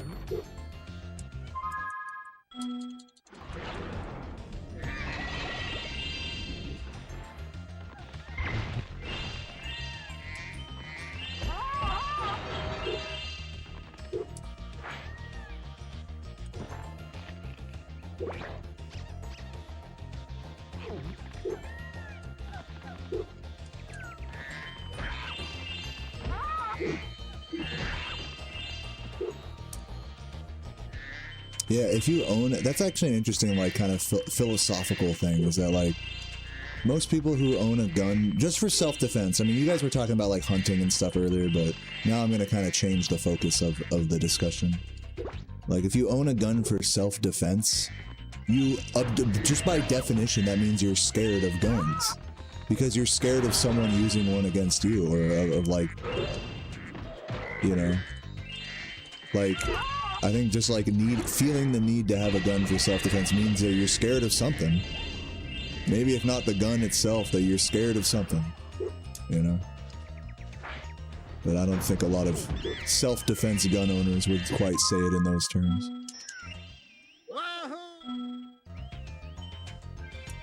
It's an interesting thought.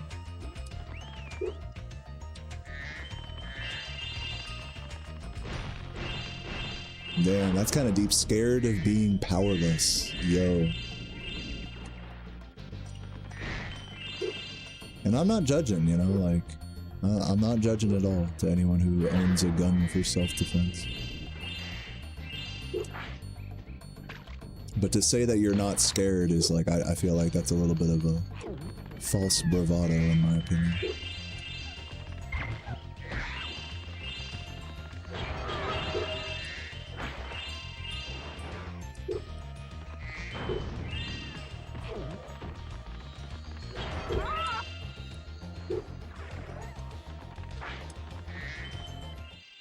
My pencil!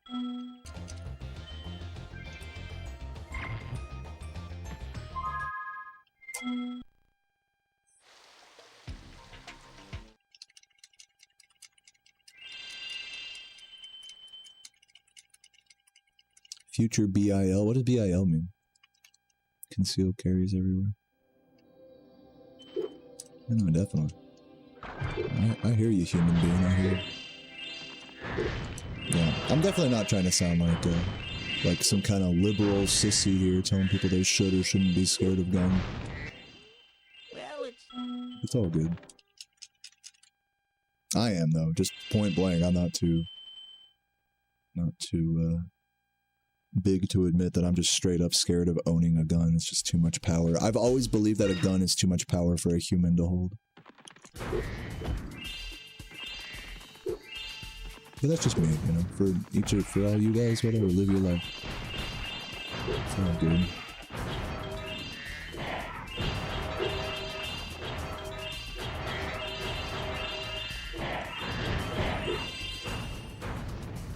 I feel very similarly about cars as well.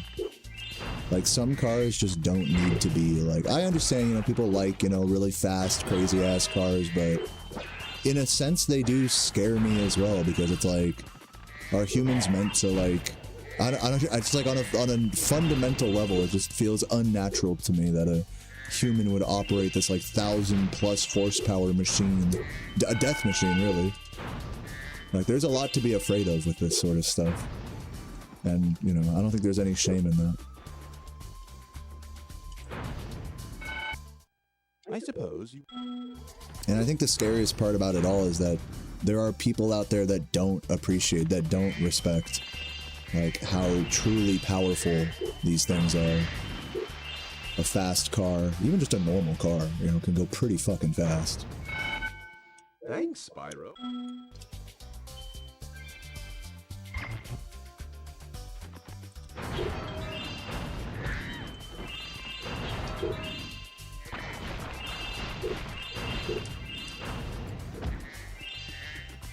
So yeah, I think fear is like an important part of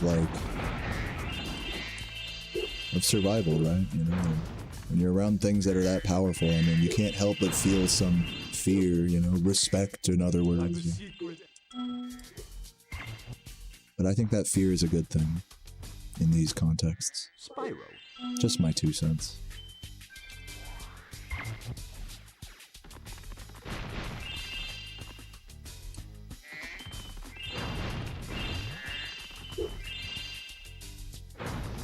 Guns are cool. Yeah, honestly, I'll give it up. Guns are pretty cool. Like, there's some pretty interesting weapons out there. Cars are cool too. Man. Something so scary can be so cool as well. Definitely true.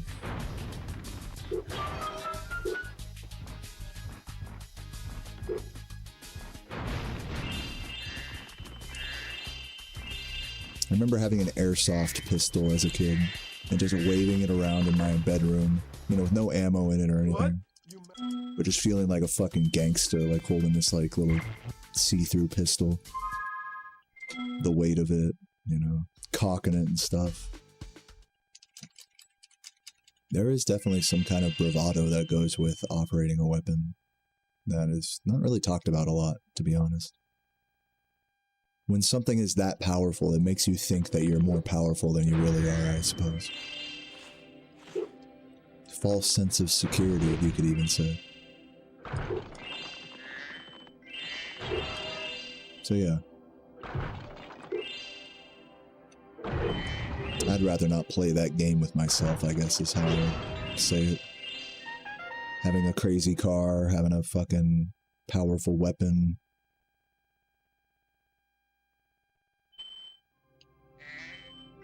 Too much power for me. I'd rather be powerless, truly.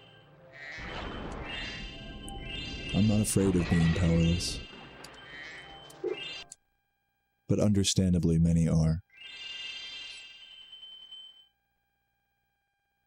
Or maybe a better way to say it is I'm less afraid of being powerless than I am afraid of being powerful. That's one way to put it.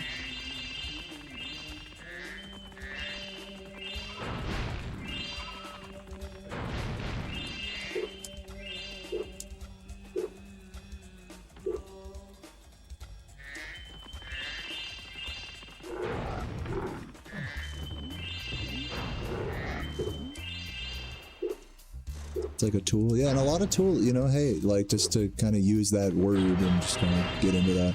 A lot of tools out there are very powerful, you know, like sawzalls, you know. You can just walk around and just have a saw, just saw anybody in half, saw a car in half if you want, you know.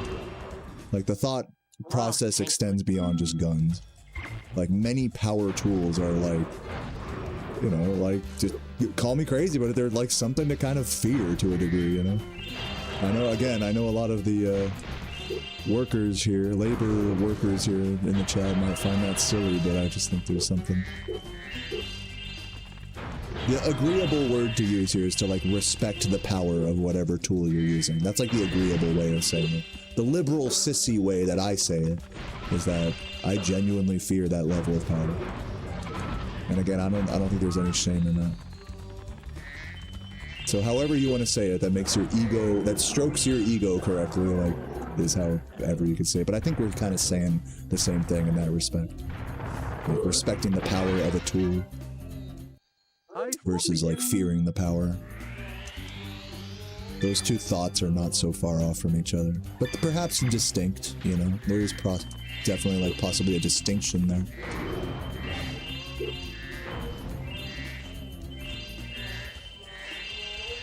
Between fear and respect. But maybe in another sense, it takes one to really have the other as well.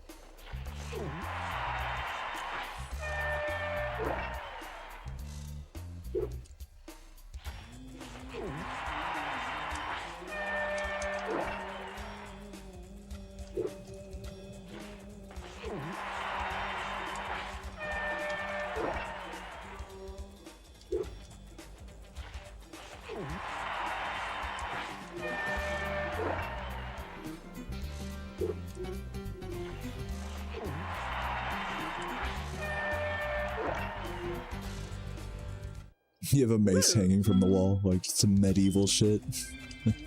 Pretty cool. Pretty epic. Would you like to try it?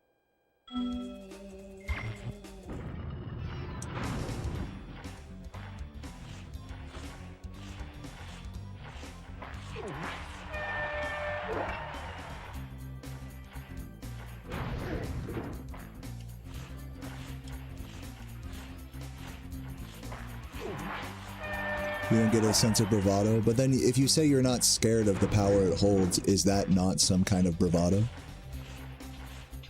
I'm saying there's ego here where you might not realize it's there, dealing with such powerful machinery. Like complacency is the bravado, is kind of what I'm saying.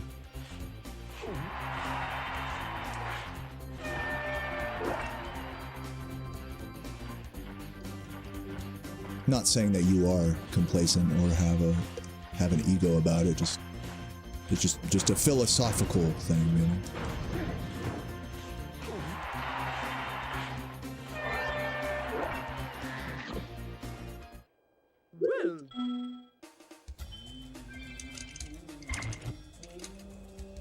Okay, that was a decent hockey. That last shot was a little weird, but we're good.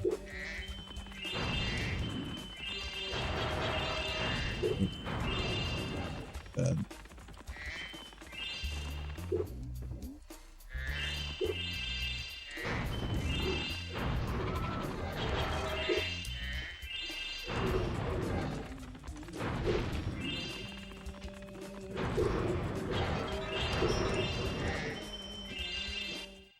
Well done. Yeah, respect. And to get back to that point, Master Gabe, is can you respect something without fearing it? Like, are those two things like mutually exclusive? I think on the topic of like powerful tools and weapons, people like to think of those two things as mutually exclusive: respect and fear for a gun, for a saw, for whatever. But it's my opinion that you need to have fear in order to truly respect something like that, and vice versa. You need to respect it in order for it to scare you. Like those two terms, while distinct, are not mutually exclusive, fear and respect, when it comes to the operation of very powerful tools, like guns, saws, cars. So I don't know if I really believe anyone that says, "Oh, I'm not scared of a saw. I'm not scared of driving a car." To me, I hear you're complacent about the power that you hold with it if you say that, in my mind. Because to me, it's akin to saying you don't respect the power that you hold with it. Again, the words fear and respect are distinct, but they're connected, I think, in this topic.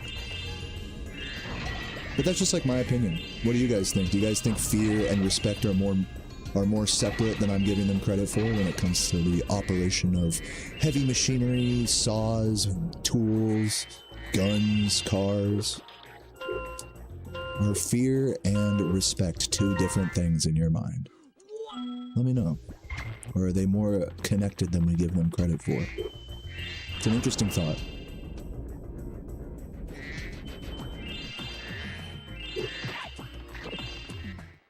This idle.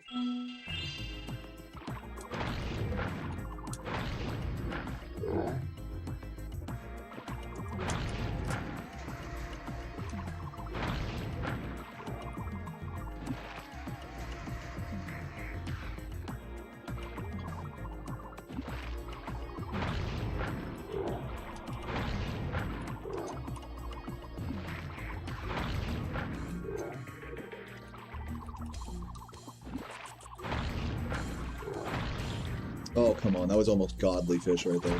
Give me one more, please. And of course, it's going to be bullshit now. God damn it, bro. That was almost such good fish, man. That one fish just didn't want to cooperate. Tragic. Still decent, though. Okay, Spyro.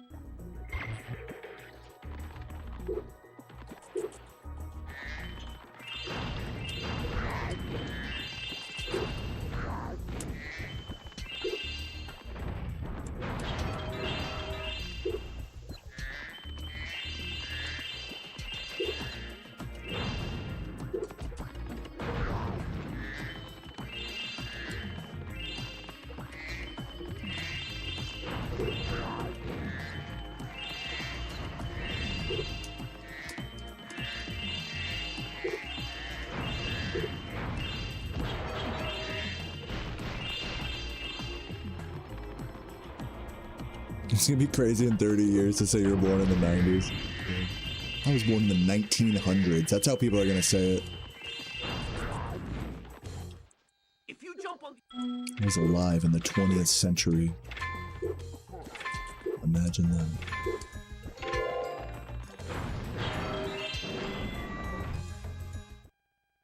nice job.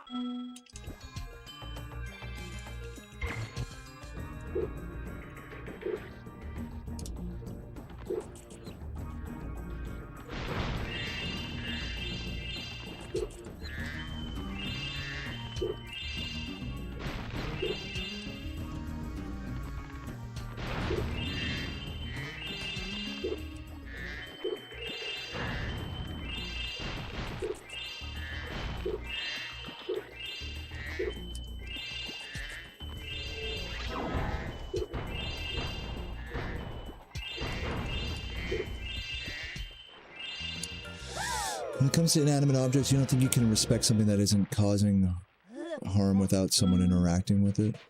Do you respect how the person interacts with it?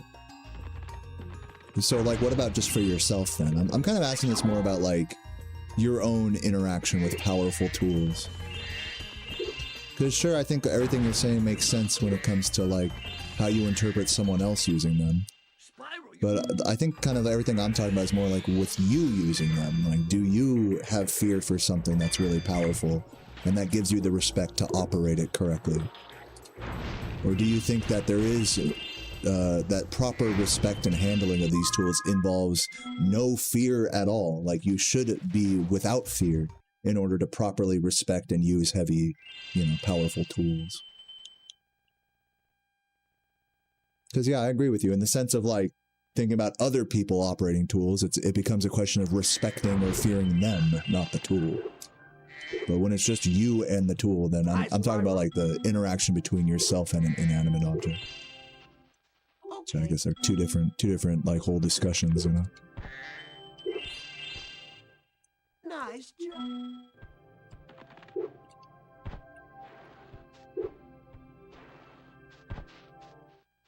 Very. The Honda Civic frightens you.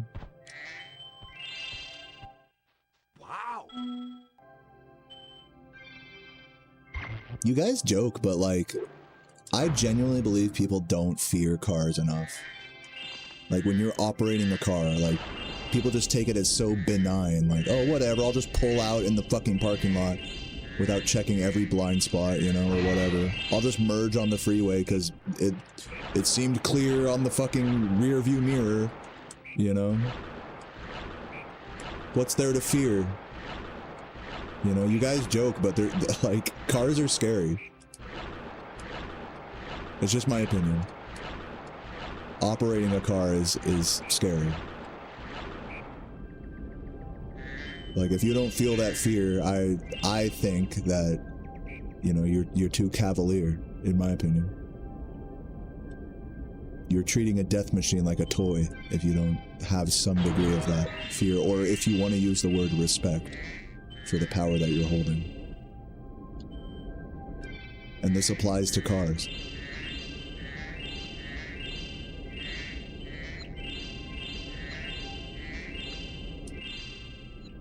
So when I say like fearing a car, it's not like looking at looking at a parked car and being like, oh god, so scary. But like, I mean, like when you're operating it, like, do you feel like some sense of power or fear, you know?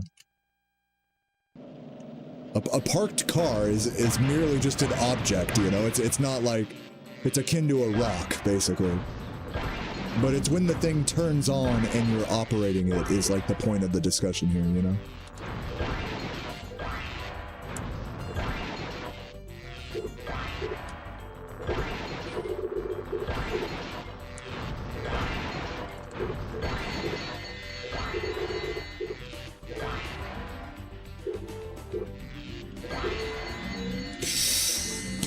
And there goes my run. Lost about 30 seconds for that. Pretty bad.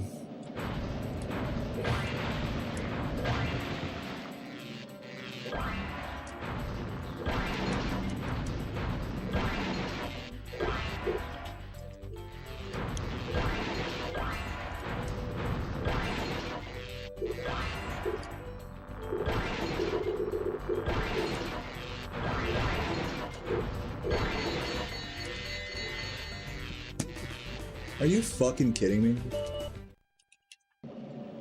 Can I get through this time trial? Is this physically possible? This is nuts.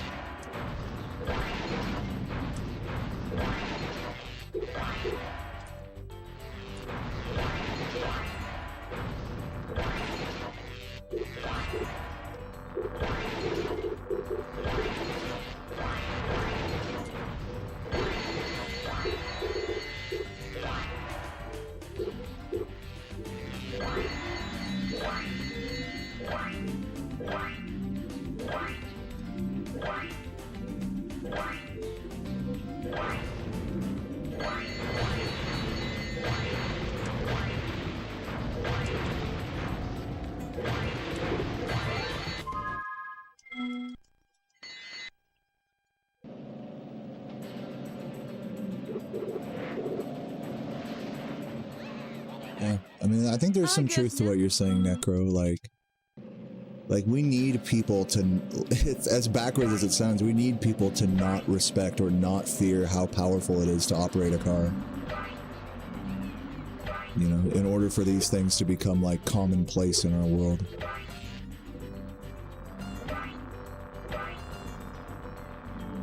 Because if everyone really truly feared the power that a car could hold, well, people just wouldn't drive cars as much. And that would be so bad.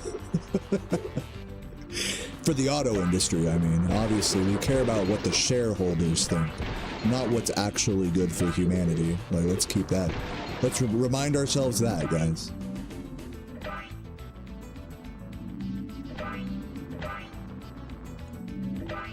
No, yeah, it's true. If people really feared things that were, you know, extremely powerful, they wouldn't use them as much. And now you guys are starting to understand why I try not to drive as much as possible. Like, there's a genuine fear of, like, you know, of the unknown there, you know?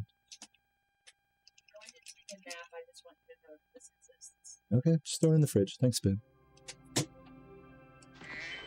Dude, a horse is powerful, dude. A horse can, like, I remember we went horseback riding, Sarah and I, when we went to South Carolina, and I was so scared of standing behind one of the horses. I remember before we even got on them, I was like kind of nervous to be around them.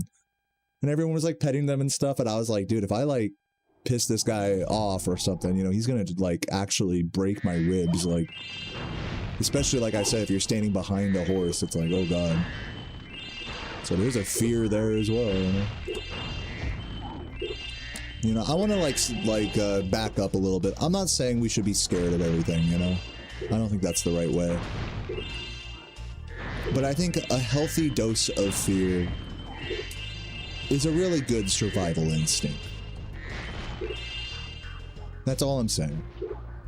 Really, I'm not saying our world has to change or our world is so fucked up or whatever. It's just is what it is. People just don't really fear things that they hold a lot of power with.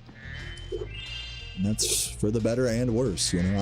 I've obviously been speaking about it from the worst side. But, you know, as the guy said in the chat earlier, that's for the better, too. So that way we can have a society that operates, you know, with so many of these things. The next glide. It's for the better and worse. That people lack fear of things that can kill them. Respect it. So I was having this discussion earlier, so I'll just bring it up again. Is that, like, when it comes to the operation of heavy vehicles or machinery or guns or whatever, you can use the word fear and you can use the word respect. And both of those words are distinct, but I don't think they're mutually exclusive. I think you need one to have the other. That's just my opinion, but do you disagree?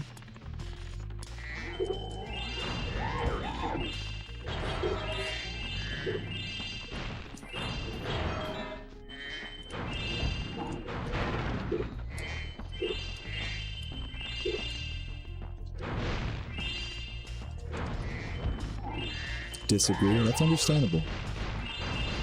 I truly think you don't respect something if you don't have some fear of what it could do to you. So hopefully you can at least see my outlook there. Definitely not saying you should operate a Sawzall like while shaking in fear or anything. That's obviously bad.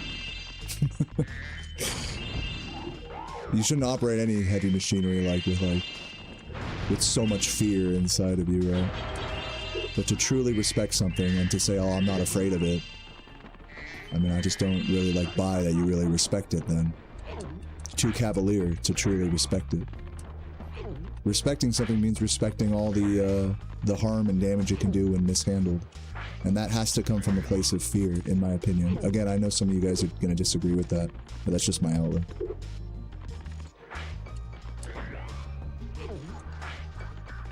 Or in other words, I think it's fine to not be so high and mighty as to say, like, I'm scared of what this can do to me, so that's why I'm going to operate it safely. That's why I'm going to treat it with respect, is because I fear the ramifications of not. But to say there's no fear involved at all in that whole calculation, I think it's kidding oneself, truly.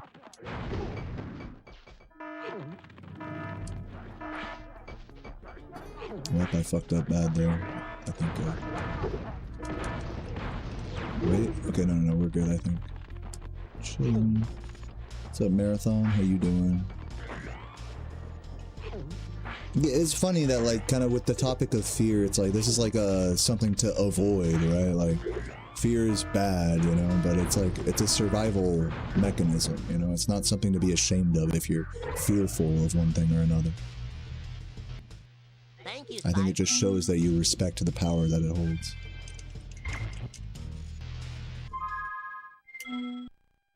So yeah, distinct ideas, respect and fear, but not mutually exclusive.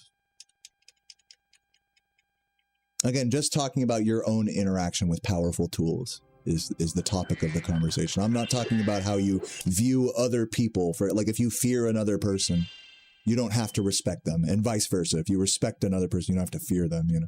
I'm just talking about your own interaction with inanimate objects. That's the whole scope of this conversation. Nothing more.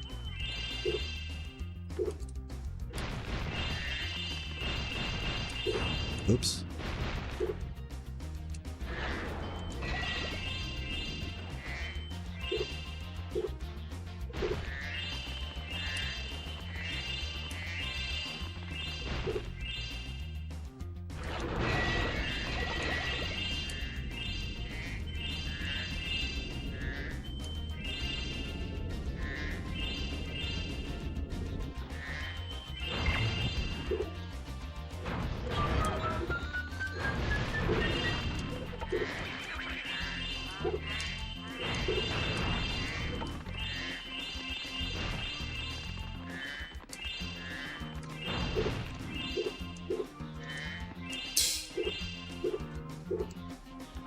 Got my first run today too. What do you guys think? You guys think I'm a liberal sissy? You just say it if that's what you're feeling from all this discussion. Am I too philosophical on matters of just simple interaction with tools? Just say it if you think so. All this discussion about fear and respect. Am I giving it too much emotional thought to something that really doesn't need it? You can be honest. Thank you.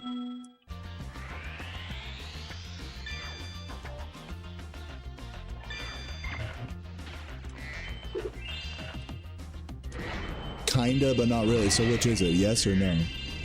Kinda, but not really. Kinda, but not really is really not an answer. Your turtle. It's a yes, but no. That's like what that's. It's like it's not a yes. It's a you know. That's what a kinda not really is. So, We're all a bunch of live cucks. Not everyone here.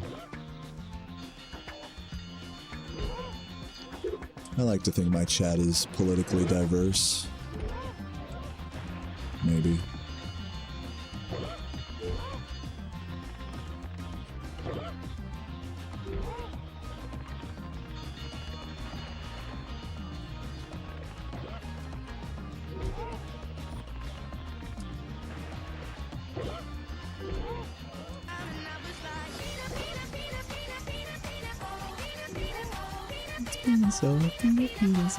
Thank you, Beard, for the 5 gifts. Appreciate that. Super based. Hope you're doing well. Win beef stew. I just finished off my leftover beef stew last night. It was really good. Really enjoyed it.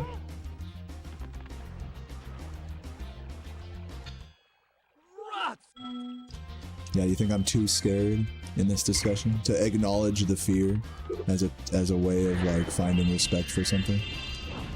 Would you say that like you should just try to eliminate all fear when dealing with like a power tool, for example? Is that the goal, you think, for safe operation? What do you guys think about that? Eliminate all fear. Fear should not be a question. I could see that. I could totally see, you know, a safe operation manual involving, you know, the reduction of fear.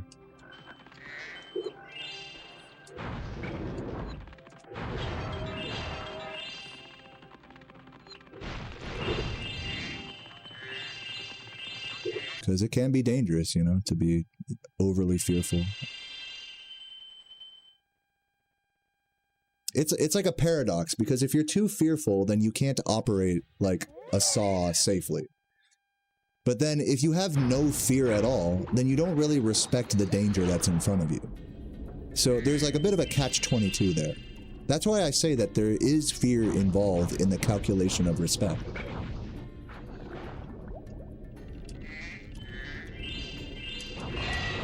For inanimate objects that are very powerful, like guns or power tools. So it's a kind of a funny irony that we try to remove the fear in the pursuit of like safer operation, when in reality, you know, we need a healthy amount of, there's like a healthy amount of fear to have.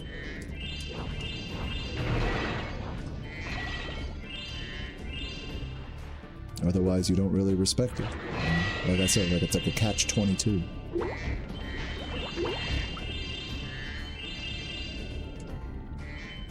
Yeah, they're not the same, and I agree with that, Master Game. They're not the same. I think they're distinct but not mutually exclusive. So distinct but connected. On the topic of operating powerful machinery. For other things, like how you see other people, they can be mutually exclusive. But just on this topic of operating heavy machinery, dangerous, powerful things. Can I not get eaten, please?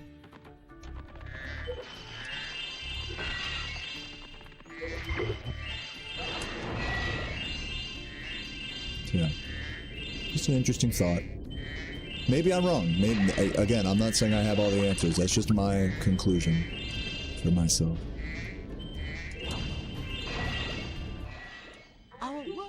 I'm happy to entertain any arguments against, like, fear existing in the operation of heavy machinery. And whether that's, like, a good or bad thing.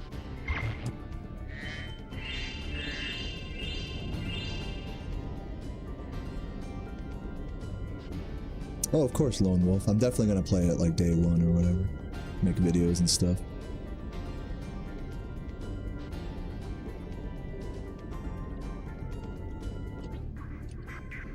Okay, so now we're making like a distinction between fear and caution, is what you're saying.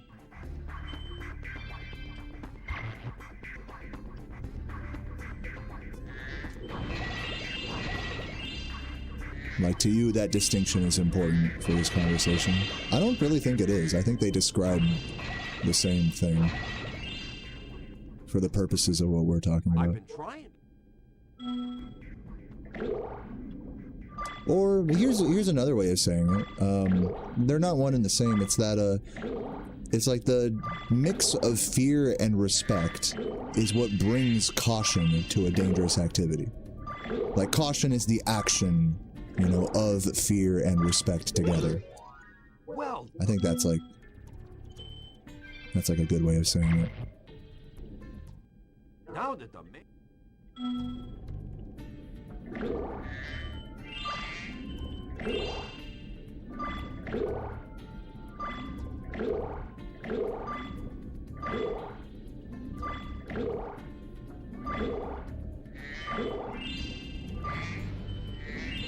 Caution is a byproduct of fear. Yeah, like respect and fear are like intertwined, as in one exists with the other. You can't have one without the other. Just in terms of handling powerful inanimate objects, I'm saying, just to keep the scope of this conversation in check here.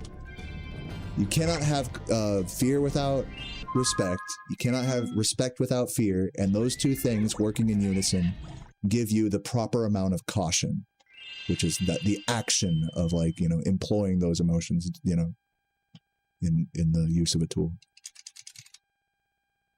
So yeah, and I only make like a big, like, specific stink about the whole thing because it's easy to I think it's very easy to see someone, you know, with a gun, or like people who own guns or own, you know, work with power tools, that they will wear it as like a mark of pride that they don't fear it.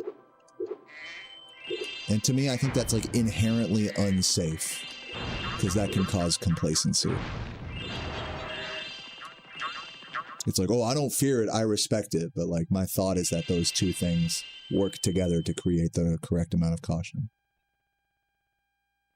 And not everyone looks at it that way. Just simply put, you know, especially the people who use these things often don't see it that way. I just find that intriguing.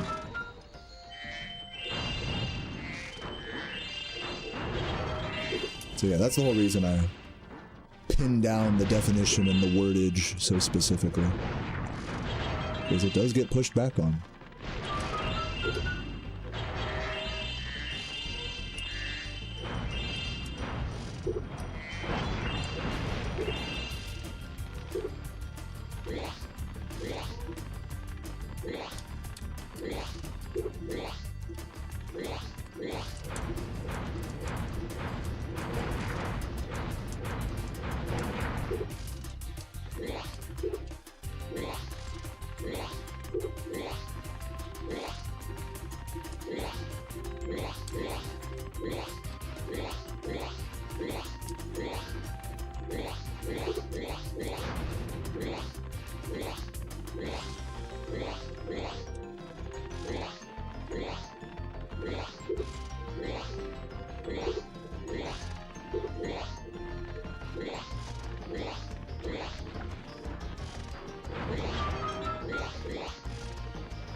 Oop, too early.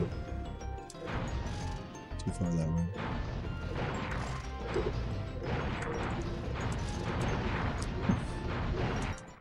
Thanks, Spyro.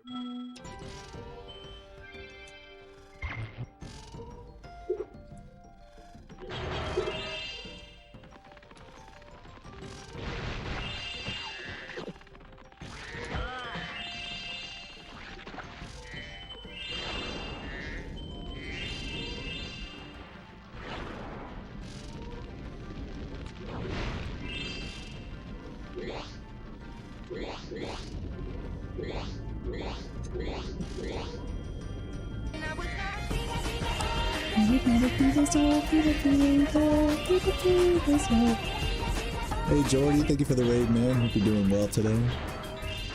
The rare Jordy going offline before me today. Must have been an early grind for you, my friend. I hope the 120 is going well. You get any good runs lately? I haven't really been keeping up with the progress. Any like 120s or anything? 119s?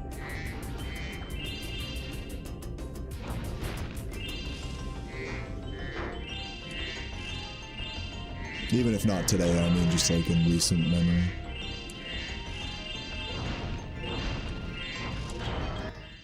That was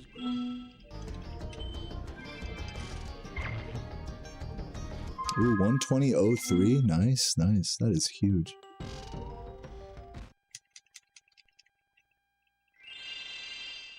Yeah, one of my old records was a 120.03, I think. Really cool, man. GG's. Yep, have a good night, man. Thanks for the raid. And good lucks to future runs. Dankmas? No, I've never heard of it. What's up, GME? I'm glad we've all found some common ground on this topic of respect and fear leading to proper caution and whatnot. Even if perhaps, you know, everyone has a different way of saying it, we're all kind of saying like a pretty similar sentiment.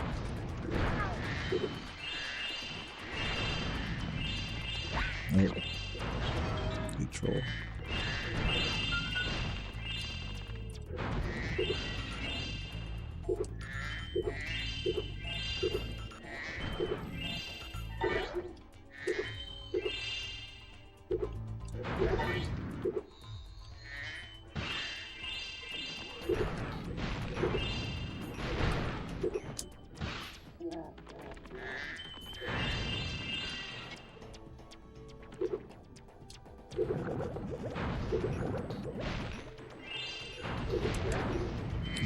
Come on, perfect movement.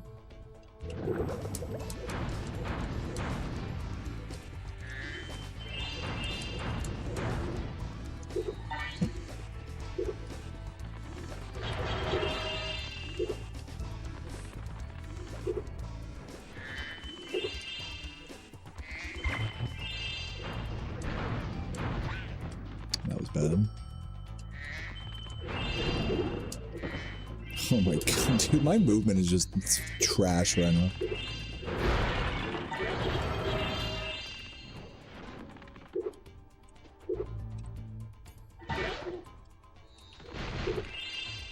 Sparksless.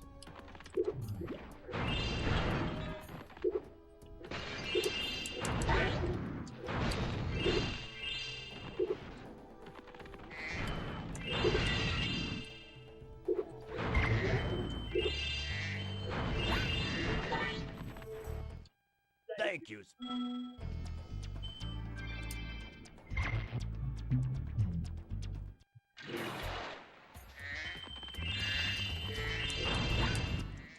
Excellent.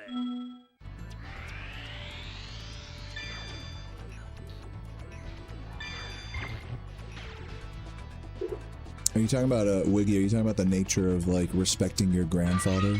Because I totally agree that fear does not need to be a part of that equation. As I said earlier, the whole fear and respect thing being connected is purely on a, within the scope of you interacting with powerful tools, not other humans. Once it's another human with a powerful tool, then it's a question of whether you respect or fear the person, you know? But just in your general relationships, like, you know, fear and respect do not need to be, you know, related. Well done, Grass.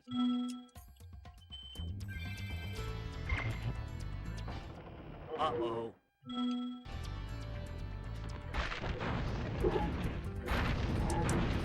I definitely believe you can like respect someone without fearing them. But here's a kind of if I could kind of flip, you know, thoughts here. Thank you When it for comes to helping us. respecting other people, do you guys believe that respect is earned, not given? Like, what's the right amount of respect to give a stranger? Surely not none. But even if they haven't earned it from you, how much respect should someone really deserve?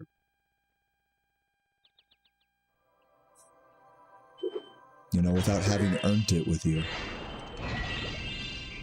Can a person earn respect just by their past? Earn or lose respect just regardless of their actions in the present with you, you know, in your presence? Respect with other people is a really interesting, like, thing like that, you know? Because we like to fancy that, you know, we don't have respect for anyone that doesn't respect us. But, like, I don't know if we all necessarily live by that in every case.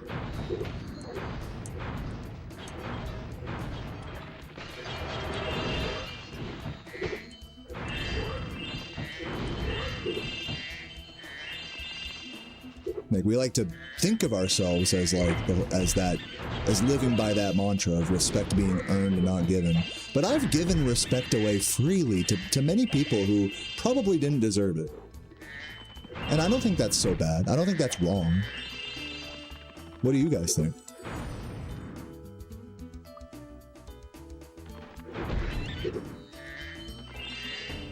I fell down. Oh god, don't fall down again. So bad. Hopefully I didn't miss any more gems there.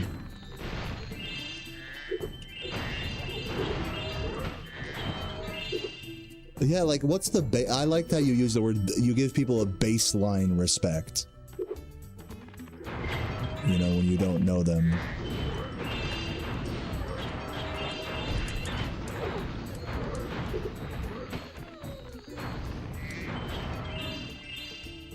But, like, what does that baseline look like? It's like, it's hardly ever, like, Thanks, Spyro. put into words, like, what the baseline respect of someone should be. I feel like everyone's got their own interpretation of that. That's another great quote, is treat others the way you want to be treated. Which, like, transcends whether you respect someone or not. But in a way is, like, kind of tied into the discussion of, like, do you respect a person? Like, you might not respect a person, but that doesn't mean you should mistreat them, in other words.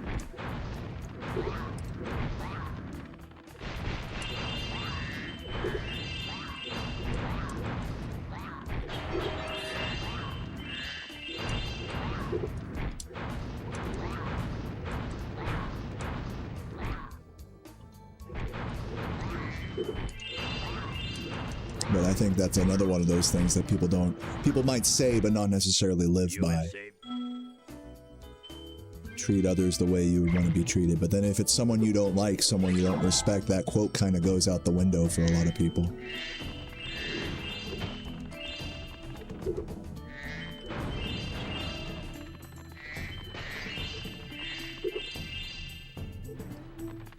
And I think just inherently treat others the way you want to be treated. Everybody, I think, wants to be treated differently. Like, it's not like we all have the same, like, definition of what treating yourself nice would be.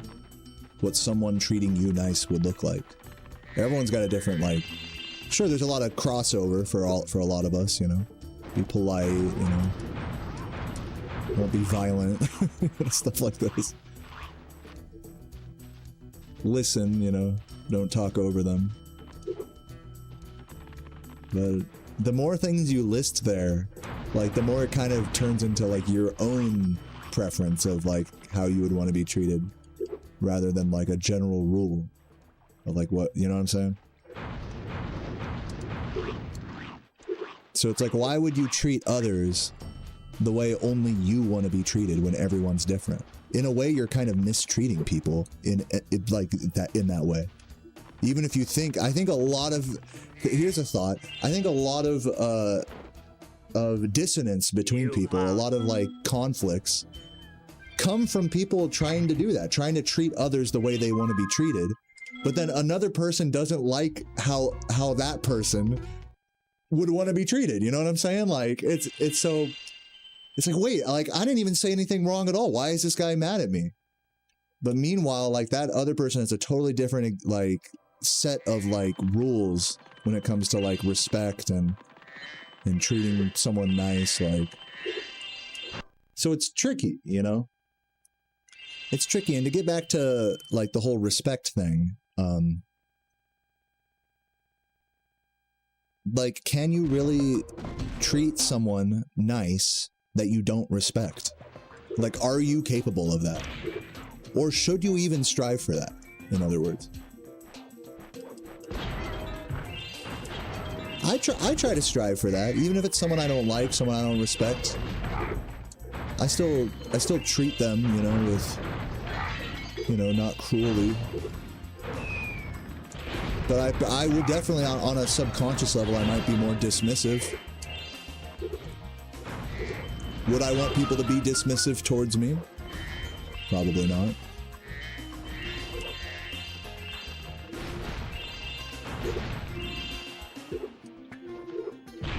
Oops.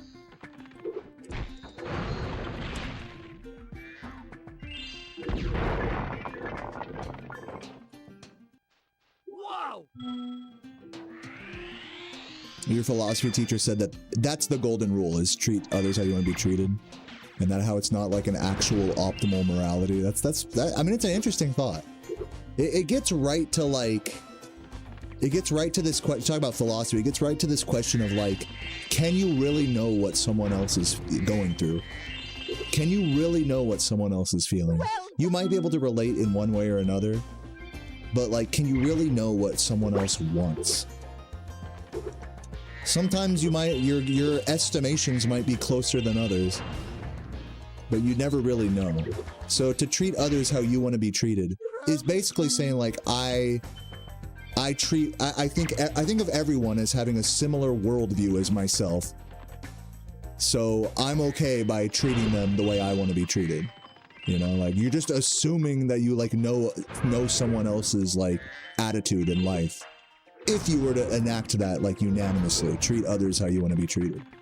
There's, like, a real dark side to that like, I feel like you might not even realize. Still, it's a great rule to generally live by. Especially when it comes to just being a fucking asshole or whatever, you know. It's like, hey, man, don't be a fucking asshole, you know. You want someone to say that to you, you know. Generally speaking, it's a good rule, but, like, on a very philosophical level, it points towards, like, our lack of understanding for each other. That we'd rather, like, enact what we like on others. What we would like them to do to us, that's what we're gonna do to them if we want them to like us. When really, we don't really know what they would like at the end of the day. We don't really know what is going on in their head. So this is all just an estimation based on your own experience, not theirs.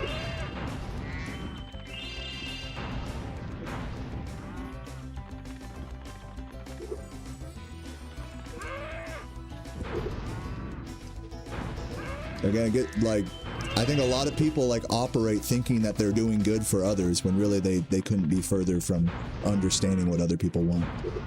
I think a lot of people operate that way.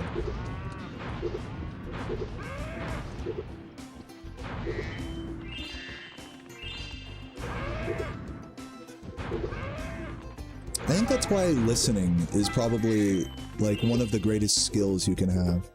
Because it helps you understand someone in a way that, like, you know, you'll never fully understand someone. But listening is the only way you can hope to come close to estimating what they might like or how they are or whatever. So if you're a good listener, then you're generally going to be good at estimating what other people want. And vice versa, you know, if you got a big mouth and you don't really listen to people, it's going to be hard for you to enact the golden rule of treating others the way you want to be treated. Because you just don't understand what they want on like a fundamental level.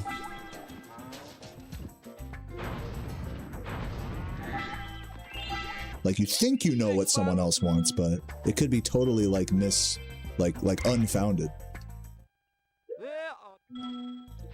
Right? Like just give the homeless person money. That'll make them happy. You know? When maybe that's not what they wanted. Oh, just give a homeless person food when maybe that's not what they want at all.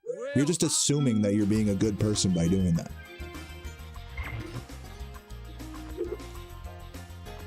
But you didn't ask them. You just walked up to them and gave them something.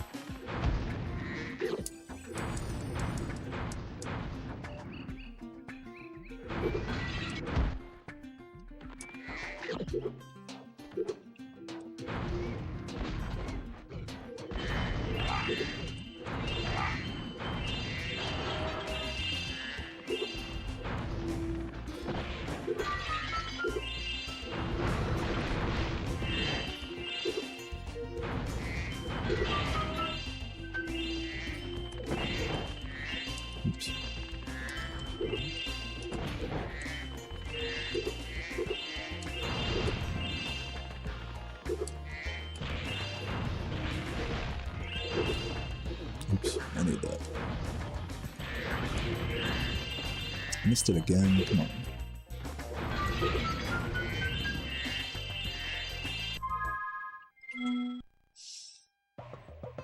It's about 30 seconds there. What am I using as a pace? This is a 142.10 splits that I got last week. Yeah, Super Flame for the Cowlex is pretty helpful, but it's only, you know, you can only get so much help with the Cowlex, you know? Yeah, like, I'm glad Super Flame is an option with them, but it only goes so far.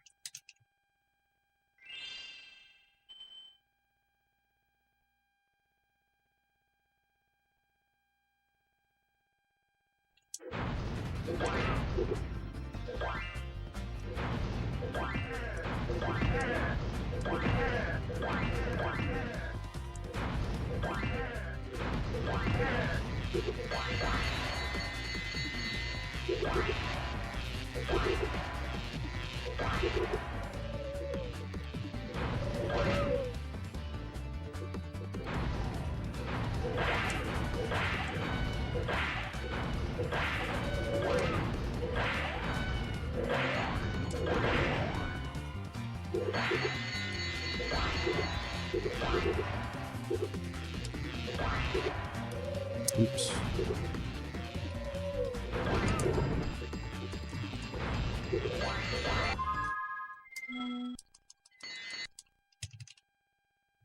Yeah, if you Super Flame slightly off with the cow, like the Super Flame on the Cowlex, it's like a double-edged sword like that, like how Sum 41 described.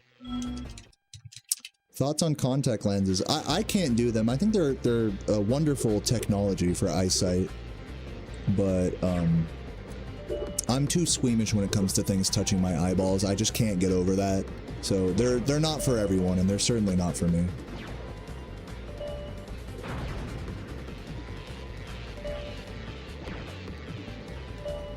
I'm sure you get used to it, but that doesn't change my attitude about it. They're not for me.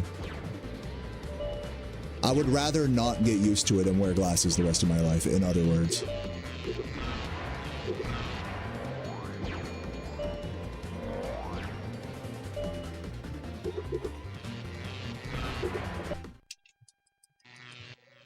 But a lot of people are the opposite. A lot of people would rather, you know, get used to that so that way they don't have to wear glasses. But I like glasses. So. Glasses are only, in my mind, glasses are only a slight inconvenience. Like when you're taking on and off a shirt, or you're going to jump in a pool or something, like, or it's raining, you know, and they get smudged or something. That inconvenience is like is like inconvenience is unacceptable for some people. Would you like me to? And contacts definitely helps alleviate that inconvenience for sure. But to me, that inconvenience is well worth not having to touch my eyeballs with a fucking contact lens. So it's just to each their own, you know. It's good that both options are there.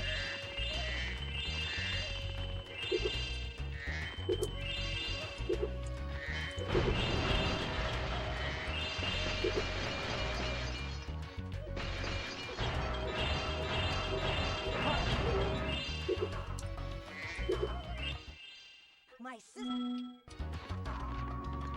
Yeah, LASIK is a whole nother discussion. Because I'm so squeamish about having my eyes touched, that's been kind of the only thing holding me back from getting LASIK. Again, I'm fine with my vision, like with glasses. I don't need to like fix it or whatever, is kind of my attitude. I know everyone wants a perfect body with no issues or whatever, but you know, there's something to be said for being okay with all of your faults as well, you know, not needing, even if there is a surgery that magically fixes it, you know, it's okay to not want that, you know.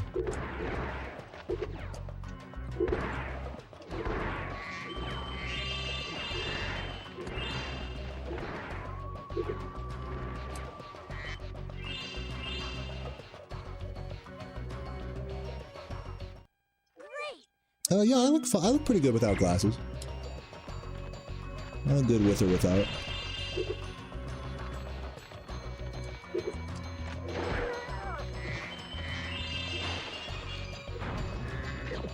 Yeah, true. Like if it's something where you have to like wear like a helmet or something on your head, glasses are really annoying for that. Like whenever I snowboard and I'm wearing my helmet, like they like rub up against like the part above my ears, like really annoying. Monkeys have But you can definitely wear like helmets with glasses as well.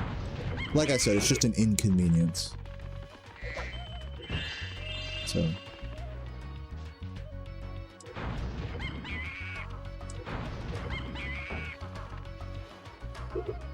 You wear sunglasses when it's cloudy because you're scared of someone in the future. What do you mean you're scared of someone in the future? Like someone's just gonna come up to you on the street and like rip your eyeballs out? Like, can you like clarify that fear a little bit more for me? Not that I don't believe you, I just don't understand what you're saying.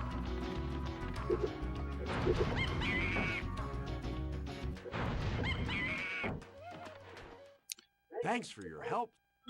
Yeah, I mean, yeah, I hear you. I hear you about the eye surgery, you know. Like, I definitely could man up, you know, and like get fucking LASIK at this point, but again, it's just not. Once glasses because if my lifestyle changes such that glasses become more of an inconvenience, which, you know, if you lead a more active lifestyle, depending on like what you do, it could be more of a factor, then I would consider LASIK. But the way my life works now is glasses are just not that much of an inconvenience, if at all.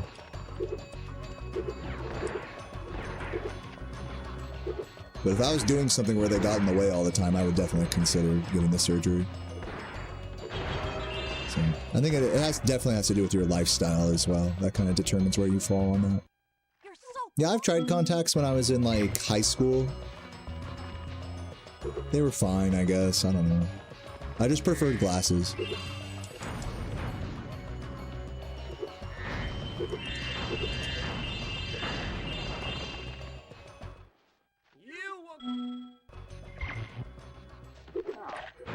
LASIK is not permanent, but it's gotta last like a long time though, right?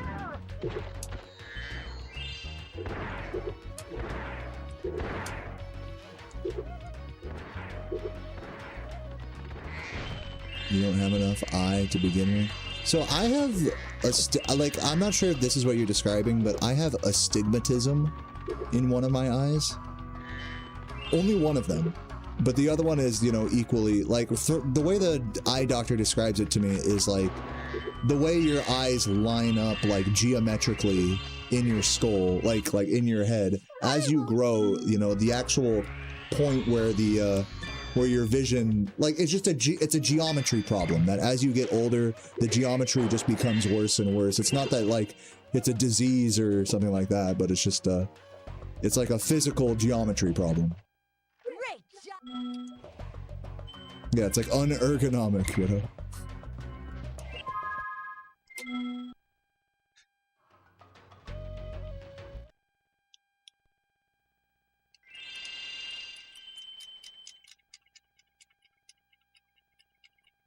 Oh yeah, I get that, JR. Like if I don't wear my, even if I wear glasses, I get like tons of like, I forgot what they're called, but like when there's like a ring around lights. Like there's a ring around lights for me. Halo effect.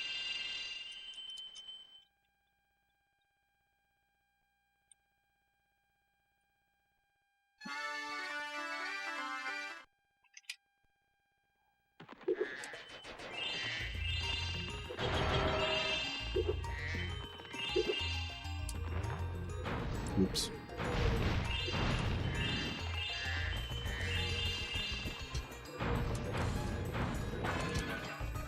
Not quite.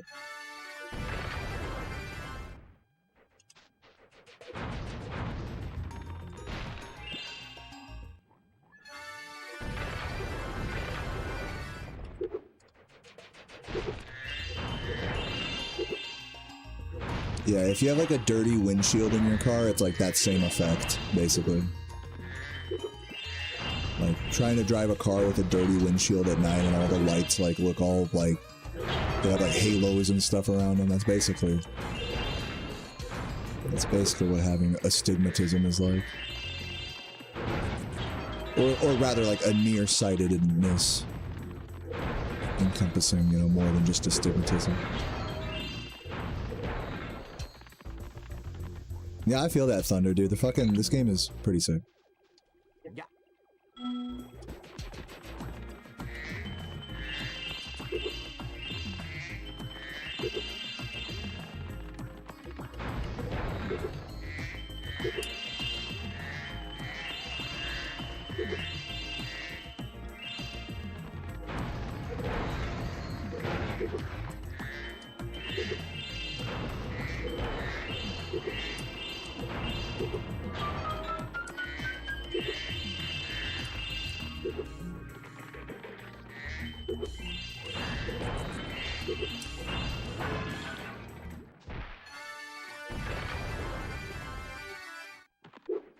Yeah, I don't get that snow thing you're talking about, like a TV static effect. I don't get that. Thankfully. Ever cooked bacon in the microwave? Yeah, apparently you're supposed to like drape it over like a plastic like hanger, so that way it like cooks correctly. But it does have a bit of a gummier texture to it, even if you cook it all the way. But yeah, it works better than you would think, but it's still not as good as just baking it, in my opinion.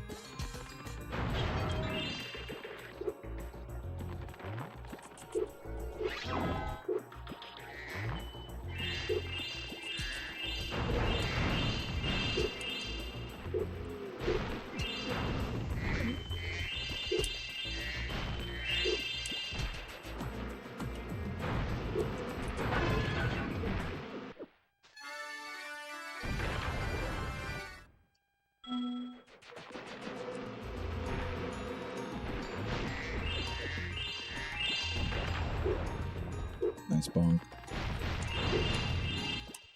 Oh, hi.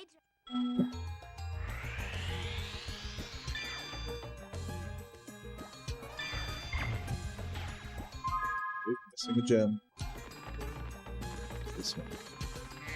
I always fuck up that cleanup.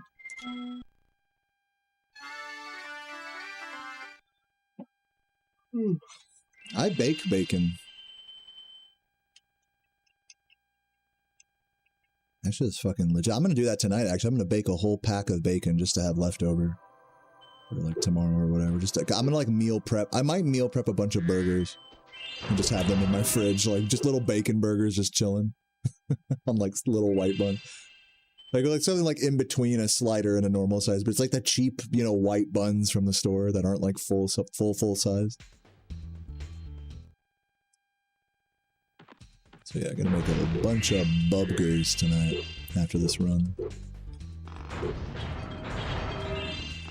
But actually, Sarah did give me some leftover Chipotle. And I do have one more of my meal prepped, I should say snack prepped. It's really like snack prep. I have one more of my snack prepped, bacon, sausage biscuits. Those are always fun to meal prep. They're so cheap to do as well. Like, you just get like a fucking pack of ground pork, which is super cheap. And then like one of those fucking Pillsbury, you know, grocery store brand like biscuit things that you just throw in the oven for 15 minutes. Like between the two of those things, that's like $5, and you can make like 8 fucking like fucking McDonald's quality and beyond, like sausage biscuits. Dude, Hunter is farming. What the fuck?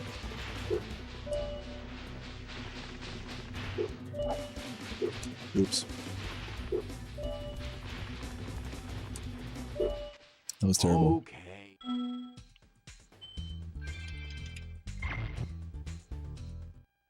I'll give you a... Yo, Vizzy, thank you for the prime. Appreciate that.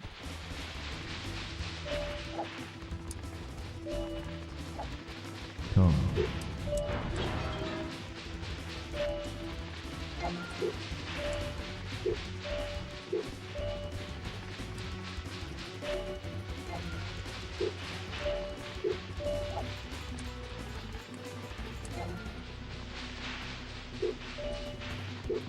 No. Fucking bitch, Hunter. Get out of the fucking way.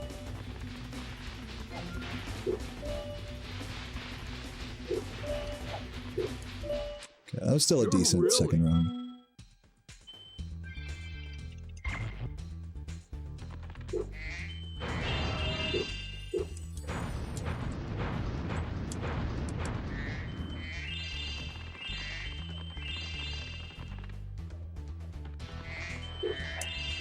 Oops. Fucking what am I doing? Just go up there. Jesus.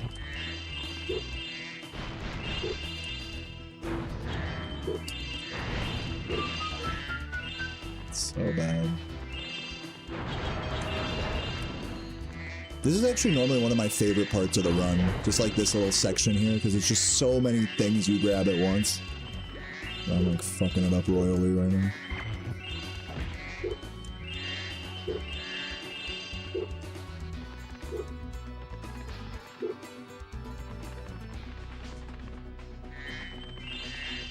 Will I stream GTA 6? Yeah, if there's a PC release when it comes out, then yeah, probably. Maybe. I mean, I don't know. We'll see.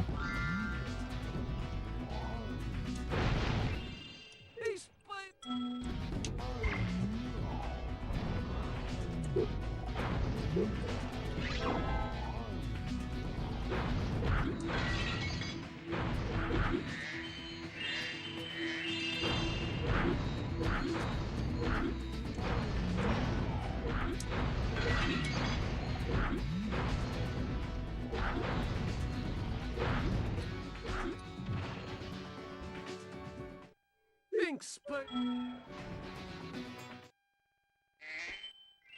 Thanks for close. It's gonna be 30 FPS on console, yeah. And then PC it comes out a year later. Yeah, I think I heard something like that. So yeah, I'm just gonna wait for the PC release. I'm obviously not gonna like buy a PS5 just for GTA 6. Just for a version of the game I can't mod, you know?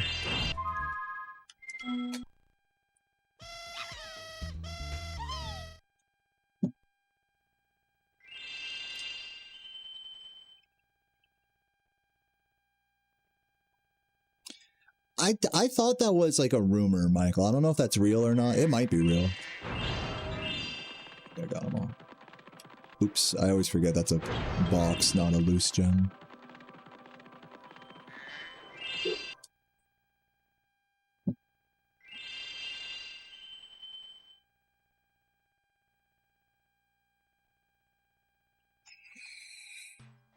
Yeah, speaking of 30 FPS, I was actually really enjoying playing the Spyro 1 PC port at 30 FPS. It actually feels like better than console, low-key. Like, you know, obviously the higher frame rates leave something to be desired in terms of their playability, but 30 FPS just on its own in that game is actually surprisingly goated.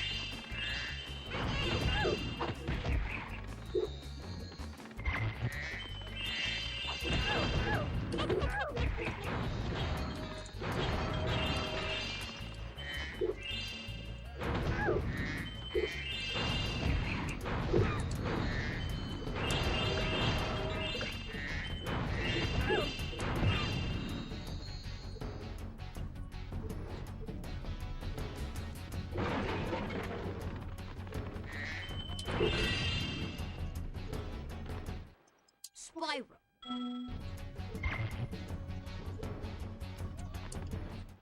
Thanks for helping me.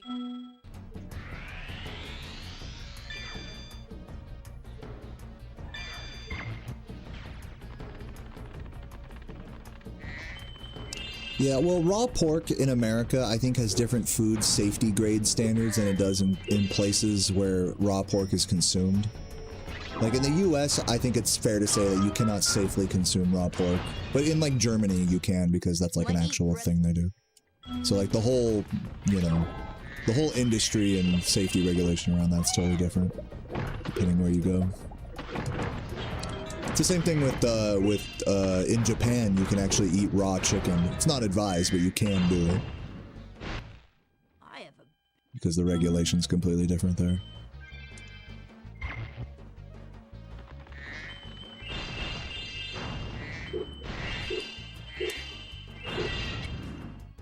Oh, you can do it in Norway as well? That's interesting.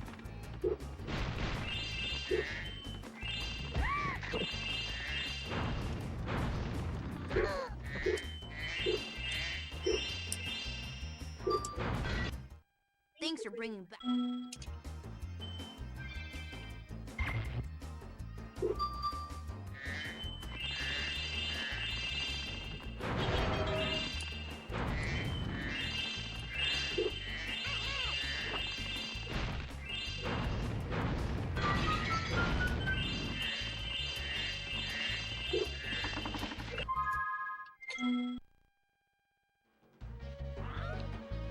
How would I say the complexity of 100% compares to 120%? This run is definitely more complex than 120%. I can say that, like, you know, without a doubt, this run is just trickier and more complex from a routing perspective, from a trick perspective, just in general. Like, this is a kind of a complex run, I would say, compared to the other two Spyro games. Now, at the top level, like, how much harder is it? You know, like, at the top level of speedrunning, that's a whole nother discussion, but just in general, looking at the way the categories and the runs are routed and built, this one is probably the most broken one, just for all the boss rush, you know, aspects of it that don't, again, that element is just not in the other two Spyro games. You get all power-ups in Spyro 3, you know, per homeworld, whereas in this game you just get them all right away. This is also the only Spyro game that doesn't end on the final boss in the speedrun, so it's just all around like a different kind of speedrunning experience compared to the other two games.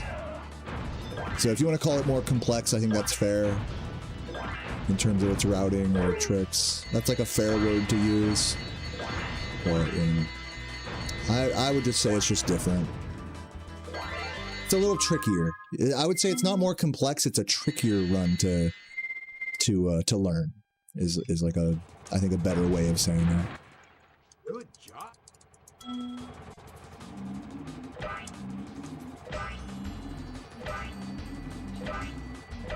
Yeah, you're just in time for the end, Sensei. Hope you're doing well today. Welcome, welcome. I'm very proud of myself for getting through this second run, even though it's dog shit.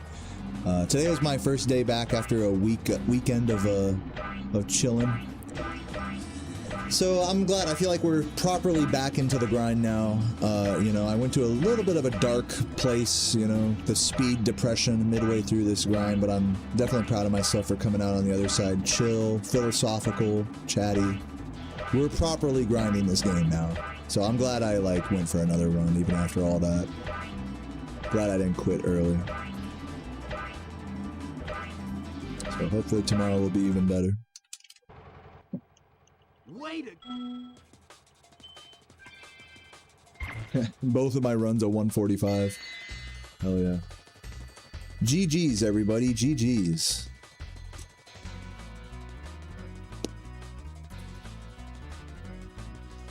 Oh, my God. Alright, guys. Well, that's going to do it for me today. I'm going to find someone to raid. That was a really nice stream. Nice first stream back to Spyro 2 here. Thanks everyone for getting me up to, what are we at, 584. We like had the sub count like dip down, but you guys helped bring it back up, so thank you for that. You guys for keeping me at a solid sub count. And yeah, thank you guys for joining me for all the ups and downs of today's grind, which there were definitely some ups and downs. But we're here for it, you know? Being here for that is absolutely part of the grind and part of what it's going to take to get a PB, so just happy to go through it with you guys. Am I rating Kara? I've been rating Kara a lot lately. Is anyone else?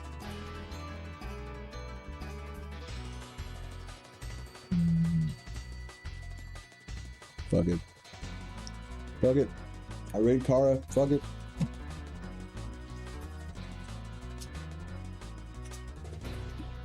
While this raid goes, I'm gonna look at the Spyro 1 directory and see if there's any new Spyro streamers on the mix here.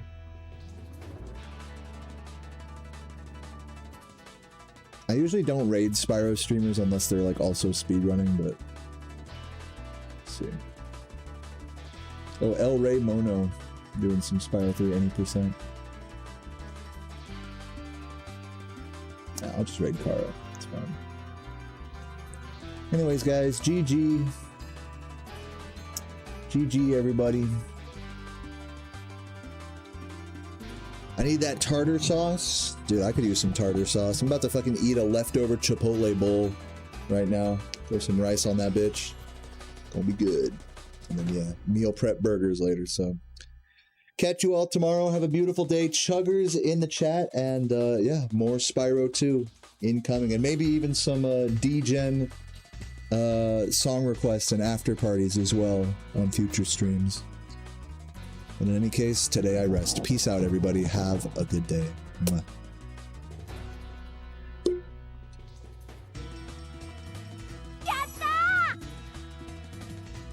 Ho!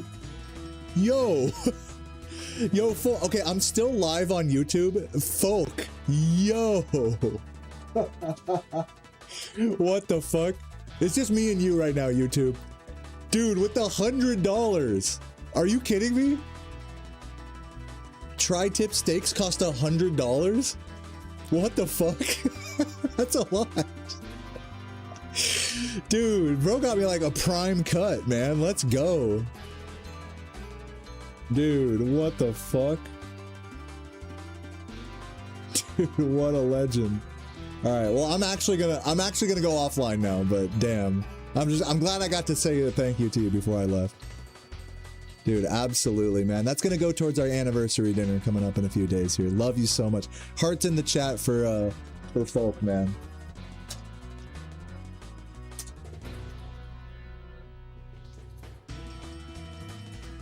Hell yeah, man. I'm glad. I'm glad I helped in some way. I'll catch you tomorrow, man. Thanks again for the love, and yeah, I love all you guys. You guys are the best. Peace out. Yeah.